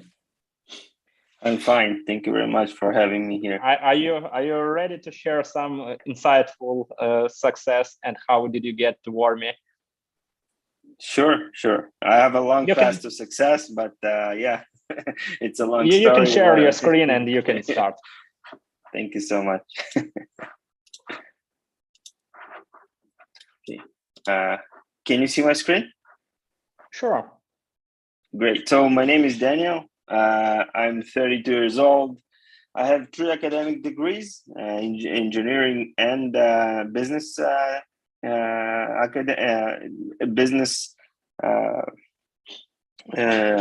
Sorry. I'm a former military officer. I'm from Israel. All of us have to serve the military. I failed 4 times. I started 4 businesses. All of them was total failure, and I'm extreme lover. And maybe this is maybe I don't know, but maybe the main reason that I'm not afraid to start again and to try again and again. And maybe this is the reason. But let's start, and I'll give you the best tips. What I did and what is the journey, the long and very hard journey, but very interesting. So this is me. I'm in the Everest base camp. As I said, I love extreme. Here I'm jumping from airplanes and also like risk my life, but I'm very like it's something that I do when I'm stressful. And as a business owner, I think most of the time you're stressful because you have a lot of responsibility on yourself, but the journey is amazing. So how everything is started. So me and my brother, basically, we are both co-founders of the businesses we built before, and we started on Amazon.com. I think around 6-7 years ago. We sourced product in China. We put our logo on this product, shipped it to the United States, and started selling online. And at the beginning, we made a lot of money. Everything was okay, and then the competition started. As every business, as you probably imagine, the competition started and the sales went down and we started losing money. And then we thought, what should we do so we don't lose so much money? What should we do, basically? And we understood that the best way, because we had a lot of stock in the US, thousands of, it was planners. It was planners for executives. We have thousands of planners in the warehouses in the United States. We started to think, what should we do with these planners? And we decided to sell to physical stores, because people not just buying online, but also offline. And we started sending emails to those stores across the US and tell them, hey, we have great planners for a great price. Our minimum order is like 100 pieces. Are you interested to see a sample? Maybe you will buy it. And I think at the beginning, 15, 20 stores said, don't sell me emails anymore or something like that. But the next one said, I remember his name, it was Josh. He said, hey, I want to see a sample, like send me a sample. If I will like it, I will buy it. Because my clients can feel like the clients of my stores probably will buy this planner. And we shipped the sample, and he bought our first 100 pieces of the planner. And this is how we started to sell offline and not just online. And we approached tens of stores across the US, and we managed to sell all of our products. But then we figured out that we had a huge problem to approach tens and hundreds of stores across the US. It was time consuming. It was difficult, and we didn't know how to do that. And then we started to learn how to do it correctly. So we will send to the right people, what to write in the message, that we will not land in the spam folders. And we built something for ourselves. As I said, me have 3 academic degrees. My brother has 3 academic degrees. We are both engineers, and we said, let's build something to ourselves to automate everything, so it will be very simple to send the emails to the stores. And it took, I think, around 7-8 months until we understood that we built something very useful to the world, not just for ourselves. And this is how we came up with AnyBiz. The word AnyBiz is from any business. So we collected a huge database of businesses across the world, mostly also in the US, and AnyBiz, like, it helped us. We're helping others to send emails to stores and businesses, not just stores, businesses from more than 1,000 categories, to generate customers for their business. So it's a B2B, business to business platform. So you can collaborate or sell something to other businesses.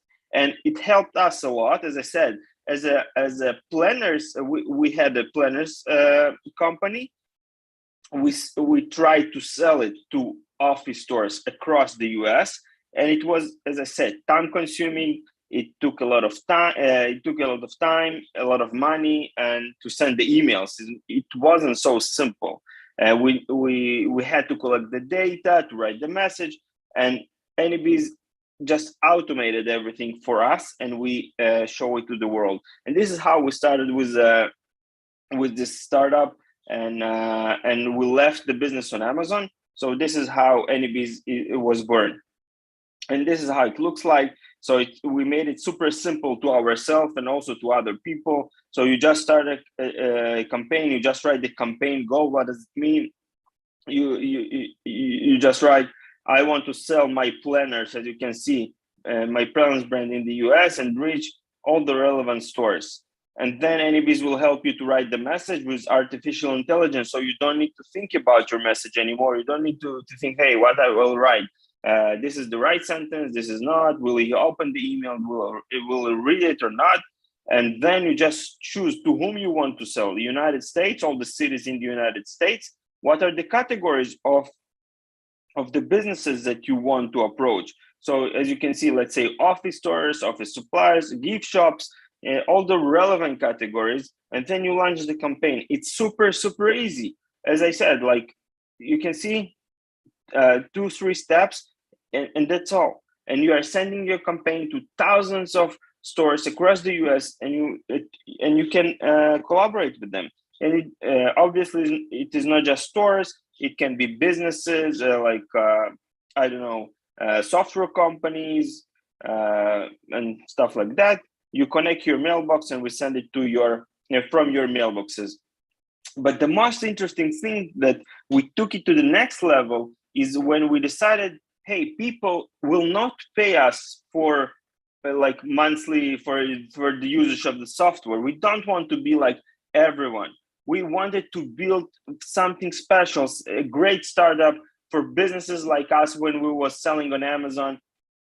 And the business model of AnyBiz is that people are paying only for positive replies. We can detect if the reply is positive. Like if you send to the office store and you offer him, hey, do you want to collaborate? Let's have a call.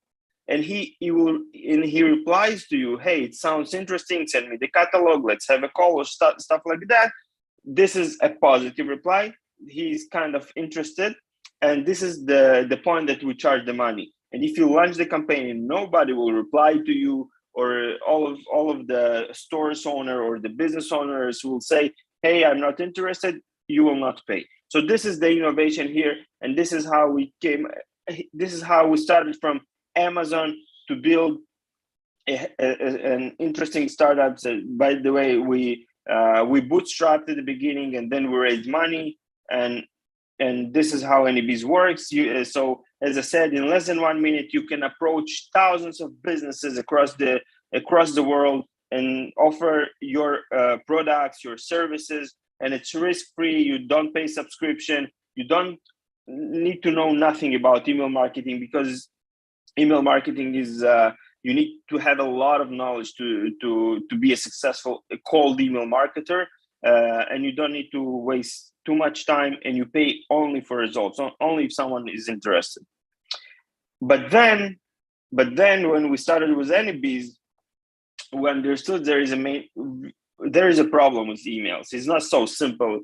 If this point of AnyBiz was not so simple, but there is another issue with emails. The emails, there is a problem that the emails are landing in a spam folder. And if the emails are landing in a spam folder, it doesn't matter if you write a good message, if you write it to the right person in the company, to the right businesses. If they land in a spam, nobody will see them. And if nobody will see them, you cannot sell your product, you cannot collaborate, and you cannot do nothing about it. And then we started to think, hey, we need to solve this problem. How we can solve it? We Google it, we research, and we didn't find a proper solution to our problem, that there are emails that we and our users going to send through our platform. They will be landing in a spam folder, and if they will land in a spam folder, they will not get reply. If they will not get reply, we will not make money.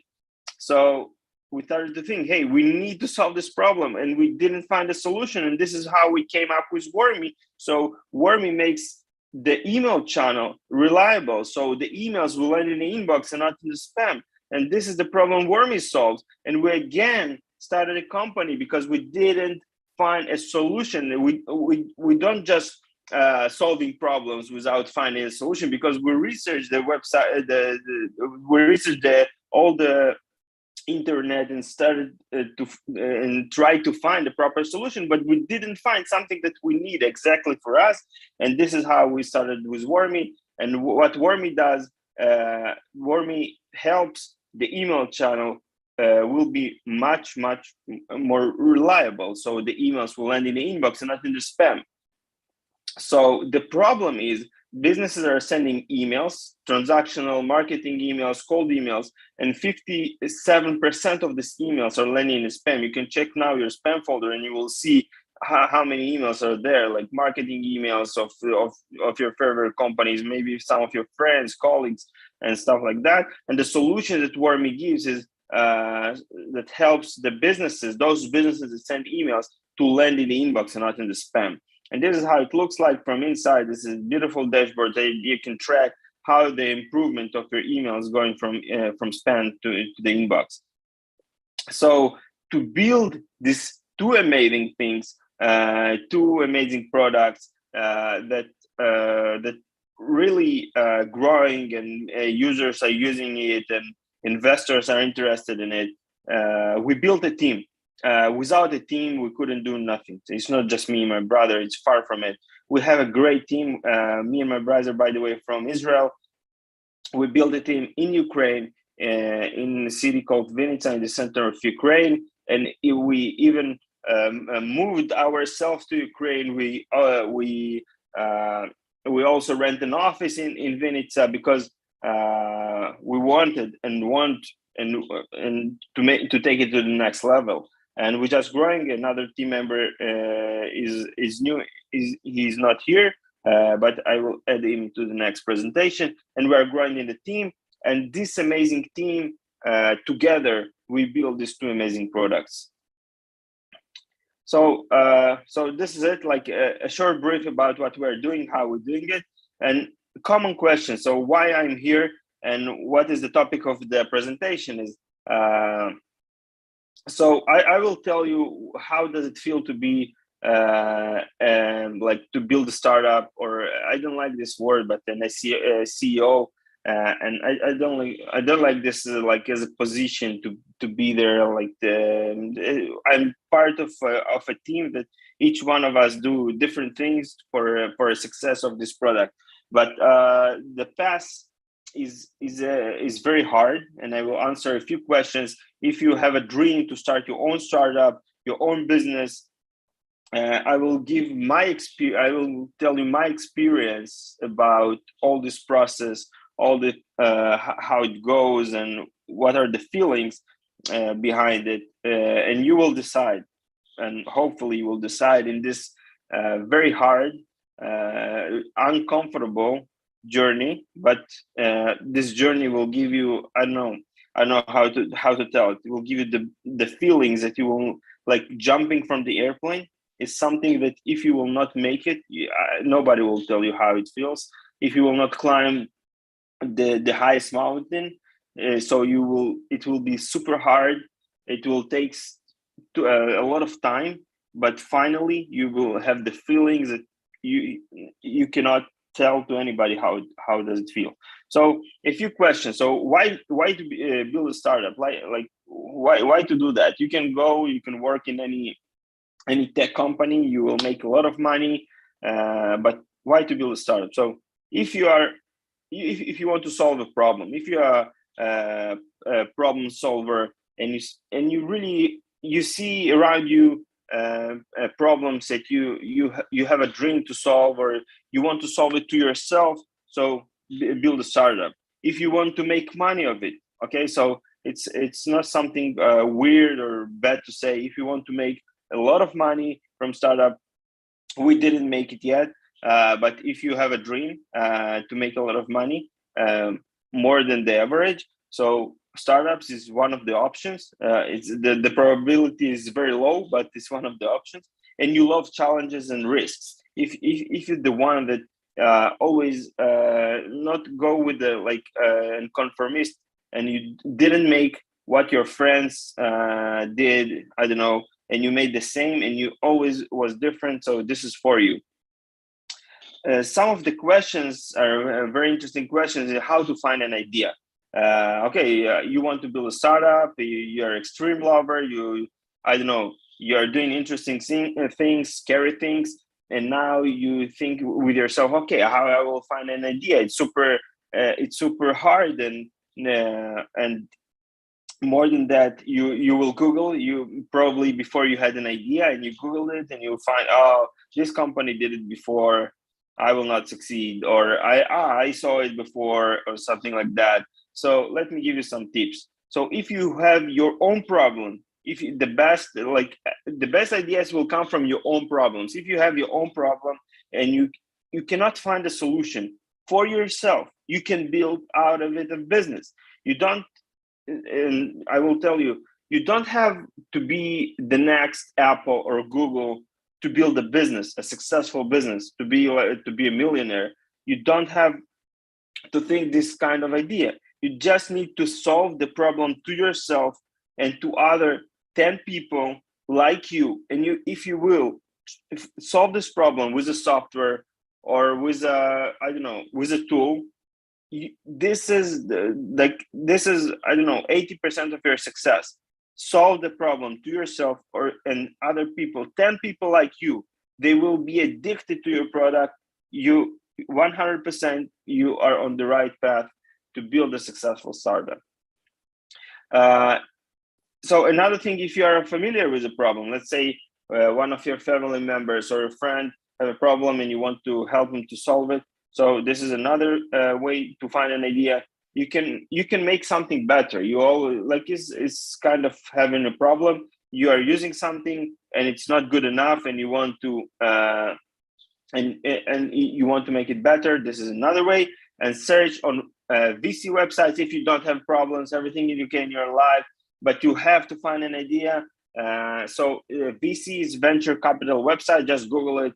VCs in the United States, VCs in Israel, VCs in Ukraine, and you will have a lot of VCs, venture capitals. See what type of companies they invested in already in the past, and you will see good ideas, the good trends, because they just, let's say this venture capital invested in the product, 1 month ago, 2 months ago. Probably this is something innovative most of the time, and then you can try to think about it and try to understand the trends and direction and stuff like that. And maybe you can find a good idea, because let's say the VC invested in some companies that does something in Ukraine, but you live in France and you want to make the same in France, like Uber. A lot of companies copied Uber and they're super successful. So this is totally fine. The next step of building a startup is building a plan. Who are your competitors? You need to know them before you start, how you are different from them, who is your customers, how you're going to reach your customers is very important, how fast you can make an MVP, minimal viable product. So you have a problem, you need to understand if you have competitors, don't just, I have a problem, I solve it to myself, probably all the world need it. So think how you're going to be different. how you're going to reach your customers. So what is the next step? Okay, you have the problem, 10 friends, but how you can get your first 100 clients, 1,000 clients, and how fast you're going to build it, the minimal viable product, the one that you can give your users to use. The next step is building a team. You have to have a team in order to success in your startup, and otherwise it will not be successful. Okay, you need to have a team. Maybe it can be your people that you were with them in the university.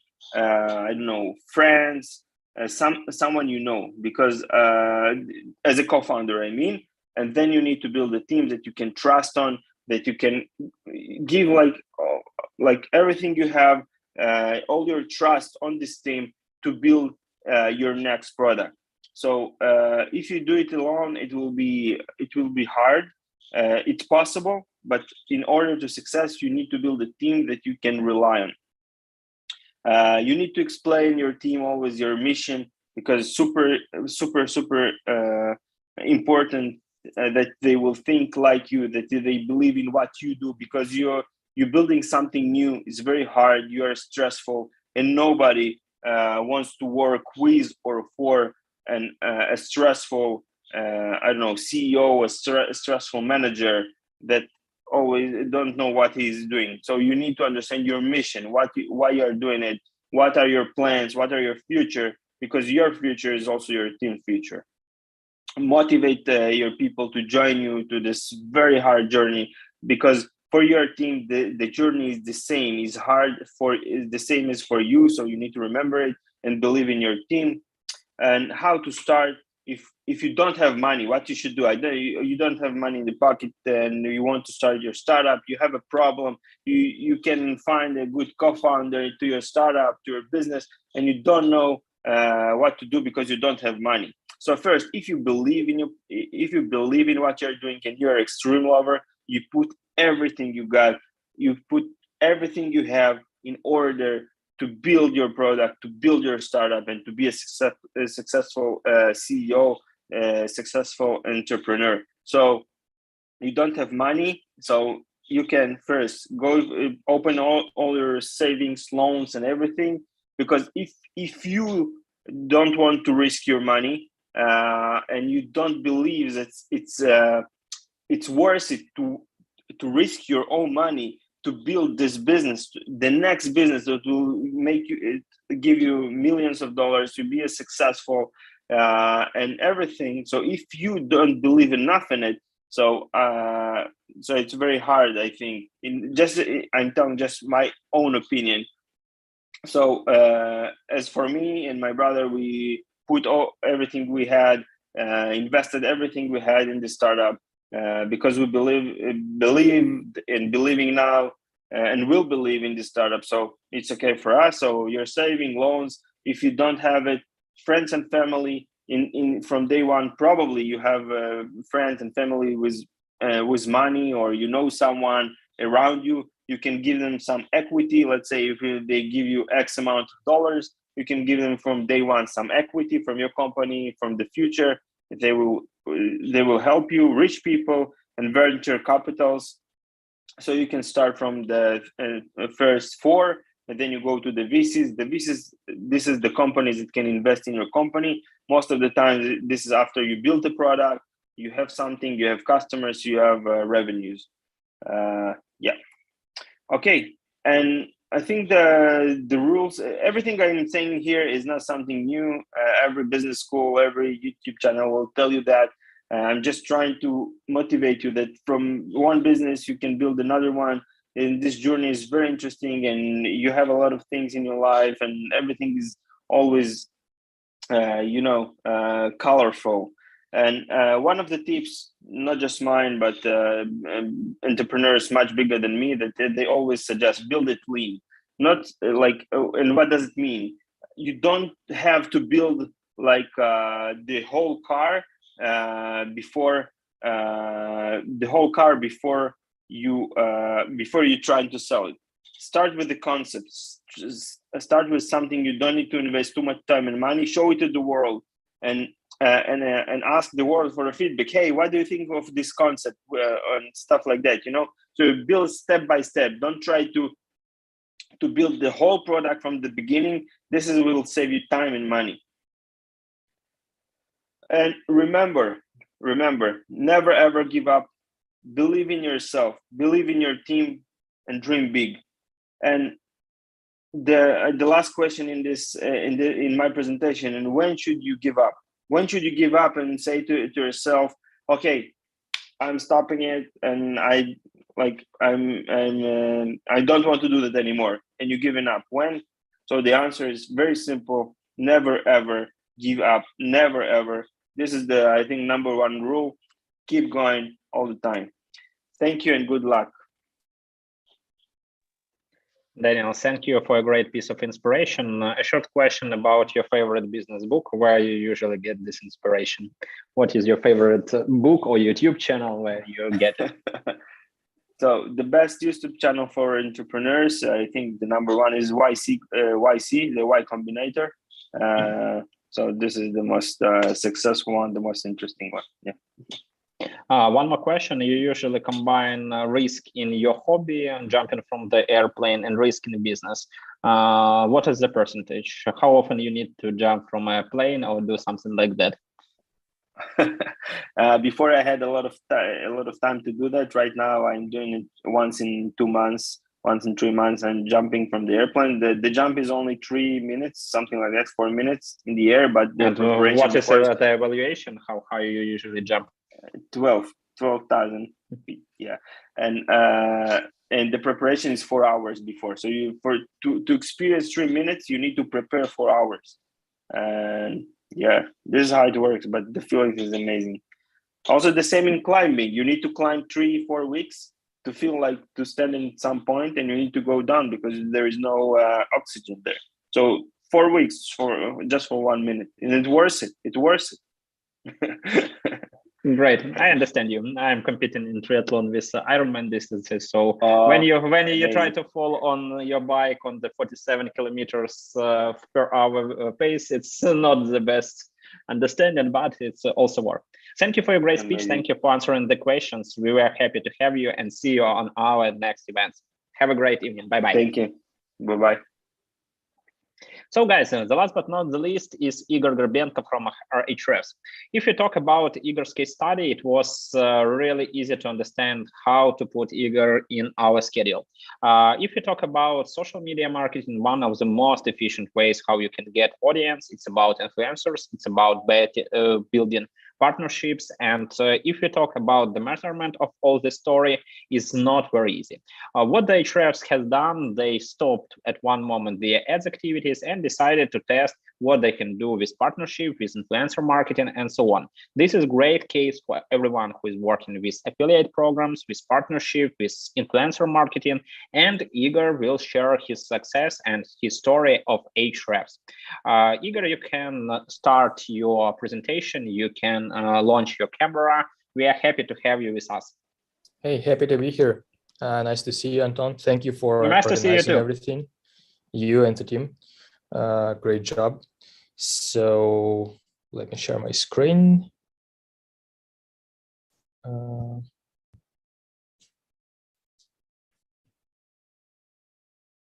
Yeah, perfect. Almost. Good. You can see everything, I hope, and hear me well. Yeah, sure. Awesome. So my presentation is supposed to be about partnerships programs, but I think it will be more something like a collection of success stories for you to get inspiration from. I will, of course, share the case that Anton mentioned, but what I want to get for you to get from this presentation and my speech is that you don't have to just be a professional by doing your job. There are some benefits to sharing what you do at your job.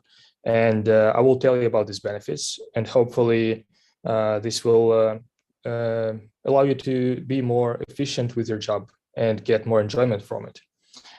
Because that's how it seems to work, at least from my end. So I will start with a case of ours. no, let me start actually about talking about myself. I'm a marketer. I've been doing marketing for, I think, something like 7 or 8 years. I started as a content marketer, then I ran a content marketing department. I did SEO, I did video production, I did marketing management. I was a CMO of a software development company. And there are a few areas of marketing where I haven't worked before. And partnerships and communication is one of them.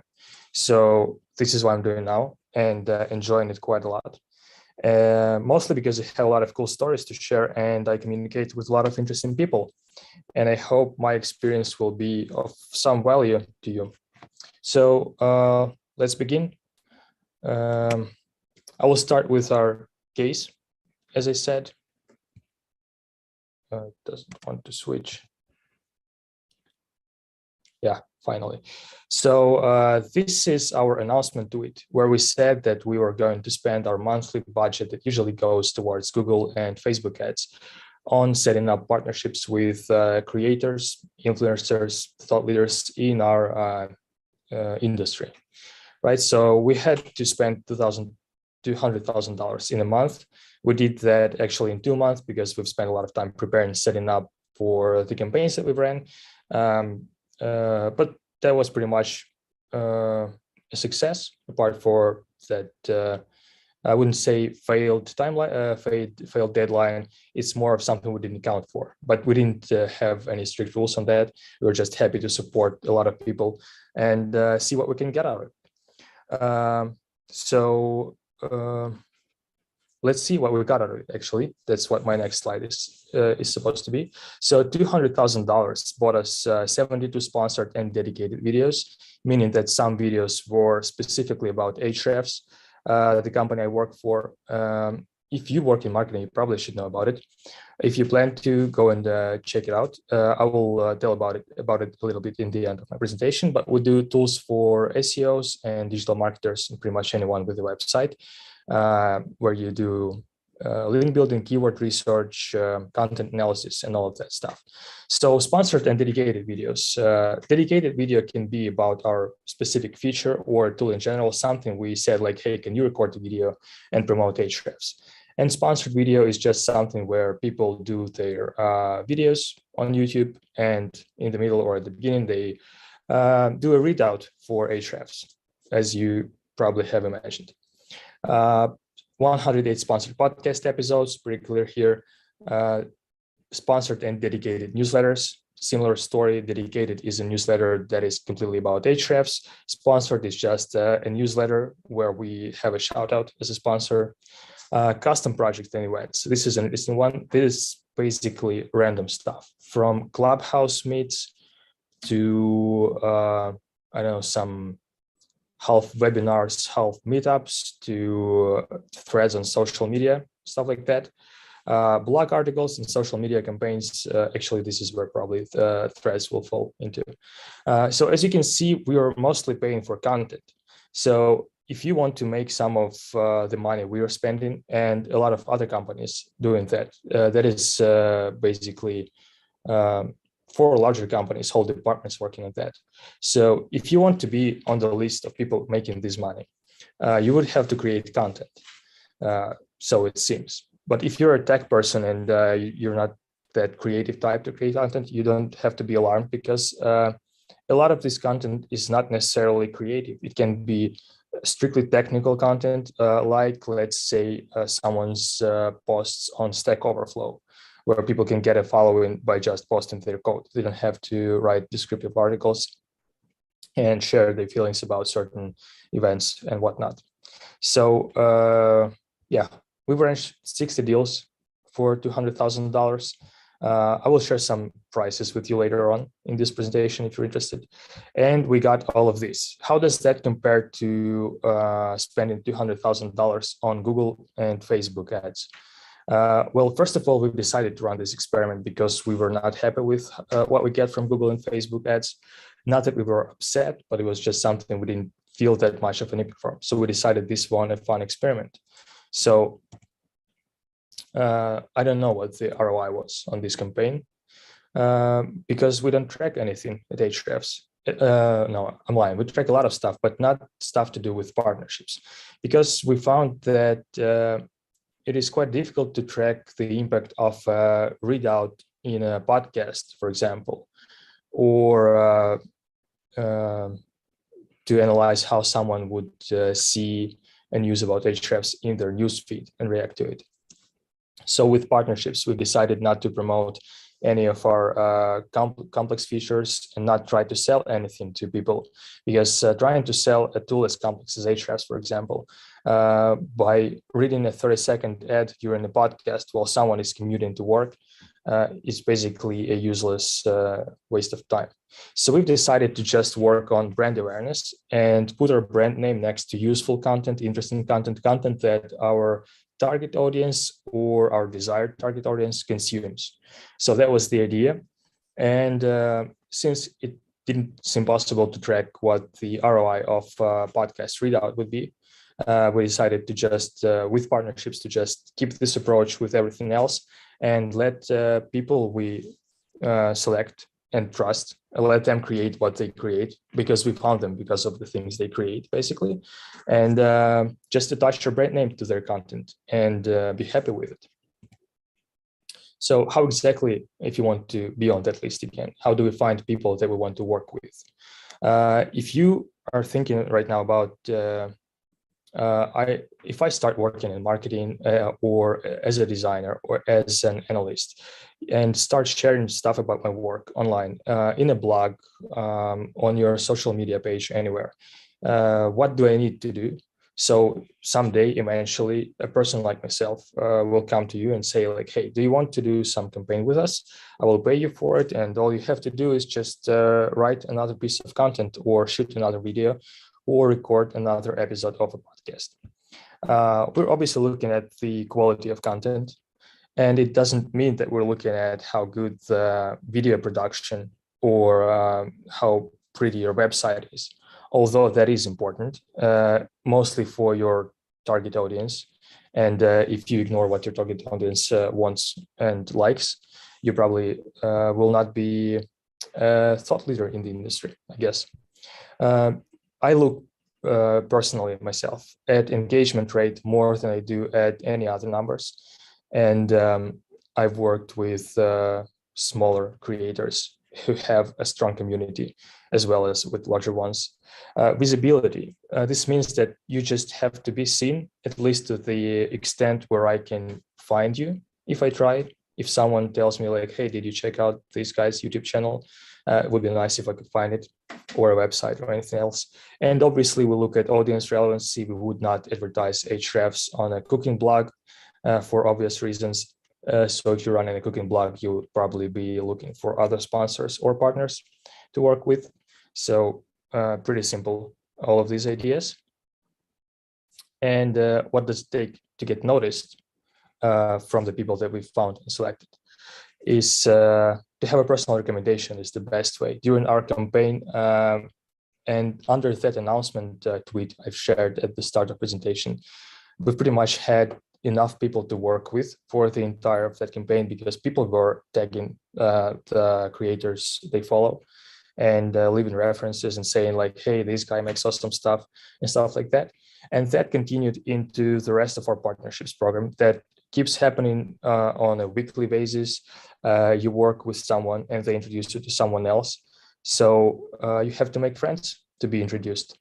It doesn't mean, if you're an introverted person, it doesn't mean you have to make actual personal friends. You can make friends online. You can hang out in online communities where you don't even share names, just as long as your actions are noticed by people in the community and they know that you exist and that you do something useful. That's already a good start. Viral posts are a great help to get noticed, obviously, but you don't have to aim to create those, and there are not many people who create exclusively viral posts. But when you have a post that goes viral on social media, it should give you an idea of what your audience reacts to, and just keep that up. Then we have effort. It probably relates to quality. Again, well, I said that we look at the quality. It doesn't mean exclusively quality of the video or audio in your content. The effort you put in doesn't only reflect in the quality of things you create, but also in the frequency of how often you put out the content. That also helps basically you to exist as a creator in the field, as a professional. And effort is always noticeable, even if you fail 7-10 times and keep pushing at it. That's your basic most common success story. It all happens through effort, so that should be on the list probably as a number one, but this is unranked. And then initiative is also a good way. Quite a few creators I worked with as a partnership, as a person who runs partnerships, are people who basically reach out to me. They found me on LinkedIn, on Twitter, they found my email, they asked for a reference, they came up front, they said like, I do this, what do you think about sponsoring it? What's the worst case scenario for them is I'm just giving them pointers on what they need to do to reach that point where I see them as someone we would want to work with and promote our product through. That's the worst case scenario. The best case scenario, if it's a smaller creator, we start working with them. If it's someone who's already an established creator and has just gone unnoticed, that's also a perfect outcome for them. So do not be shy.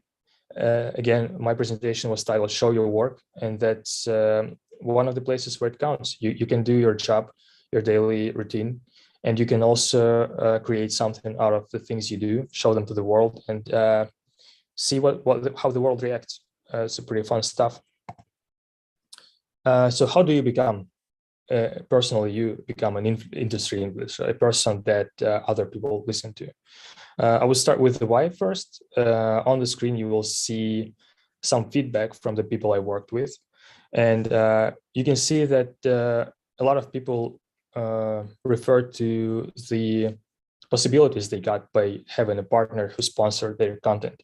Most of these people have regular jobs and they do something as a side gig. And for them to be noticed and get even a small amount of money, it lets them, first of all, it's probably a big inspiration to keep doing things that they do. And it also helps them do more. A lot of people worked with, they didn't take the money and go spend them on new shoes. A lot of them have invested basically in doing more stuff with their side project. And I think this is a great opportunity for anyone to grow as a professional, first of all, to do this sort of a side project that can eventually lead to this. And it's if you're passionate about the profession you've chosen and you have enough time to try this, I would strongly suggest that you do. It is also completely fine to just be a professional and do your work and not create anything. This is not a requirement. Some people enjoy other things in life. Maybe you prefer to go riding a bicycle rather than recording a TikTok to create a following or something like that. So do not take this as a requirement. Just enjoy your job, and this is one of the tools to help you. So do you need 1 million followers to become an industry influencer? As I already mentioned, some of the points on the previous slide, visibility and engagement are here again. So all you have to do is, again, be visible. You need to publish frequently. You need to engage with the industry you want to be an influencer in. So it means you have to react to other people's posts. You have to communicate with the industry. You have to be out there. You have to basically be a person that exists in that online bubble of your industry. And you have to find your medium. So what do you enjoy doing more? Is it better for you to record a video and put it up on YouTube? Do you prefer writing a blog article? Basically, the main advice here is do the thing that you enjoy most. So do you have to have 1 million followers? Here's a question. Which one of these two guys do you think I've sponsored? A hint would probably be the fact that Itamar Blauer has a video about Ahrefs on this screenshot. But the real answer is we've worked with both of them because Matt Diggity is a legend in SEO, and do not work with Matt Diggity is a missed opportunity for us. But Itamar Blauer is also a great guy, and he has his own audience smaller. And this is an example of a good engagement rate that I mentioned earlier in the presentation. I was checking his YouTube channel. I saw that he has on average around 200 views on a video, but every video had a quite good reaction to it in the comments. You could see that there are real people responding to all of his videos throughout months and months of him recording those.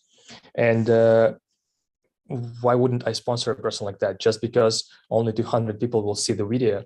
But I know that out of those 200, at least 50 will watch it like start to end. With larger creators who have 10,000 or 10 million viewers, who have suspiciously lower engagement rates, that is a harder decision to make because you don't know whether they actually have those viewers or do they have just bots. Not the case with Matt Diggity, obviously. That is just an example of the perfect partnership for us and a great partnerships with a smaller YouTube channel. Just so you know that you don't have to grow to be a huge deal online to be basically an influencer in the eyes of someone who runs partnerships programs for commercial companies.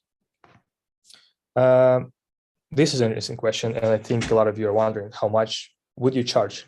You have started creating content about your work, you're sharing your designs, you're sharing your marketing experiments, you're posting your analytical insights, you're posting some marketing hacks and everything. You're making it, it looks like you're being noticed, and someone goes out and offers you a job, basically, that will last for a couple of days, and you have to make something and get money in return.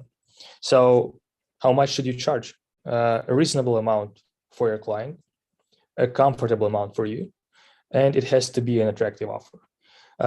Attractive offer doesn't mean it have to be cheap. Attractive offer can be in the form of more content produced, so more effort from you. Your effort counts here more than for me personally, at least with the company like Ahrefs, the effort you put in integrating something for us as a person we're sponsoring is probably more important than the price tag you put. Because if we're already at the point where we're discussing price, it means we're interested in working with you. So make it attractive, add something in. Always helps with negotiations to offer, as a creator, discount for a number of, let's say, videos. That's something that always works. The amount that is comfortable for you. I have this question from probably every new person that I worked with, new as in someone who has their first sponsor, and we do that a lot. We sponsor people we're being a lot of times the first sponsor for someone. They always ask how much do I think they should charge. The only answer I have is the comfortable amount. I always tell them, imagine I walked through the door and I said, so you're shooting videos for YouTube. I want you to include an ad for Ahrefs at the start of your video in the next one. And I have $10. You would probably think I don't need $10 for all of this hassle. So keep thinking to the amount where you think, okay, I would do this for this amount. Probably take a look at some interesting numbers, find them, do some thinking and make sure it's comfortable for you. You're not selling yourself short, but also be reasonable because obviously someone wouldn't pay you $10 million for 30-second ad on your YouTube channel if you have 3,000 followers or something like that. But I wouldn't leave you hanging just like that without the actual prices. I have some of the examples I can share with you from actually our campaign that we ran in December, and it didn't change much with partnerships program as it keeps running today with Ahrefs. So average cost per partnership during our December campaign was around $2,000 to $3,000. I think that has changed, but not not because the prices on the market changed, because we started doing different things. As you can see, our goal was to set up as many partnerships as we could. So I was going for working with more smaller creators, like Itamar was an example, rather than settling for fewer large deals, which was an option always and always is. So some of on the lower range, the prices were $140 per episode of a podcast sponsorship, but you can see there's 15 episodes. So that was probably a discount for us. Newsletter, similar story. And the most expensive was $20,000 for a yearly partnership with a marketing community. And as you can see, a yearly partnership, meaning that the price per month is not that high. The actual highest one-time thing was, if I'm not mistaken, $5,000. So yeah, these are the prices. So someone have recorded 15 episodes of their podcast, and just by adding a short ad for Ahrefs, they made $140 per episode. That is, at least from my point of view, is a great bonus to just being a marketing professional, recording a podcast when you're off work and making some money. And who knows how it's going to develop and grow. And this is actually probably the last slide of my presentation. Here are the things that I didn't know where to put earlier. But I wanted to address them because I think these are important. Some of the advices for you: when you are at the stage where you're negotiating with someone who wants to partner up with you as a creator, a professional in the industry, you have to have a media kit or off on hand as soon as possible. Not as in you have to rush it, but I have personally been many times in a situation where I have to have a conversation with someone for a week before they can finally come up with something that we could do in the price. So when you are, I had a blog about marketing, and I always had this idea, like if someone approached me and wanted to do something like that, you always have, at least for me, you always have some vague idea of how it's going to look. So just when something like that happens, brace yourself, think what do you want out of these partnerships and what do you want to do? And it will help you, not that it's a problem if you don't, it will help you to settle things quicker and maybe be a person that's easier to work with. And a person that's easy to work with is a person you can work with more than one time with pleasure. So do that. Follow up on your emails. Personally, for me, I have, you can imagine probably north of 20 emails a day that I have to respond to, not just the emails that I can leave hanging in my inbox. And sometimes I can put the email off for a day or two because I know that I have something more urgent to address to, and I don't want to keep this conversation going right now. And it happens sometimes that you forget about it. Even if you hit snooze on the email and it pops up in your feed next morning, it can be buried under other emails. So don't be shy to follow up occasionally. People who follow up on my emails are my favorite people, basically, because they, first of all, they push me to move forward with our agreed partnership, and they help themselves to be a sponsored partner with the company, and be easily reachable. This the picture at the bottom is actually something that happened today when I was trying to reach out to a guy about a partnership. And I went to his website, which already is a very bad scenario for me. The worst way to reach someone during the campaign and running partnerships in general was through their websites, where they have a contact page, because those forms from contact pages usually go to some mailbox that no one uses or checks. And I hate it.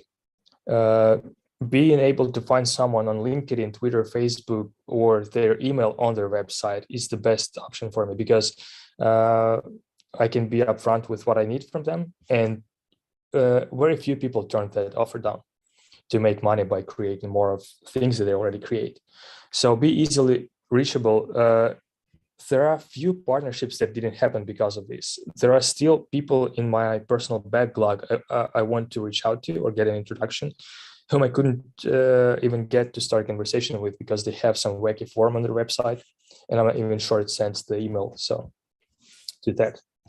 And I promised to tell you about Ahrefs a little bit. And I will do that as probably, let's say, a sponsored part of my presentation, because I work for Ahrefs and doing this on work time. We have a tool called Ahrefs Webmaster Tools. If you have a website, can you please go and hook it up to Ahrefs Webmaster Tools? What you will get is a free site audit forever. It's a free tool. We don't upsell anyone. It was created because we had a ton of requests from our user base to create a cheaper plan, or a plan that people who run tiny, small websites can afford. And we've decided not to create a cheaper plan, but just to create a free tool. It does site audits, it shows keywords you rank for, and it shows backlinks for your personal websites. You don't have, all you have to do is click a couple buttons and connect it to your Google Search Console. If you know how to work with websites, that is a very easy task. And once you do that, you will have your automated audits running. You will have your SEO health checked. You will see what keywords you rank for, what positions on. You can plan ahead and do more with that information. You will see what backlinks you have. So please go ahead and check it out. This is also the tool that we promote through partnerships program, the one that I mentioned that we've decided to use instead of trying to explain why someone has to spend $200 a month on a very complex digital marketing tool in 30 seconds. So this is it. Thank you guys for listening. I hope this was a useful presentation, and good luck on your journey to becoming a marketing professional. Igor, thank you. In peaceful times in Ukraine, we have such conferences, Influencer Marketing Day. Your speech can be used like a step-by-step manual for guys who want to launch influencer marketing, because it was mostly perfect. The one question that we have from our students before the conference, we've got them in email form. This is about the efficiency. So if you talk about ROI, you told that you didn't measure it, but you see the whole sales and you stopped ads for 2 months. Your sales dropped or they go high? I don't think we can measure whether it affected sales because, for example, as I said, there are partnerships that were signed for a year. New sales maybe. It didn't have an effect, basically. So to say, we weren't happy. Probably weren't happy. Not the right term to use. We wanted to see what would happen if we stopped spending as much money on ads, just for basic search ads, and started doing something with the community. The general idea was that it was a lot better, the general reaction, a lot better than spending money on Google and Facebook ads. But it is not sustainable because you would basically have to have a team of people rummaging through emails, setting up deals nonstop, because that $200,000 a month, that was a marathon for me. It is not something I can do every month, and probably not burn out by the 3rd month or something like that. So doing that on the same scale as ads is very difficult, if not impossible, but that is a very great experience, and it has effect that lasts a lot longer than Google and Facebook ads, obviously, because the content that was created will be out there for ages. A lot of that content gave us backlinks, although it wasn't our goal, and we got to meet a lot of people. A lot of people who are industry influencers have an improved opinion about our company. I hope so, and it looks like by the reactions we're getting from the community. So overall, I would rather do this than Google and Facebook ads as a company like Ahrefs. But as a smaller startup, obviously, ads is easier to set up with a small team and easier to understand and track and basically work with. Another question is exactly about team. Did you manage it yourself, or you have some help internally? No, it was just me. The only help I had is probably when I wasn't sure if I can spend $20,000 on one partnership. I had to ask for reference. There actually is a thread on Twitter by Team Solo. He shared a lot of findings from our campaign, and one of the points is that I did some numbers. I looked for some numbers, and one of them was that I had to exchange 2,000 emails during this campaign. And by exchange, I mean I didn't have to write 1,000 emails, but there were 2,000 emails that I had to write or react to. So at least to read and register, yeah, they received the payment. Okay, good. So 2,000 emails is what it takes to set up something like this. And it was quite fun, but difficult as just by myself. And I don't actually see how a team would help too, because it would probably not be a team effort. It would just be 2 people doing the same thing separately, because there's no way someone can pick up a conversation I started with a potential partner and continue into like, I remember we also discussed a few videos about this and that. So probably have to have a department if you want to make that efficient, but do you need to? I don't think someone has to do these types of campaigns like every month. People will probably start hating on Ahrefs by seeing it next to every piece of content online. Will you open job offer of influencer marketer in Ahrefs after this activity or not? Can you repeat, please? Will you open job offer of influencer marketer in Ahrefs, or do you think that this activity is enough? It was never discussed. Thank you for the idea, I guess. But yeah, it was never discussed, so there are no plans for it. The partnership program as it is right now is a newish thing. It existed a lot longer, but it was mostly idling, so to say, or focusing on a limited set of things to do. It was mostly to do with podcasts and newsletters. So nothing like custom partnerships. We sponsored projects like full-on websites where people have a community and we have just our logo at the top and don't do anything else with it.